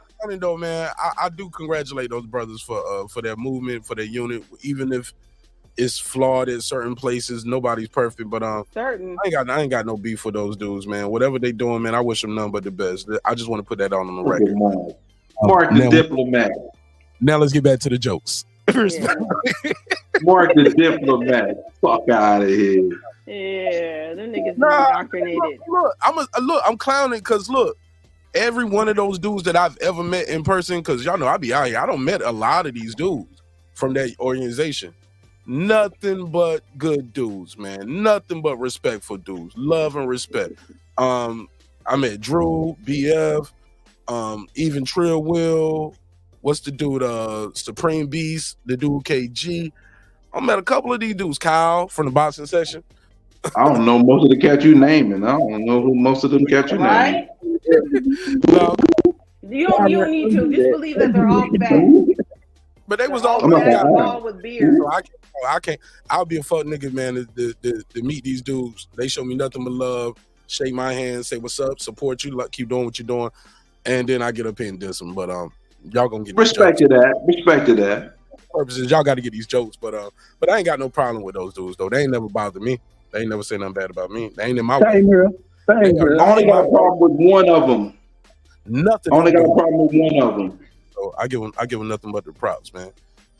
I wish our audience was that loyal, because them niggas be loyal. Like, I can't come to your channel, man. You know what I'm saying? Because, you know, they like, do. Them niggas be like, I be watching, but I can't chat. Them niggas be like, they in the chat now. Niggas be like, I be watching, but I can't talk. 7-8 threatened their ass one time. 7-8 was like, they be telling that you either gonna be over here or over there. I was like, so I can't. So if I'm over here, I can't go over there. No, you can't go over there, because if I see you in their chat, well, if you see me in their chat, that means you watching them too. Then. Right. Right? You know?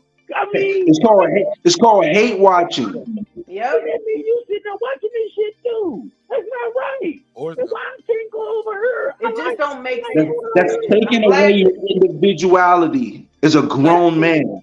I'm not going to do it because another grown man told me I shouldn't. Right? You ain't gotta like what the fuck I do. I'm just doing what I do. I never understood that. Even when me and Brand was having our little issues back and forth, I never told nobody they couldn't go to Old Boy channel and what they can and can't do with the Wi-Fi in that's your Wi-Fi, your phone, your computer. Like, I don't get into that shit. This shit just entertainment for me, man. That shit don't bother me. That shit ain't no blood being shed, man. Get your jokes off.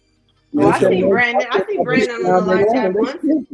Yeah, that shit light. They put that kid hand down. That's pimping shit. You better not go over there. Shit. None of you hoes better not go over there. You think he be slapping them niggas or something? Like, why you say that? You think he slap them or something? He threatened to slap H Money, so I'm pretty sure he had the DP one of them. Sure, we probably got online and got a DP. Did you say DP? What kind of DP? Right? Because that means something else from where I come from, nigga. Yeah. That nigga said DP though. Okay, see, that's what I'm talking about. That's that Atlanta Rainbow shit. That pool party and sauna meetup shit. Yo. Why you acting like you won't come to the meetup? You know you want to see. You know you want to see if I'm really 6'3" and not 5'7" like Graham. I promise you, I'm a real 6'3". I'm not 5'7", dog. I'm 6 foot. Shut your Brandon, you probably 5'7", 272. Short and wide. You a funny looking nigga. He definitely don't look how he sound. He definitely don't look how he sound though. Brandon look like he. Who don't? I knew he was funny Brandon, looking. Brandon voice sound like he looked like. Never mind. Let me go get me some. A little dude. I look like Graham, like a 5'7" dude. I sound. Brandon sound like a little small light skinned nigga, man. He sound like a. No, he sound like he look like Dave Chappelle smoking sherm sticks. You remember Leonard Thomas? Nope. Wow, where he been at? Yeah, I remember Leonard. I remember that name. Remember Leonard? He disappeared after that spanked, huh? Yeah, he disappeared after the Spence fight. Yeah, understandable. He was talking. He used to go all around every channel, popping shit about how Spence was this and Spence was that. I'm not an internet 6 foot. I'm not internet 6 foot, and I'm not an internet 215 pounds. I'm a real 220 pounds, dude. Straight up and down. 220 pounds. 6'3". 220, 6'3", 6'3". Yeah. All right. Okay. Well, what that cash app looking like? Size 14. What that video look like? Cash app looking like. Right? My skin is brown. Stop the cap, hit the cash app. What that Venmo looking like? What that Zelle looking like? The Zelle's connected to the dongle. Yeah. I'm at work getting it right now. You know they got to be taken care of. I'm working in the middle of the night. Oh, okay. She's gonna dig all in your pockets, Brandon. What you got on my 40? Why don't you stop? Why don't you let me do this pimping? Why don't you sit back and eat you a frittata capata or whatever you made? You gonna find more. You stick your hand in my pocket, you gonna bump up against something. Just so you know. I don't have dimes in this motherfucker. A roller copper. That is like remember back in the day when our parents had them big old jars of pennies. They're like, hey, can I get some money? And they had them little things you had to put the money in. Your parents didn't get them from the bank. Those little envelopes that you had to put like 50 cents and you had to take all the pennies and put them in there. Y'all didn't have those? Nope. I just had the rolls we put them in. Yeah, but they didn't come in rolls. No, but you can get the rolls. You can roll them yourself. You get the pennies. What's the name? And you put all the stuff in there. Yeah, and then we had to put our name and address on that shit. Yo, I had a cousin when I was a kid. You know, this nigga's like probably the reason why I hustle so hard now. Like this nigga used to have, bro. This nigga had an ice cream truck. He used to DJ. He was a welder. I went back home to my little ass country town. This nigga had one of the only strip clubs in there, but he ain't had no liquor license in there before. So all he had was beer. Then he lost that part, so niggas was able to come to the strip club, but they had to bring their own beer and shit in. I was like, BYOB strip club. BYOB at a strip club. Yo, I was like, I hate strip clubs. Most overrated thing ever. You had to bring your own pint of gin. Yo, pint of gin and a Heineken. Heineken. At your own strip club, bro. Hey, but that's all right. He was providing the entertainment shit. Yeah, then that shit got burnt down. Everybody said Cousin Gene did himself for insurance money. But I was like, yo, this nigga Cousin Gene's the ultimate hustle. But I never forget when I was a kid, I used to see he had all that change. And I was like, nigga ain't got no money. And I sat there with him. He said, help me roll this money up and I'll give you about $20. And I was like, all right, nigga, I can't, man, we might have rolled up almost $1,000 in coins, yo. Damn. Yo, from the fucking ice cream truck hustle. Shit, I thought I was doing something. I didn't even know you could make that much money off a fucking ice cream truck, my nigga. This nigga was kidding. Ice cream, man.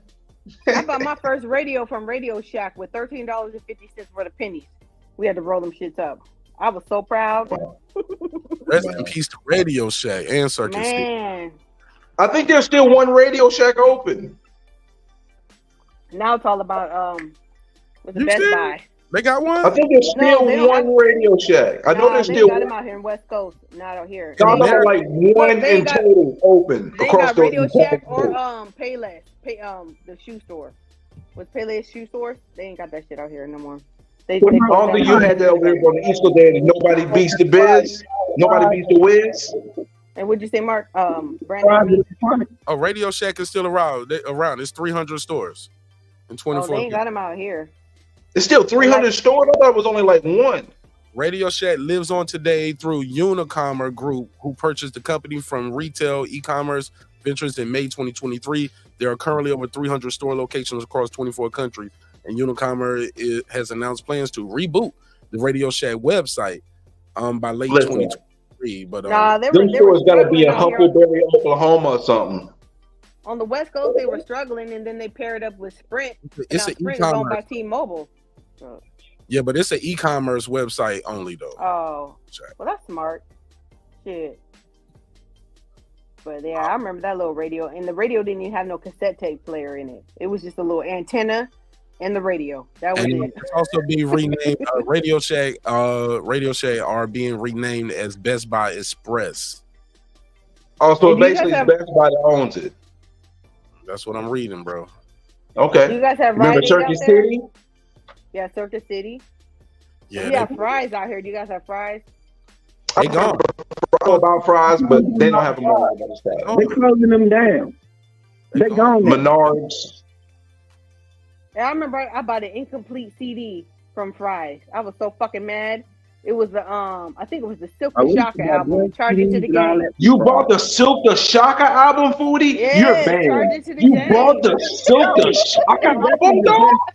Foodie, that's Wow. Charge It to the Game. That's one of the best. Wow. Wow. Brim. That shit Wow, like cut off Foodie. at like track 10. It cut off. Wow, Foodie, you bought Silk the Shocker? Yep. Yo, that shit went like 2 or 3 times platinum. Why you keep saying it like It it? did Why you though. keep But saying it like everything this, back then was going platinum Why on you No keep saying it Limit like though. that? Everything. How could you That's say when they it were like still that, using bro? beats. That was That's when they still had beats by the dope. pound. They had I Don't Want to Be There If I Don't Got On There with Fiend. All kind And of they had that shit with Destiny Child. You East Coast laughing, you East Coast snobbish elitist. I was born in the South, Goofy. I was born in the South, Goofy. I was at one of the first Hot Boy shows there ever was. Hush your mouth. I grew up on West Coast and down South music before the East Coast. Okay. Yeah, right. But Brim got offended by that shit. Like, Yeah, because I grew up on West Coast and down South music before when I first heard Method Man, I didn't like the song because I was a down South West Coast music connoisseur. East Coast grew on me. nah, I was in the South too, but Method Man was nice. I don't believe you. Method Man You was need nice more from the people. jump, bro. From Method the Man- jump. From ME Method to Man was nice from the HOG, jump. man. And that cream. Cream. Man, I didn't like this. I didn't like Method Man. I didn't like that song at first. It had to grow on me. I was like, what the fuck is You this? didn't like All I Need? You didn't like I bought the cow. Yeah, my sister was older than me. She used to buy all the music, man. Oh man, I used to fucking look. I had a crush on that motherfucker. What's that shit that they be smoking? Decal. Decal. That's it over here. You know what Decal is, right? Yeah. Lace Foodie. You know what Decal is? I don't know. Lace it backwards. To this day. Dust blunts. Oh, so we call them primos out here. I thought they call them woolies out there. Woo-woo? No, they call them that's down Woolies up south. north. That's up north. Yeah. Oh, okay, that's okay. No, Sherm sticks. Sherm sticks. No, Sherm sticks are cigarettes dipped in Sherm. Okay.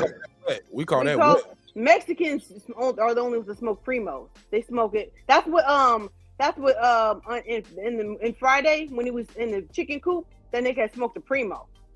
Oh. Anything Yeah. we call that shit wet. Well, we call it wet too, but that's not just wet. It's just wet. I didn't know you like smoking wet. Yeah. Your pause, But right? wet is just wet. Is just Right, wet. bro. Yeah. Niggas used to did that shit in embalming fluid. Yeah, that's what wet is. That's angel dust. Yeah. That's Them niggas crazy. be- Smoking that's what them embalming niggas- fluid. That's what them niggas used to smoke before they did drive-by. That's how it got popular. Yeah. Fuck that, man. I'm That's drive-by shit. Yeah. let me out the car like Trey. And the nigga. niggas would get shermed out and niggas go to jail and be all skinny. I'm out. Let me out the car. This I want to go home. Enemies, I need to do that. Nah, I'm good, homie. I'm saying, like, if you got to do that shit to do some shit, then you don't really need to be doing You that don't need shit. to be doing it. Get Right? out. That's some shit you don't need to be doing. All of it. Yeah, You you're don't need good to be guy. doing sherm. Yeah, but them niggas would get high, and them niggas would be butt naked. That's what they call them, butt naked. They would get butt naked. It would make you want to strip your clothes off. Them motherfuckers be out there in the projects, butt ass naked. They be on the roof, butt ass naked. The police would be coming with the bird will be on their ass. Niggas be fucked up off that Run, shit. run from the ghetto, bird. Yep. Hell no. Bird. Well, back to the chat I go. Nothing but love for y'all crazy folks. I'm gonna get at you, BW. You 5'7", 275 monster. I didn't know he's still on here. Yeah, he's still up here. I think he ain't saying nothing. But Brand's still up here. Because he's thinking about all in them steamy rooms he's gonna be in. That nigga think about that. I'm at work. I'm getting my paper, Foodie. Foodie, I'm getting what you like. Then you say you need a sugar daddy? I'm getting that money. No, I said I got a sugar daddy, but I can get another. You got one? How old There's is room. you? There's room for more. What do you got to do to him to get the money? And what Do you to got to do him? to get the money? He trying to get that Usher tickets, nigga, or the Chris Brown. Chris No, Brown. it's the Usher ticket. What I you can doing? take the Chris Brown one too. Take her to the Usher concert, bro. See, this ain't the 90s. No, not take me to the concert. I need backstage. This I ain't need the backstage 90s, but passes. you ain't got to do nothing to Food Hey, dirty. Baby, I got your I thought you were going money. back Got into your the- word. Say hey. Oh, Brent, we just saw a full body shot of your ass before you got off. He fucked around and backed that camera up a little bit and showed He the like one of them showed the motherfucking neck. Eminem body. He got an Eminem body. No, he got the bizarre body. Yeah. That nigga look like Bizarre bizarre, body. dude. Them blue and yellow, purple Pills. pills. Hey, but Rudy, hold up. So a guy, I thought that would be a good date and a safe date. Meet you at the concert. We go to the concert together. It's a lot of people there. I'm focused on the concert. We can, you know what I'm saying? It ain't a lot of talking that you got to do to get to know somebody. But I thought a concert would be a good first date for like a sugar daddy type individual. Like, It just depends on the who you are and what type of sugar daddy you attract. You gotta have a conversation. You gotta check the temperature of the room, because sometimes, it's a lot of people. So it's very easy to bump up against that thing. You know what I'm saying? Real easy. Oops. No. So we have to, make sure it's going to be a polite little situation. that's when you get the tell them to get the seats where the handicapped people sit at. So it's like a lot of space in between. A wheelchair and shit. Like, nigga, get the handicapped seats for the tickets. We got to make sure we got backstage passes. I want to meet Usher. Damn, Brandon, she trying to make you break the bank. See, I was gonna tell you to get it as long as you get in the building. You know what I'm saying? You in there. She trying to get backstage passes. You got to give us some backstage ass some footy. I'm just like, God damn. You know how much them Usher backstage passes cost? Do you know what a privilege it is to go to a concert with me? Man, girl, man, shit, you better not have no pants. I mean, I'm sorry. He said he wants your body sweaty all night, no panties. Ew, he wants. Man, He said he wants some sweaty bodies. I'm from the South. Stick my finger in. Oh shit. He said, I'm gonna stick my finger in it. That's all he been thinking about, man. Brandon, you too old to think about Brandon, them, dog. that's what I'm saying, Brandon. I know you've been thinking about it. I like that, bro. I like that, bro. I ain't gonna. I like. You still like it make you fingering? feel like a teenager. Nigga, don't nobody want your Yeah, it make fucking you feel like a teenager. With your dirty nails. figure. Yeah, giving motherfuckers Okay. yeast infections and BV and shit with that shit. Hell nah, nigga. Nigga got AC unit fluid Yeah, all over your shit. Nigga got BV fingers. Hey, look, nigga be scratching his balls and shit, then try to finger Right? you. Crab Picking your fingers. toenails. You Not gonna that West Coast. you did. You let West Coast dudes lick on you. You need to stop, Foodie. Y'all burnt out on the West Coast. Fuck out of here. Whack 100 and Boscos and all that. Whack 100 and Bosco. Nigga, how old are you? Get the fuck out of here. Don't nobody want no fucking weird ass motherfucking Whack 100. All about the same age, Foodie. I check my YouTube demographics. We all give or take around the same age. Yeah, well, ain't nobody fucking no weird ass. Look, that nigga Gonzo, rest in peace, said that he went to the studio one time and Whack 100 showed up there with some Brandon's type of girls that got the, the manufactured vaginas. The what kind of girls? The manufactured vagina T girls. Oh, the steam room girls that don't let you. He talk. He can't do that.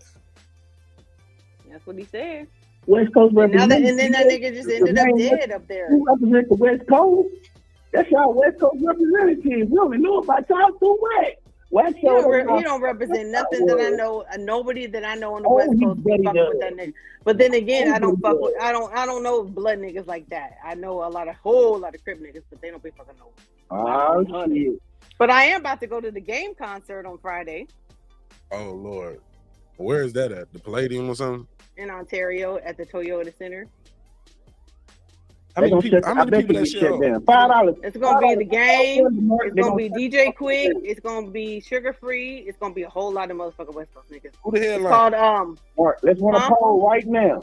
They not gonna make it. They not gonna make it to fucking. That show gonna be over in 30 minutes. Them unruly West Coast blacks gonna shut that shit down. They gonna have blacks and Mexicans. They're gonna have Little Rob. They're gonna have Mellow Man Ace. Niggas. They gonna be doing. I'm thinking they're gonna put the Mexicans up there first. Oh yeah, somebody getting shot. Hello. So look, niggas can't even go to the IHOP out there in Cali. You think I'm going? I went to the T-Mobile. Not the T-Mobile. The Toyota Center is really nice. Ontario is a very nice upscale area. Rancho Cucamonga is a very nice upscale area. The last time I went there was for the Westmore concert with Too Short, E40, Ice Cube, and Snoop Dogg, and it was a fucking party, man. But they had cops there. That was like right at the end of COVID in like 2022. They had cops there. They look at your ID. You can only have a bag that's like only a certain amount of, very small. You can't have big bags and shit. What city? Food? I'm gonna look up. Ontario. How many people you think that hold? The Toyota Center, they have boxing matches there. So probably maybe, I don't know, 1,500, maybe 50,000. I mean, I said 1,500. The Toyota Center. On a poll, Mark. Okay, people run a poll. I'm gonna take the over. That shit don't last 30 minutes. That shit ain't gonna last 30 minutes. That shit was a fucking party, man. That shit was so fucking fun. But the drinks was expensive as fuck. Huh? It holds 11,000, and y'all got who's the headliner? Game. DJ Quick, Sugar Free, and then they got like some Mexicans, and they got like Rodney O and Joe Cooley and all them niggas, all that. It's called West. What We Are the West or some shit like that. We're all in the same game. That's about the only place that line up will work. That's about the only place that shit gonna work. Too. I don't think Sugar Free people gonna shoot it up or do nothing crazy. Nah, they're promoting niggas. Them some pimp niggas. I don't think DJ Quick gonna be on that shit. Nah. If anything, it's gonna get shut down on his game. And that's why I said Whack 100. That's his If anything, his shit gonna get the shit shut down.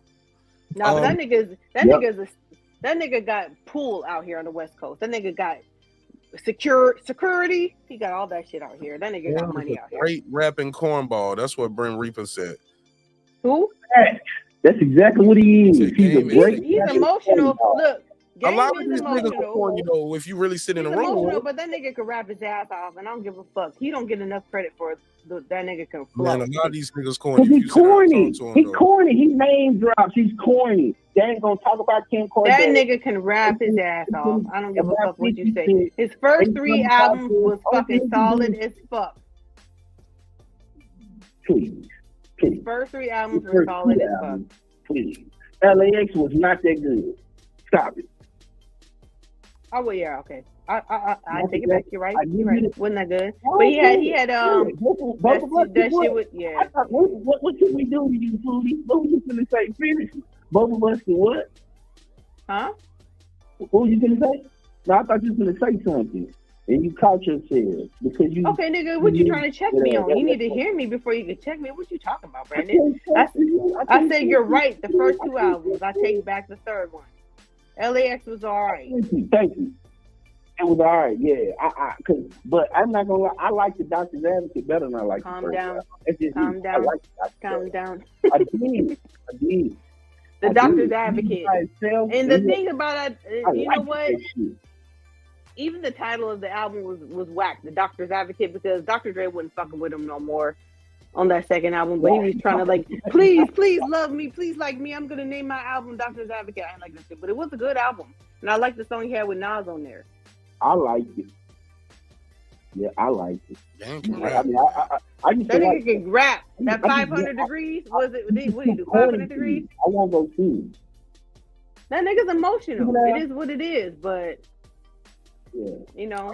Hey, Mark, did you see Juvenile drop the video? Yeah. Did you see Juvenile drop the video to 400 degrees? Did you see that? From back And I never saw the video. Yeah, she dropped the video today for 400 degrees. Hold on, Juvenile? Hold on, now, is it an old video never released, or he did a new video for like? He did a new video. It's brand new. It's him and Man and Fred. You know what? Really? I actually like that concept because I wish more rappers did that for like songs that were great songs that. Now they're adding a visual to it. Yeah. Yeah, I wish. I like that too. Yeah. And out here where I live, where there's a lot they of dropped the ball on the single. They should have been a single, and they didn't make it a single. Remember, they stopped pushing Juvenile. He had already had 3 or 4 goddamn singles, so they stopped pushing it. But everybody liked that song on the album, which should have been a single. Out here on the West Coast, them niggas was talking about that shit. Yeah. No. What they were talking about was not the 400 degrees. They were talking about what didn't Wayne come out with? What was it, 500 degrees? That mixtape. Yeah, that shit was horrible. That was an actual album. It was horrible. Oh, I don't think it was an album. It came out. That was around the time he was dropping it before the Carter 2. It came out. He did the Carter. He did 500 degrees. No, he did 500 degrees. Then he started doing that Carter stuff. Yeah, I don't think it was a commercial album. Degrees. Because his first commercial album was The Block Is Hot, right? Right. Was And that the the name of the second album? one should be, if I remember correctly, the second one is 500 degrees. It was I think it horrible. was a mixtape, Brandon. Was I don't it? think it. I don't know, Fruity. I ain't gonna put a brim on you. I'm gonna let you in, Fruity. Because I remember they was talking about it out here in LA, out here in IE. That's the thing, like where I live. When you're a certain distance from LA, you can gain perspective better on what's going on. Like out here, we have a lot of Indian casinos, and they're building like arenas or whatever. So you'll get like that's like when Ashanti and Ja Rule, they were doing their little tour shit. They'll be out here. Then we got Tony just came out here. Music, huh? I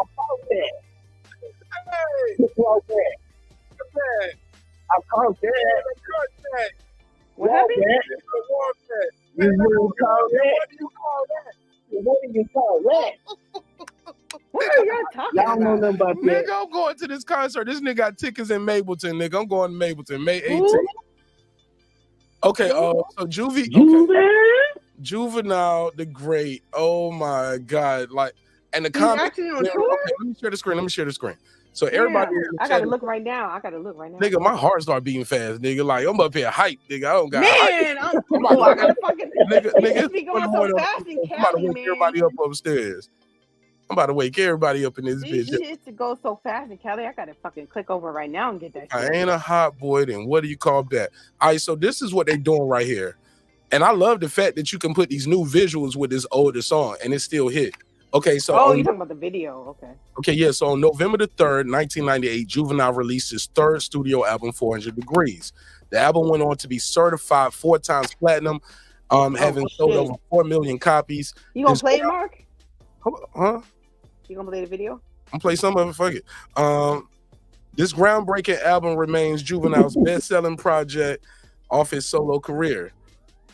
This visual is a celebration of his 25th anniversary of his monumental album. Hold on, I gotta. That's my son. My son was born in that year. If I'm playing, I remember I was pregnant when Hawk came out in '98.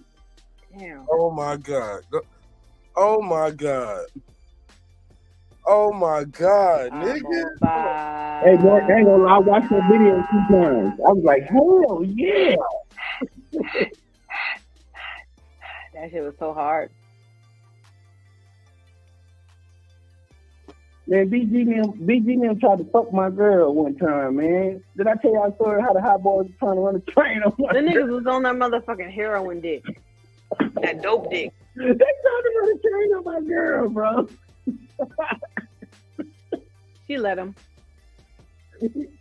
Oh, no, I didn't. I told that bitch, I was sick. I was about 17, 16. I was about 16, 17. About 16. This bitch come to the house. This girl come to the house, come out. I just seen the hot boys at the 7-Eleven. They was on their tour bus and blah, blah, blah. And they told me, come with them, ain't fucking and blah, blah, blah. Bitch, how long you been gone?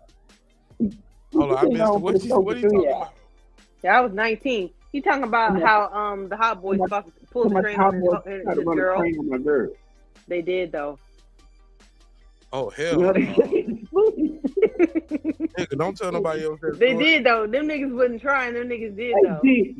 No, they did. Listen, that nigga Turk was on Dreamcast. Look, that nigga Turk was on Dreamcast talking about how they were 15-year-old heroin addicts, and the reason why he got on it is because them bitches like that dope dick. So they got on dope because they said that the dick was better. Like 15 fucking years old. Like who the fuck didn't raise y'all? And why did the girls know what dope dick feel like? Dope dick, that who? Yeah, like I said, y'all. Who didn't fucking raise y'all? Y'all never been in fucking Louisiana. 15. But no, he said that there was fucking girls like they were like grown women at that time. I knew, dude. I was fucking grown women at 16 too. I'm just saying, Mark. Mark, you know you knocked down your nigga. If you was crying over a girl who got a train over, listen. You just told us the story. You just told us that you was about to cry over a girl getting the train pulled over on her when you was 17. But you was fucking grown women. Nah. I was. Nah. I was. Okay. How it goes. Okay, I'll believe you this time. I didn't believe you the first 2 times. I didn't believe you the first 2 times, but I'll believe you the third time. My mama that you said it. 59 years old. Manny Fresh was at that favorite T.I. album is Urban Legends, right? That's what got me like that shit. When I heard ASAP, that shit was like, that's when I had like digital radio before we had Apple. And I was like, oh shit, I gotta buy that shit. Nobody on the West Coast was playing that shit, but I got a whole bunch of people banging that shit. I used to go up to Slots and Swap Meet and bang that shit. But my song, I was listening to it again like the other day. That I'm the Greatest on that shit. When Manny Fresh produced that shit. Do you remember that? Yeah. I know what you're talking about. That shit was hard, man. Man, this concert got Juvenile, Bun B, DJ Quit, Yin Yang Twins, and the Young Bloods, and special guests. Young Bloods. That's my This shit. shit might be Presidential. Damn, y'all got Young Blood. Damn, I boy. like that shit. That shit, damn. They gonna bring that That shit. shit, here. damn. Bun B and DJ Quick. I ain't never seen them niggas live. Hey, my shit is that Jazzy Faye. I know you're waiting for daddy. It won't be long, shorty. Be patient, cause I'm coming to you. Riding dirty on 85, slow ticket and easy. I don't want nothing to happen to you. That shit's hard. What about that, Cody? I know you waiting for daddy. It won't be long, shorty. Be patient, cause I'm coming to you. Them long season. Riding dirty on 85, slow taking it easy. I don't want nothing to keep me. I can't fuck with no lawn, bro. I don't care. I'm not sitting on the lawn, bro. That shit be muddy. It be muddy. That's it, and damn, it's hard. I would definitely be at least at the upper terrace right here for the $90, nigga. I got to be at least upper terrace. Yeah, I got $90? Yeah. I'm sitting down somewhere, nigga. I need a chair. What about ceiling fans? Do they got ceiling fans at y'all thing, Mark? That spray mist and all that? Where? Ceiling fans, nigga, where you going to the juke joint? Right. The juke joint. You say how hot it gets. She don't know how hot. She don't understand. She don't understand about. I ain't never been. Nah, nigga, I go to fucking arenas like the I ain't Toyota never Center. been to no concert, bro. When they said Mableton, Georgia, I said Mableton. Mableton. Because Mableton is on the west side, like. That sounds like y'all might be met with some motherfucking Ku Klux No, Klan it ain't that far. It ain't that far. Like, but Mableton is on the west side, like, so that's like by Bankhead. And I didn't even know they had no. okay. Yeah, that's like some hood shit. Like when you get right there, it's a stoplight. You make a right. I would be careful about that. So it's an amphitheater. Yeah, but I It's didn't even an know they had that amphitheater, shit okay. over there, and they was doing events over there. Go ahead. That's the thing about LA is like you think about Los Angeles as, you know, gang metropolis or whatever, but when you see headlining artists, they're going to like the YouTube Arena, they're going to the Crypto, you know, Center, what used to be the Staples Center. They're going to like the bigger ones. That's the ones I go to, at least at Universal, where they have a lot of police presence. I ain't going to fucking Compton. I ain't going to fucking, you know, even Inglewood though. But the thing is, we're so You're not there like I thought you was. I thought you was there. No. The thing is that even if I wanted to, everything is so gentrified in Los Angeles now that there ain't no real hood shit no more. Even like in Inglewood, they're tearing down the projects and all that shit. Everything's gentrified. They gonna have white people in motherfucking Compton and Inglewood in a minute. All them young yuppies that were moving out to like the Calabasas and all that shit, that's just too priced out for them now. So now they're taking the old homes in like Lamert Park, in all the inner city places in LA, Slauson or whatever, and they're tearing that shit down. They're building condominiums, and they're gonna have these white people out there for like $5,000 a month. So now they're building a what's it called? Like all of the anything that used to be an arena where people would go. Now they're tearing that shit down. It's gonna be too expensive for people to go to the show. Yeah, but it's safer. I just want to say, I don't care if the brokies can't afford to go. I'm sorry. Exactly. I don't want the brokies there because they be bringing all the bullshit. Yeah. I need good security at all my. Y'all elitist. That's elitist talk. Hey, look, but I did see Drake and Lil Wayne. Y'all remember when Drake did the Drake versus Lil Wayne concert? I saw that shit at the amphitheater. Me and the homies, man, we was out that bitch deep, nigga. It was me, Trey, Fresh, Moot, Q, Boom, Candy. I still haven't gone to a Drake concert. There was like when he was doing, I think it was More Life. There was a time I was gonna buy concerts for me and my sons to go, but that shit was gonna put me out like $1,600. I'm like, no, fuck that shit. We gonna just listen to the album. Drake did an amphitheater record that night we was there, and that was like some outside shit. And that was the first time I went to a concert like outside on some festival shit like that. I've been going to the shit in arenas. I ain't been to no outside shit like this, especially on nothing on that level. And it's just like two niggas. It ain't no summer jam type thing. It's just Drake and Lil Wayne, a couple open acts, but really it's just Drake and Lil Wayne back to back to back to back. Have you ever been to a summer jam, Mark? Like what in Atlanta or I went to New York? I went to the hot Hot 107.9 shit. I ain't go to the original one, the New York shit, but I've been to the one they do here in Atlanta. And I always go to the Winterfest shit that the rival radio station they do. So one radio station that's 107.9. They do like the summer jam shit.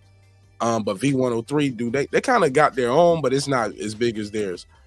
Pause. But they do a Winterfest, and I always go to that Winterfest though.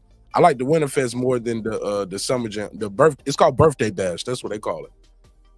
It's summer jam, but it's a summer jam type thing, but they call it Birthday Bash. And that shit get lit. But I prefer I don't like that crowd food. I'm a little older. I like my R&B. I don't want all these, and I don't want all these young niggas on me, stepping on my shoes and shit, calling me Unc and OG. I don't like that shit. I don't like niggas calling me Unc and OG. Old school. Yeah. Well, you know what? Right, nigga, I'm not your uncle or your. I was like, I'm not your uncle. I'm trying to fuck your mama, nigga. I'm not your. I don't mind being calling. Exactly. And I laugh. Mark, how the fuck did we become old school? Don't that shit be funny?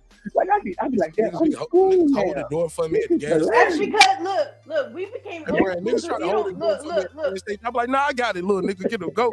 That's because you niggas don't realize how long ago 1997 was. Like I graduated high school in 97, right? Motherfuckers who were born in 97, that's Kylie Jenner and shit. Like these motherfuckers they're married with kids and shit. I'm like, God damn. So I don't mind being called ma'am, but don't call me your auntie because my niece is educated. She ain't nothing like your little hoe. So I'm not your motherfucking auntie. If I was your auntie, you would know better. You would know better and you would do better. Your niece, you got auntie. No. If I was your auntie, you would know better and do better. You wouldn't be letting these niggas run through you like they do. No, I said you have auntie knees. I bet you can't twerk like that no more. Oh, excuse me. Oh, my knees is fucked up, man. After 22 years of nursing, get the fuck out of here. I ain't trying to twerk. I thought you about to say 22 years or something else. After 22 years of thoughting. of riding. No, I ain't never been a thought. I ain't never had the thought out there. I ain't never had a thought. I do have You ain't thoughts. never had a thought moment in your life, Foodie, when you was out there in the streets. You ain't never had a thought moment like, yeah, I was on some old shit. I shouldn't have did that. No, but. I never had. I know. Look. She drank too much. Foodie lying. She probably don't remember. No. Oh, that Thunderbird, right? I don't count them. The ones I don't remember. Foodie said the ones I don't remember, I don't count those. Oh, man. If I don't remember, it don't count. No, nigga, I ain't never thought it. But listen, people need to stop shaming women for learning lessons. I ain't been a thought, meaning I ain't had no bunch of people, but there have been a couple of relationships where I learned some lessons. But I ain't never been a motherfucking thought. You might have been his thought and you ain't even know it. Nah, I ain't never let no nigga thought me out. Nigga, that nigga, man, look, the nigga, that's the reason why we broke up. The reason why we broke up is because you thought that you had a thought, but now you know better. You had a thought. Yeah, I like that. He broke her in. I like that. He taught you some things. Break her ass in. I like that. Break them in.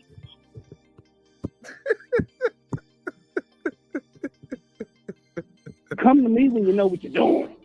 I feel you down on that, Brand. I don't want no virgin. Yeah. I ain't trying to teach you shit. You better know how to suck dick already, man. You better been. Hey, look. You better been in. What's that group you was talking about next? You better been in that family tree. Somebody else should have told you. Granddaddy better get. Brand, Mark, that's not funny though. It wasn't molestation. They was in a relationship. Let you tell her they was happy. Listen, stop it. That's crazy though. She was tonguing Granddaddy down, squeezing his geriatric buttocks, kissing in the rain. That's crazy. That is crazy, man. Shout out to this nigga KP. What the fuck is up, KP? He said, nigga. He said we old, accepted. No. Listen. No. That's why I keep trying to make sure I keep my paper up, Brand, so I compete with these young niggas. No, but honestly, listen, I'll be talking to the residents. They come in and they get their little training in the clinic. You know, I work in the urgent care.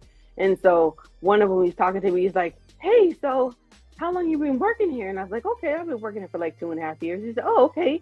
You didn't work anywhere else before this? I was like, yeah, I worked in cardiology in a couple places. He said, so this isn't your first job? I thought this was your first job. I said, no, I've been doing this for 22 years. He said, oh.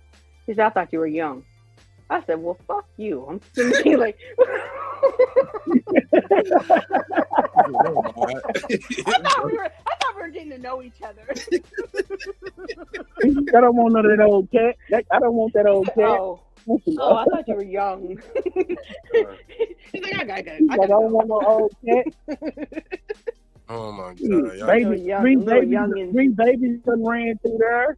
That's what you can tell by people's conversation. You can tell by, like, I mean, I don't start the conversation. I just listen to their conversation. What do you say? You got stretch marks. I like stretch marks. Let me know my woman. I don't feel like there's a reason that any nigga should have stretch marks. Hey, look, some people call them stretch marks. We call them roadmaps in your life. The story of you. Those are the stretch marks. The story of you. And you be like, each line that's your first son. So like the Matrix. Daddy had your hair. Your second baby daddy had your hair. Yeah. And then your third baby daddy put you over here. So yeah, I don't mind. You know, I'm glad I didn't get any stretch marks from my kids though. I didn't get any stretch marks from my kids, but I did get a black ass stomach at one point. Let me see. Send me a picture. My phone number 469 blah. What did you say? Hold on, you said your stomach got black? Yeah, like right after you have the baby, and your stomach goes flat. For some reason, I guess from all the minerals or whatever that be in your blood. Bro. What you say? Brandon is trying to tell you about his birthing story. He's trying to tell you about his birthing story and his birthing hit. Yeah, so what I'm kind let of him. devilish kids you just had? Like, why your stomach turned black? It did. It just, I don't know why. Like, your stomach be like, all stretched out from having a baby or whatever. Then it goes back down. Especially after the first one, I lost the weight real fast. And it was just like real fucking black. But I put like vitamin E cream and all that kind of shit on there, and it went back to normal. But I did get was the baby daddy a dark skinned dude? Hell yeah. See, that's what happened. Black as Oh, shit. well, there you go. You got That's that what dark happened. skinned You got dude, some then real you put the melanated dark into skinned you. baby in. Man, you got a dark skinned stomach. That melanin, boy, that melanin. It just stuck out. Like I was first I was like, I don't want no stretch marks. So I put the vitamin E oil and all that shit and when I was pregnant, so I didn't get stretch marks. But then I didn't realize that your shit could be like hyperpigmented is what they call it. Oh man. So like cocoa butter don't do nothing like to keep I did all that shit. I did cocoa butter when I was pregnant, and I did vitamin E pills, and I did vitamin E cream. And then the whole time. The whole time. Like, after I'm gonna tell you what my granny used to do. Afterwards, you just use vinegar. That's how you get the snapback. That's what I heard. No, I'm not talking about my pussy. You need to drink you some water. I jumped ahead in the conversation. My bad. I was moving on to the next part. Because she was at her stomach. I'm down there. My bad. My bad. I'm looking at what food he talking about. Y'all want to see it on the internet? Here you go. Here we go. This shit wild right here. Whoa. This one lady like she kind of got a dick growing out. Watch that, whoa. Yo, this shit's whoa. Whoa.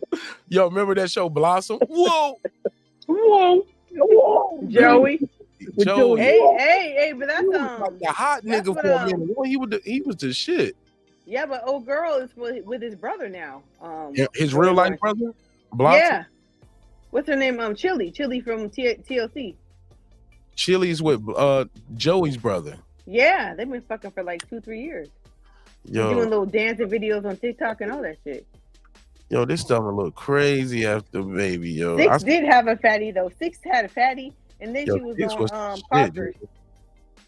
Six was the shit. Jenna Van Oy, yeah. Can y'all see the stomach on the screen? Yeah, but my whole shit was my belly button didn't stick out like that, and then they have that Man, line. But my whole stomach was black. Yo, but like this belly button part right here, but all the way around. Yeah, my whole stomach, like under your titties, all the way down to like right before your cootie cat. My cootie cat, not yours. I ain't got one. But look at this lady right here, though. She, like, you see her as like. Yeah, it was kind of like you see how dark that is compared to. Yep. That's crazy. It's like a. She got a real black at the bottom and a Kimora Lee at the top. Yeah, straight up. Look at this shit. And my shit went black real fast, but it was real black. Look how dark this lady's stomach is. Yeah. I didn't know this. They say it's from like all the minerals that are left over from having the baby, like mineral deposits or some shit. I don't know. Look at her. I'm just glad my shit don't look like that no more though. But look at this though, Foodie. Look at it. This is a perfect example. This pregnant, and look how dark her stomach is right here. Yep. When it contracts back down. And then like right when you're pregnant, you don't even see it. Like it don't look like that. Yeah. Then right here, look at this. And then so it just eventually it's skin. It heals itself and goes back. It's one of the largest organisms on your body. Yeah. Damn, that is crazy. Yeah, that's how mine looks. Yeah, like the girl. Yeah. Right, this one right here. Yeah. Look at that motherfucker about to pop open. That's man, yo, the birth of a child is just a beautiful thing, man. Listen, and then we be having motherfuckers come into the clinic. Look at this. Oh my God, you're about to draw my blood. I think I'm gonna pass out. Oh my, and they do sometimes pass out. I want to be like, shut the fuck up. You ain't never gave birth. Shut up. But gift to a I child. just close my eyes when they got to take my blood. I don't like that. I close my eyes. Honestly, I don't close my eyes, but Yo, I like the look. No, I don't. No. I don't like needles. I don't like when they stick it in, but as long as once they stick it in, I can look. But like watching them stick it in, no, I don't think that sounded sexy. What you call this? That's just I'm too nasty. Brandon, you're never gonna be invited to stick it in. I just want to let you know, girl. Listen. But it don't matter. Laura ended up giving Steve that pussy, man. At the end, Steve finally got Laura. Sidebar. If that show couldn't exist today because he is a creep now in 2024. Like he don't take no for an answer. Nigga, you are me too. Who, Urkel? Hell yeah, that shit can exist today. Like nigga, you are harassing this girl. Oh. You are harassing my daughter, nigga. I'm about to put charges on you if I'm Carl. He likes Caucasian vagina, so no one cares about what he wants anyway, man. And then I don't believe you, Food. I believe with me in the same room, I think my Southern charm will take over. I think you'll be too intrigued. I don't think you have any Southern charm. I'm not charmed, Brandon. I'm not charmed. Yes, you are. Okay. Buy you something. I am because you say I am. Okay. All right. I'm down with that. Buy you for the right price. That's all I gotta do. Damn. I called shit. I got it. Foodie, he just described the whore. He just described the whore. That's what. Y'all be in and out so much I can't hear what he says sometimes. Foodie, he just described the whore. What did he say? He got Southern charm. That's all I heard. Talk about the West Coast, say some gangster shit, and buy you something. I'm gonna fuck. Fuck who? You, nigga. That's what he said. No, not me. Brandon, you gotta have better tech than that. Give me some better tech than that. Come on. Take her to the what you say? You gonna take her to the drunk, bro. Food. You ain't gotta do too much. She drunk already. Food, if you take I'm drunk already. Food, if he take you to the spa, you know he trying to fuck that night, right? No, he ain't trying to fuck me. He trying to fuck him. He said, before we go to this concert, got something special set up for you. We'll go to the spot. You're like, hey, this nigga trying to fuck me. I'm Brandon. anyway. I already figured Foodie out. Shit. I just need to get You ain't figured nothing out, Brandon. But Brandon, that's called rape. No, he's not. Brandon ain't raping nothing. Brandon ain't got no game. Brandon, don't you realize your game is weak already? Why don't you understand that? I'm listening, but you ain't saying nothing. I like women. Same thing. I don't like. Here's the thing. I don't like. I bet you hang around more men than you do women. You can be drunk, but long as you moving. I bet you hang around more men than you do women. I bet you I don't. I bet you do. Women love me, Foodie. You about to roll 40 deep to Atlanta with a bunch of niggas. I was just playing. You ain't mentioned bullshit. You ain't mentioned not one woman you going with. Not one woman you're meeting up with when you get there. You don't like me. But you like pool parties and spa meetups in Atlanta. Yeah, I'm saying what I would do with you. No, I'm saying with you, Foodie. I make special just for you, for Foodie. Oh, Brandon, you talk too much, so I got to see you with your clothes off. Not naked, but at least swimming pool attire. Like, I got to leave you because you talk too much. West Coast this and does that irritate you? You sound irritated, Brandon. You sound irritated. No, it's called on the other eye, intrigued. On the other eye? Talking about it so much, because I'm gonna be real with you, Foodie. I ain't gonna even try no game or nothing like Foodie. Brandon, you can't even afford what I charge for my lick game. Come on, Foodie, don't show it to me. I ain't gonna tell Mark. I ain't gonna tell him. Don't lie. I wouldn't. Brandon, let it go. You can't afford what I charge to let you lick it. I'm getting it. What? I don't do that. You must don't know Muslims don't do that. Exactly. Let's move on. My tongue broke. We have nothing else to talk about. No, that motherfucker died. We have nothing else to talk about. I was 17, so no, that motherfucker. What? You said your knees don't work, so you ain't got nothing to talk about. I ain't got. No, I said nothing about my knees not working, but they don't work for you. I don't need that. I don't think you need to do it. Look, I'm gonna tell you what you got to do. I would 100% make sure that my knees would not work for you. What?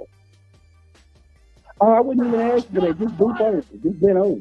You ain't got to go down. Go over. It was over before you said that. You ain't got to go down.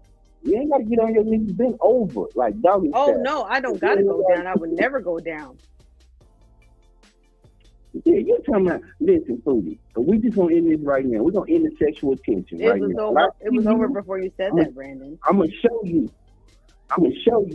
that I'm gonna show you what it is. I'm gonna lick my eyebrow just to prove to you I can do tricks that I don't do. But I'm gonna show you. I'm gonna lick my eyebrow. I bet you ain't never seen nobody do that. You ain't gonna lick your eyebrow. Nigga, what? Yeah.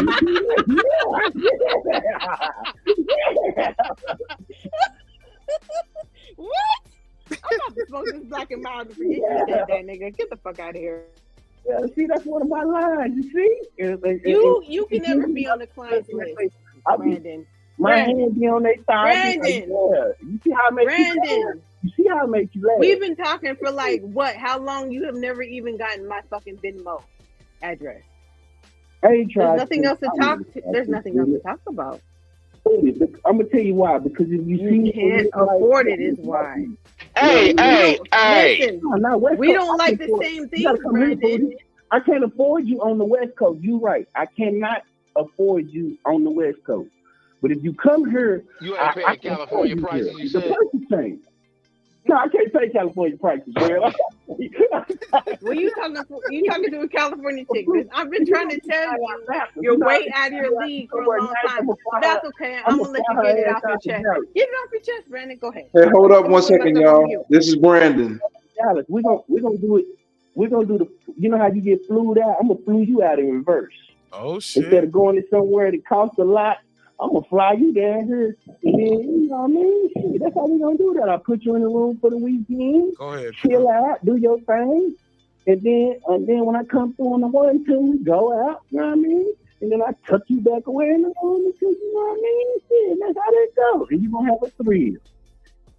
And I might have a blue pill. Oops. You see the blue pill?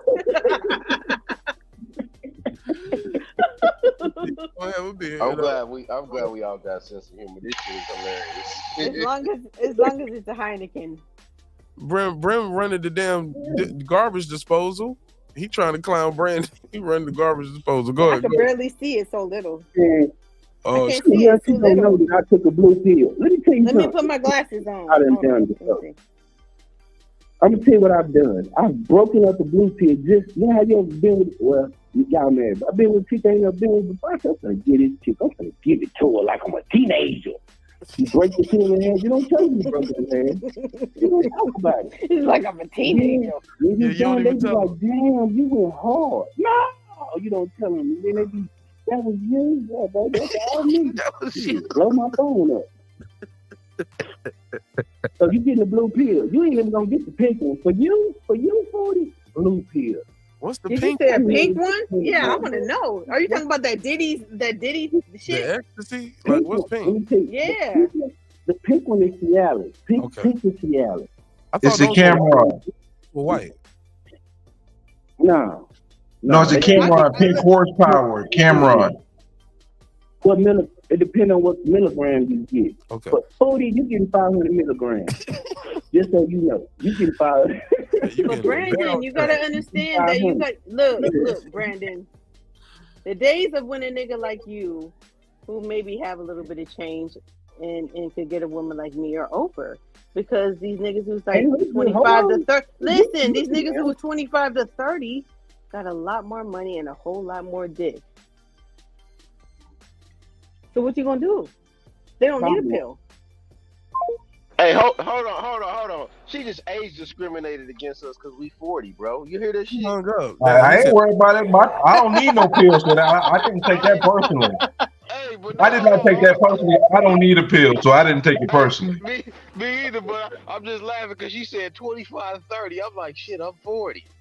Hey, that's it. Listen, if that's how she rolling, that's how she rolling. I ain't hating that. That's how she rolling. Let her roll her dice. How she rolling? Hold on, bro. When I first got up, I'm listening to their conversation. They arguing about if we old or not. I said, yeah, we old. No, we seasoned. We ain't old yet. We close, but we seasoned, heavily seasoned. Hey, let me tell you how I know we was old. Cause I hear the OG talk every time I go in the store. The little niggas be like, OG. I'm like, man, god damn. Yeah. And then after they say OG, they ask you for some advice. Nah, they be asking me for change and shit. They be like, "OG, what kind of bums you was buying, man? Change. So you gotta stop stopping at them hood ass stores, bro. Right? I was gonna say, what part of town you stopping at to get your black and mild? That's what I'm at. Listen, I go get my black and mild. I dive into the store. I dive back into my car, and I'm out. I don't. You be smoking Black and Mild, Foodie? What kind of 98 shit you on? Don't see Foodie. Listen, That's how you know we old. See, Brim, this is no, the- Brim, no, Brim wants to get flamed tonight. He is intentional about getting roasted tonight. It's okay. I Look, this got is you, a Brim. safe space, Brim. Call me We're- planners. Huh? I said this is a safe space. We ain't judging tonight. We don't judge you how many Big Macs you eat tonight, Right? I don't eat Big Macs, nigga. I'm sorry, you Your blend them fried, up and your drink them in fried your roasted smoothie. chicken. He put them in smoothies, fool. Talk about up here. No need to chew, right? That was funny as hell. That was some bullshit, but that shit was funny as hell. How you gonna say I'll make a Big Mac smoothies? What kind of fat boy shit is that? That's crazy. Yeah, I'm gonna make that a short. I need to make that a short. That shit is Yeah, that was a good one, bro. I gotta give you credit for that one. That was great. You ain't shit though, but that was great. Hey, they were talking shit earlier, Brim, before you got on. I'm in Uh-huh. the chat. I said, nigga, we old. We had encyclopedias, nigga. They had Google, nigga. I laughed when you said that. I was like, damn. I remember Encyclopedia Britannica. You know what I mean? I got them in my basement for my daughters, and they refuse to use them, my nigga. They use Google. They say fuck them encyclopedias. That's why when the digital, when the grid go up, they're gonna be fucked. Right. They ain't gonna know what to Different do. era, bro. Hey, we knew. Hey, look. That's how we know we old. We knew Diddy No, but- when we was kids, nigga. We knew Diddy when we was kids. Hold up, but we brought this. Like, look, hold on. Like some of the girls at work be asking me, "Hey, have you heard about P Diddy and his house is getting ready?" Like they have no fucking idea, like how vindicated some people feel by seeing this shit come into play. No matter what happens, like you don't understand, like the role he's played in some of the most vicious shit, but acting like take that, dance that. I'm just like a good nigga. Yeah, I just like people don't understand that shit. We seen this shit. Like this is since been down like 13, 14 years old. Did he be doing this shit? That nigga owe me 100 racks. He been a creep for a long fucking time. Diddy owe me 100 racks. Hey, there was a group that okay, so my friends, I know some friends that I went to school with. They formed a group called Brother. They were signed to what's his name? Shakir Stewart. Here come Brandon. Oh, you talking about dude Here that comes was Thirst Master again. the dream? You talking about dude that was You working with the already dream? know. I don't like that. I don't like that Diddy talk. I don't like talking down on Diddy. Look, let me explain how this works. Once we start letting people use propaganda to take down other, he ain't been charged with nothing. He ain't had nothing but they're using those civil cases. They're using those civil cases to try to make a criminal case. So us as black people should be rejoicing, acting like, oh, they took somebody down. And because guess what? They been fucking niggas for years. And I ain't talking about the literal sense. He been screwing folks over for years. He owed me 100 racks, like I said. I used to be a producer. Diddy? Let him say his piece, Brian, real quick. I was trying to finish. Go ahead, Let me say Brian. this. No, I told Diddy him to let ain't you speak never- your piece. You'll have your chance to react. Go ahead. I want to hear what he's saying for. My thing about it, Mark, is Diddy haven't done nothing no other record label executive haven't done. And he said this. Remember, he was on the lots with the radio and they was threatening him. He said the only reason y'all talking to me like this is because I'm a black executive and I party with y'all and shit like that. But y'all don't talk to them other white people that was robbing y'all before I got here, or y'all don't talk about why come Jimmy Iovine and Clive Davis don't have these, and they rob everybody. No black people talk about their contract. But when it comes to the black executives, they keep putting that shit next to our name. Jay-Z said in one of the damn things he was on recently, one of the YouTube window, whatever shit, he said they signing the same contract that they've been signing since the 20s. Since the record business was invented. So we need to stop letting these people talk about our heroes and vilify our people. Yeah, if Puffy was wrong, the Puffy should go to jail. But outside of that, it didn't need no SWAT team and all that other bullshit to do that, because they didn't do Harvey Weinstein like that. They didn't do none of these people like that. Why come Harvey Weinstein? He didn't sex traffic nobody. He didn't do none of this shit. So we need to be careful about how they treat our people when they don't even have evidence.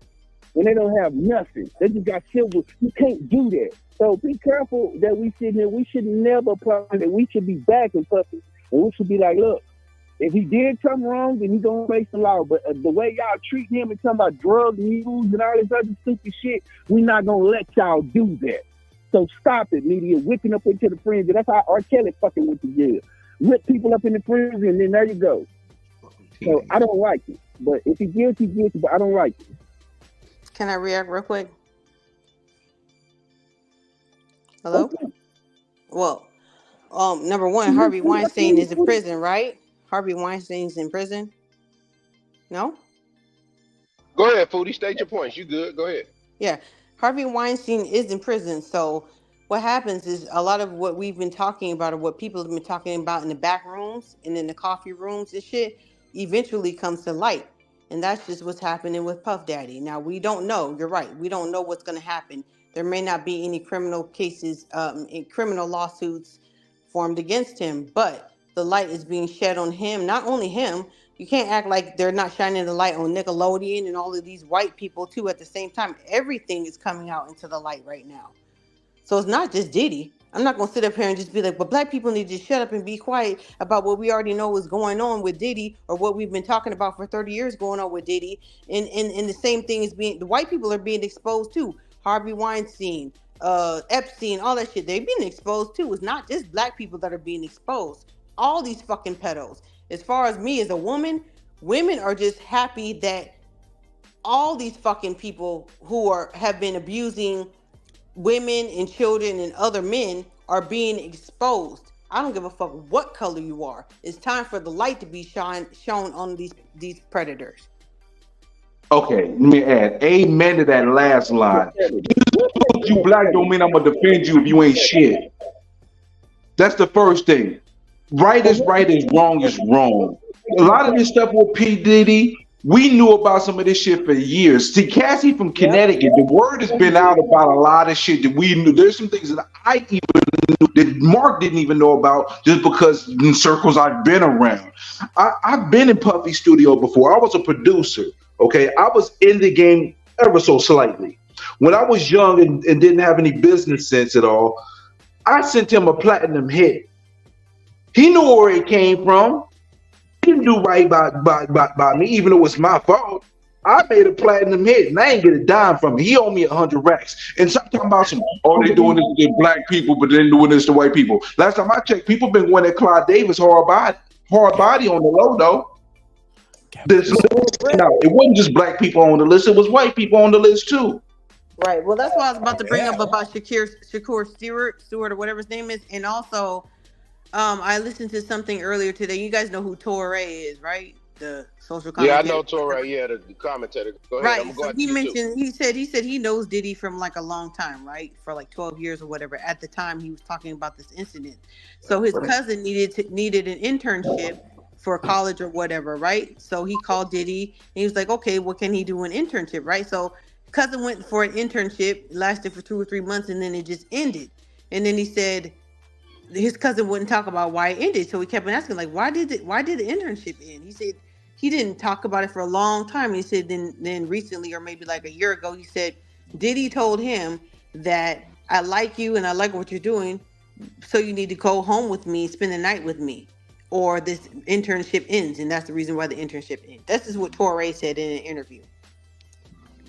All right, can I comment now, guys? Go ahead. All right. Can y'all hear me? All right, the difficult thing with yes, sir. Is this. I respect your opinion, B. Wash, but this is the problem with that logic. Is that, let's say I own a record label, and all 4 of the people on the panel right now come to me and they all get screwed. But then instead of them telling their children, they sign their children up to get screwed later too. You see? So at the end of the day, I understand protecting people's names. That makes sense, logically. But then when it comes to your own, as your children or your children's children, you're going to take a different interest in that stance. Because what's going to happen is it's going to come to your heart and to the people that you love. So that's the dangerous thing about this. Now, do I believe Diddy is guilty of something? He probably is. But like you said, the court of public opinion, he can't be found guilty in that. But the problem with Diddy is he's so problematic and polarizing that most people are going to throw him away now. Because black entertainers, athletes, and all that, they do not come to the aid of one another. they watch each other get canonized in the public, and then they stand back and say nothing. And watch all of his so-called friends say nothing. So how can we say he's not guilty when his own friends will not come out and speak for him? That's his problem. And that's most black high athletes and entertainers' problem as well. Because you never seen Diddy or anybody show up when Bill Cosby was going to jail. You never seen him show up when Mike was going to jail or R. Kelly. That's the problem. So, but you know why I think that is? But hold on, let me finish. Okay, but okay. we can't have it. We can't have it in a way where we want people like me and you to protect their name, but their own friends that they've done business with for 20 or 30 years don't even do it. It's not going to happen. The reason that is, I feel like, is because they are just as guilty. See, the way that this works is because in the industry, like I said a couple nights ago, power protects power. You're not the only one doing this. So you know other people who are doing it, like R. Kelly. For whatever reason, R. Kelly didn't keep records or whatever, or maybe the powers that be are too powerful. Maybe they're putting money on his books. Maybe they're paying for his legal fees. I don't know, but that's the way that the system works. You're just as guilty as me, so I'm not gonna say nothing. Just like if you look at Jay-Z with the Grammy party, like he always throws a Rock Nation party, but for the first time in a long time he canceled it because Diddy wasn't going to be there because of the whole Diddy allegations, and that's because he doesn't want people taking a closer look to him and his association with Diddy. Because he's just fucking guilty. So it's not because that's my friend, I'm not gonna speak up, but he got dirt that he got to cover up too. Yeah, Foodie. And if you think about it too, if you pay close attention, I will tell y'all this. I remember watching an interview that LaRussell did, and I don't know where he did it at, but he talked about the Rock Nation contract. And all that went off in my head was these 360 deals that everybody complained about years ago that everybody was getting. See, what happens usually is that it's hard, like, guys, you just got to accept it for what it is. Most black people that become executives, usually they turn into the white supremacy that they claim that they despise. That's usually what happens. I just accepted it. If you accept that and then you just move your emotions away from it and stop with this, we can't criticize them because they're black, you'll realize they are who they are. And they've accepted it, their position in the system the way they have, because there's a reason that LaRussell didn't sign that contract, because he knew he was going to get screwed. That's the business aspect part of it. Hold on, real quick.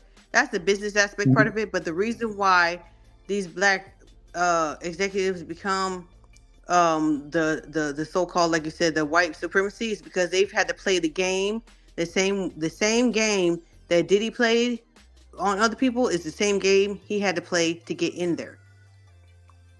Look up God. Yeah, he had to do it for Clive. No, he had to suck dick is what I'm talking about.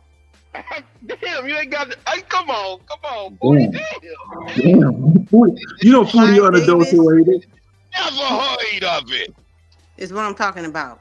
Mark, you gonna have to take Foodie to Rumble, bro. She ain't gonna make it on YouTube. She gotta go to Rumble. So the same shit, look, like Bill Cosby, he learned that shit by people doing that shit to him. So you repeat the same shit, but the difference is you don't have the same protection that they do. You can't play the same game that they do because they got a different protection than you do. You can't play the same game. So that's the reason why they are getting caught, because they're the fucking casualties of war.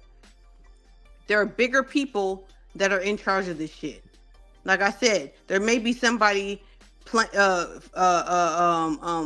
for R. Kelly's, putting his commissary and doing that shit. Hey, Foodie, or paying for his family. Foodie, he might have got to slide out the back door like Russell did, so he might have got up out of here. No, he's still in Miami. If he's still in Miami, he's a damn fool. There are literal videos of him and his so-called plug in Miami. They're talking to the feds right there at the airport. No. That's old, and that was before. That was when they were leaving, and that alleged plug got arrested. His bail was $2,500. He's already been released, but Diddy was allowed to get on his plane and travel freely. He left. Right, but what people don't understand is that like when they thought he was in Cape Verde and all those kind of things, like he just chartered that he chartered this plane out to, it's like a decoy, you know what I'm saying, to make it seem like he left, but he was really still here in the United States. Nah, I thought he had the plane to land somewhere else. Hey, I don't know, but if you got them folks on your back like that, you better move that plane across the water. People were saying that plane was carrying documentations of evidence. That's what they were saying. It wasn't Diddy on the plane. It was evidence on that plane. But I want to point at something else. One of the things that I have a problem with us as a people overall, that we want to say, oh, protect the black. We need to hold each other accountable to a high standard. Forget everybody else. We need to hold each other to the proper standards and how we should conduct ourselves overall. That's part of the problem now, like the whole no snitch culture. Now, if you're in the game, you're in the game. But if you're not, we need to hold each other accountable. I think that's important because we don't do that enough. Yeah, that's part of it, bro. That's part of it. I was having a conversation a couple weeks ago with somebody in my family, and it was like, why don't you deal with cousin such and such? It's one of my male cousins. I said, man, I don't deal with no dudes that don't take care of their kids, man. Y'all can be around them and y'all cool with them like that if y'all want to. But I just don't hang around dudes that don't take care of their kids. And I know for a fact he don't take care of his kids. So like, nah, I just don't rock like that. I don't like to be around women that's like that or dudes. Like, if all the time your kids is with grandma and them and they being raised by them, but you running all over the world, I don't want to be around you, man. Because you don't really care about the one thing that you're supposed to care about the most. I just can't put those two things together. I agree. I'm the same kind of person. Maybe he don't think they really his kids though, so he like fuck them a little bit. Nah, that nigga took a DNA, bro. Devil's advocate, man. Take a DNA. Nah, he took a DNA. I know them. Do they look like him? Because look, I heard of a story. Hello, I heard of a story where a guy was like, the lady didn't name the baby after him, so he took off his insurance. And she left the hospital with a bill. Hey, bro, you like, know I told you he's gonna be named a Junior. Hey, Mark, you know I give niggas validity if the shit ain't theirs, if they ain't seeing the kid and shit like that. But when you know them kids is yours, and you've been bringing around since birth, you took the DNAs, nigga, I don't want to hear nothing. I ain't no excuses, bro. I ain't giving you no leg room on that one. The new Jordan's about to come out. Yeah, a lot of these niggas be flexing on the gram. These niggas be showing stacks of money, and they ain't paid they don't even not paid no money, but pay no visit to their kids. Tricking off on a girl like Foodie. And Mark, he is so dumb. He said the new Jordans are coming out. Hey, you know niggas love them Jordans, they tricking off on somebody like you, and they ain't even get no ass, and they ain't even take care of it. Some niggas I don't fuck with no deadbeat. You wouldn't even know. He would tell you know what's so crazy? He would lie. That type of nigga you wouldn't even know he had no kids. MJ was my favorite player. I never was a fan of Jordans. No, I don't wear Jordans. Nobody care, and that's why we know you. That's why we know you ain't. That's why we know you ain't drink that expensive ass Johnny Walker Blue, because you don't even drink like that. So why would you? I don't drink like that now. I'm older. I drink like once every 2 months, and I'm drinking like Cayman Jackson, some sulfur shit like that. I'm not going hard. That adds to my validity when I said earlier we old, nigga.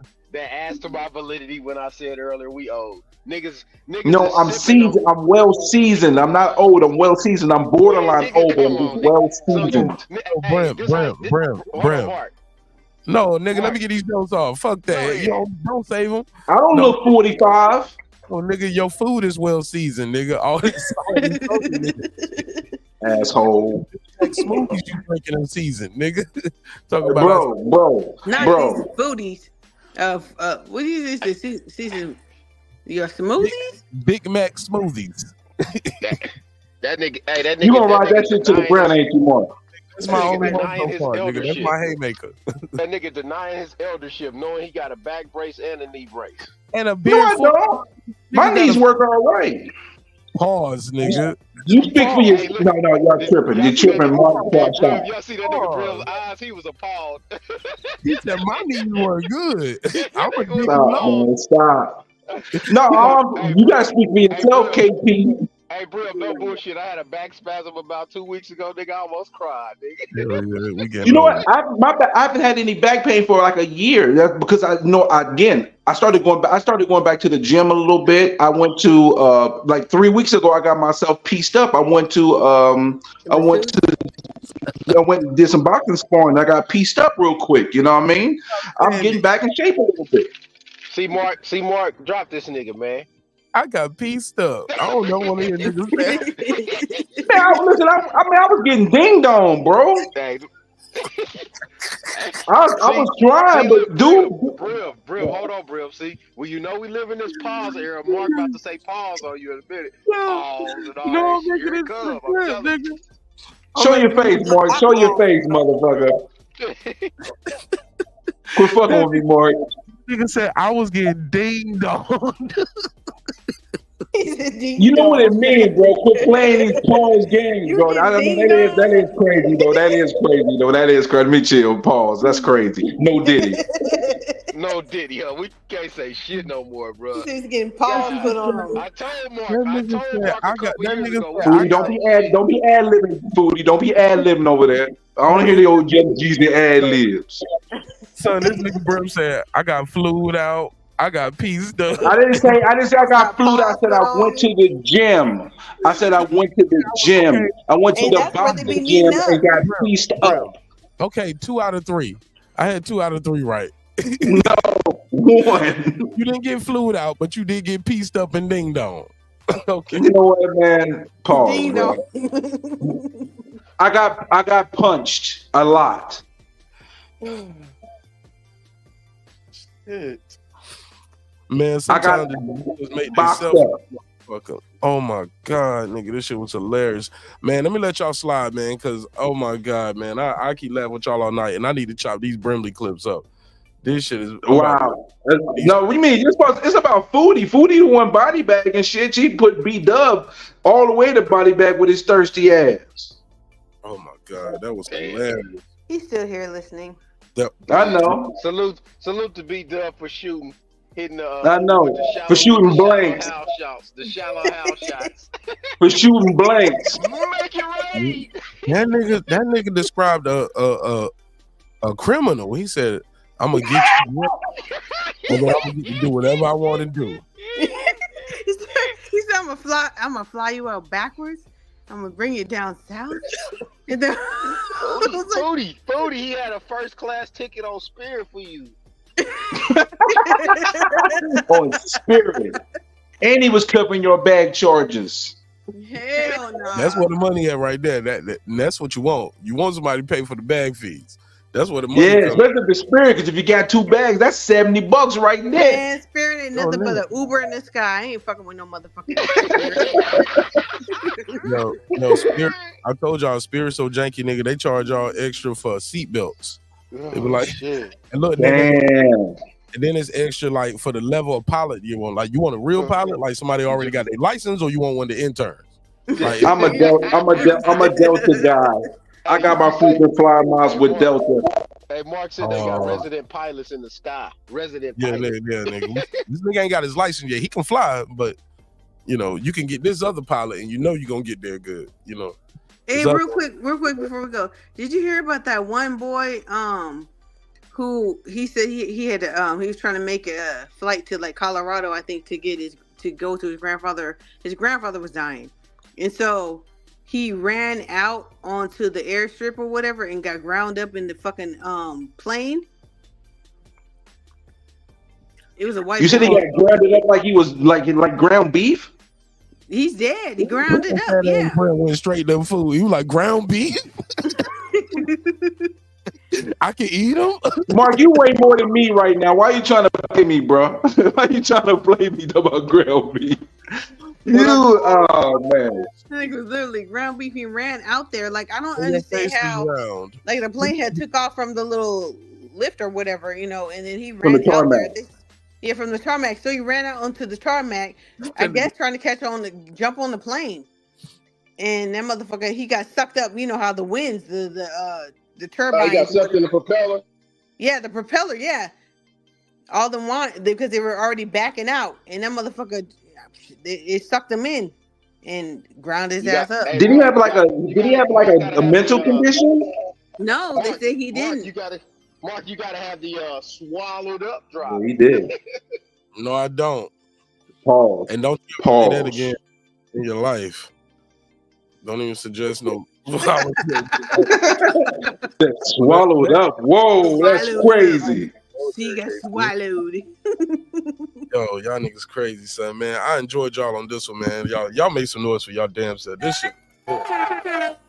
Fuck, man. It be shows like this. I don't even want it to end. But look, I am gonna do a marathon with y'all motherfuckers next week, man. When I drive back, I'm gonna drive back and I'm gonna do a road trip. So I'll go live on that road trip. I'm gonna drop that link. It's gonna be in regular mode, you know what I'm saying? Probably not this mode. So it'll be easier for everybody to click the link. So I'm gonna do that road trip with y'all niggas. So that's gonna be like a 8-hour live stream. So y'all fuck with me on that one. That's gonna be a lot of fun. But you be driving tonight? Nah, I ain't driving it. It's gonna be a daytime show, nigga. Y'all better get in Well, with it. I might catch you in bits and pieces. My ass gonna be chewing them Z's up. Still eating. That nigga's out eating my Chewing them Big Macs up. chewing Z's. He said, I'm chewing the Z's up. That nigga said, Let him live. Stall him out. No, you know what I'm gonna do now? I've been mentioning food for a long time with y'all motherfuckers, boy.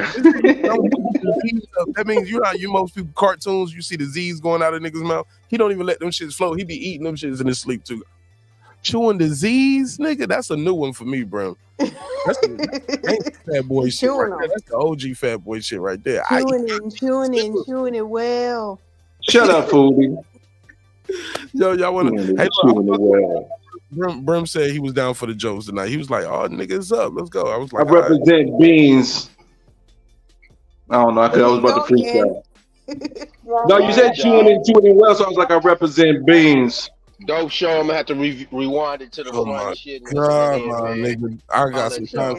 Stop talking about food. This shit one of the funniest shits ever, bro. This one of the I love funniest. food though. Hey, look, and I love that I got through those topics real quick. Got through those topics, dropped the link, and then everybody just pulled up with all kinds of good topics, man. That shit was fun, man. Golly, man. Like, I feel like Brim. You know how you be leaving the buffet, Brim, and your face be hurting right here? I feel like that right now because I've been laughing so hard. Oh, my God, man. This shit was the best shit ever, bro. I ain't been to a buffet, man, long. You stop talking about your personal experience. No, I mean, for you, that's just, you just call that the kitchen. That nigga's not going to eat everything I want. I want a little bit of cereal. That nigga eat cereal with the hamburger, with the cheeseburgers. You dip it in. You be Y'all dipping your talking like burgers in the cereal milk. Y'all talking like I'm 370 pounds or something. Good Lord. That nigga put macaroni and cheese on his French fries and shit. Like, damn. I be mixing this shit together, nigga. All right, I'm done. I actually, you know what I did do? I took the chicken breast that I made and I put some cheese in the broccoli and I mixed that together. So I just had like chicken and broccoli with cheese, because I ain't feel like cooking. So I had some leftovers and I made that do what it do. I know funny Sound about like that. diabetes still, but go ahead. How's that diabetes? Chicken and broccoli is diabetes? With the cheese? Nigga. How much And I cheese know did you had a put lot on? of cheese in that shit, A nigga. whole lot of cheese. Look at his face. He already. Bro, that should More be cheese than chicken. Nigga, that's Admit it, more right? No, it was more chicken than cheese. All right, how much broccoli? 1 or 2 trees? I use one of those, the frozen bags, and one of those. Oh, no. Yeah, those should be good too, though. I feel. And you put the chicken in that. Yeah. Nope. Excuse me, Mrs. Fresh Produce. Yeah, that's the little got that. She bought a whole big stems of broccoli and shit. Velveeta. I'm looking No, Did you at least shredded cheese. I use pepper jack too, because I love pepper jack. Pepper jack my cheese. I was about to say, looking at you, bro. Look, I can send it. He getting about that shit too. Look at his wrinkles in his face. Look like a pug. You like what? What you gotta say about it? Hey, look, but bro, I can tell by looking at you. I was like, he didn't just eat that Velveeta that came in that broccoli bag, that steamable. This nigga added some cheese to it. I can tell. And some bread. This nigga don't hook. Broccoli didn't have no cheese. I added the cheese myself. Oh, okay. I thought you got the little broccoli and cheese steam bag. No, it's just the straight broccoli itself. It's the broccoli itself, so the steam bag. So I put that in the microwave for 5 minutes, took it out, added some pepper jack cheese, heated up for another minute, and then threw the chicken in there. And then we got business. No sharp in there? No sharp? No, it was just pepper jack. I was just in a pepper jack mood. That shit sound dry. Yeah, it Was does. it dry? Sound dry. No, it was the chicken was very moist, so I don't know how the fuck it would be dry. No broth. I'm just saying. What? Foodie, you just trying to poke holes and shit, start some shit. I won't hear nothing about your moist ass chicken, nigga. Get your moist ass dry. up out of here. Yo, I can't. You know what? I'm ready for grill season. I'm ready to get my grill on. That's what I'm ready to grill. I love grilling, so I'm ready to get busy on that. I'm done grilling, man. It seems like it's gonna be dry though, bro. Because I was telling my wife that's why daddies always die before mama. We out there grilling every season for the last 40 years, breathing it like 4th of July, Labor Day, Memorial Day, birthdays, all this. I'm like, man, we don't supposed to be over this grill breathing that shit in. It's a method to the madness, boy. You put the stuff on the grill, and then you step away. That's not the reason why daddy be dying before mama. And eating all those Carson bullshit. No, that shit daddies be dying before mama because he know he got high blood pressure, but he won't take his pills. He know he got high cholesterol, but he won't cut back on the cheese. I got all my stuff down. I got all because my blood pressure was getting borderline high, and I got it back down. You know, because I high blood pressure. Huh? You too young to have high blood pressure. Working at that job. It runs in my family though. Yeah, it's hereditary. I think it's them jobs niggas be working too. Like, you know, yeah. Late nights. He working all night. Then he get off in the morning. Like his clock ain't normal. Then he's eating when he probably eat when you get off. I don't want to hear that shit. Yeah. I work 12 No, hours. I started chilling on that. The only problem I've been having here because like one of the drivers here, he be bringing good ass candy, bro. I'm like, yo, chill, bro, man. That's why I need to fall back. I had to fall back on that. That's why I started losing weight because I stopped eating. You know, when I get home, I'll wait till I go to sleep and then wake up and then eat. Yeah, let's wrap it up. You ass. I don't think about those candy coated ribs, nigga. You're about to see candy. Wow, you remember you ain't forget about the candy coated ribs, huh? Candy coated. Fresh vanilla butter pecan chocolate deluxe and all that shit. Yeah. All right, man. Thank y'all so much for pulling up, man. This was fun. I'll see y'all on the next one. All right. Blessings, Mark. Blessings, Foodie. All right, peace. Man, it's been another great episode of Breaking Beats where we break down business, entertainment, art, technology, sports, and anything else you and I feel like talking about. It's a hip-hop political sports show with a comedy twist. It's your man Martinez. Thank y'all for your time. Thank you for your energy. Thanks for allowing me the opportunity to entertain y'all.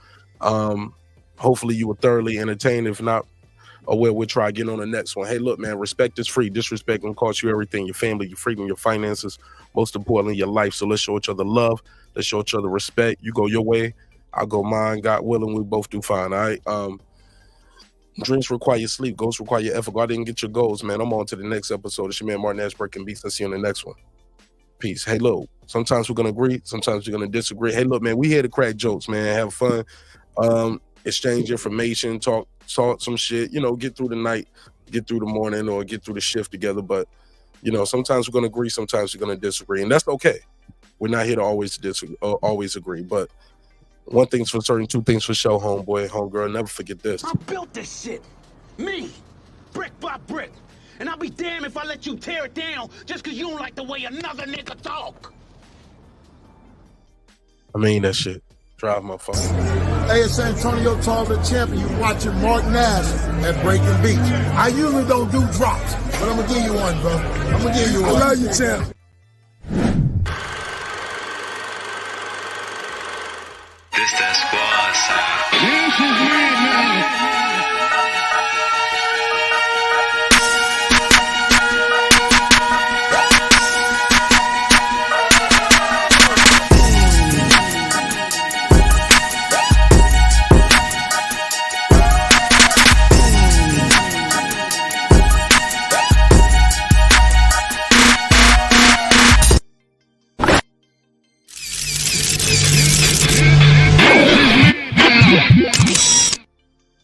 And a major shout out to Lake County, man. Thanks so much for keeping that super chat lit all night, bro. Appreciate you so much for the support.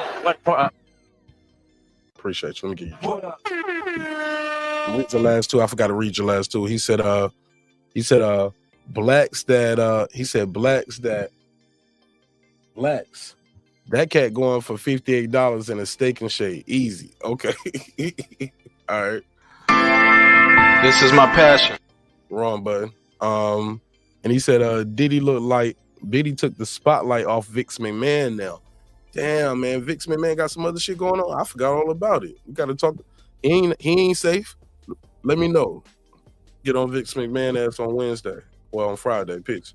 I'll give you the $2. You give him the $2. All right, pay him the $2. Oh, pay the $2. All right. Now let's give Dr. Mark the drop. Subscribe. I don't care how many subscribers he has. Support him. So he made all this possible. He made this possible. Nah, Dr. Mark, God made this possible. God made all of this possible. And so did viewers like you. Appreciate y'all. Peace.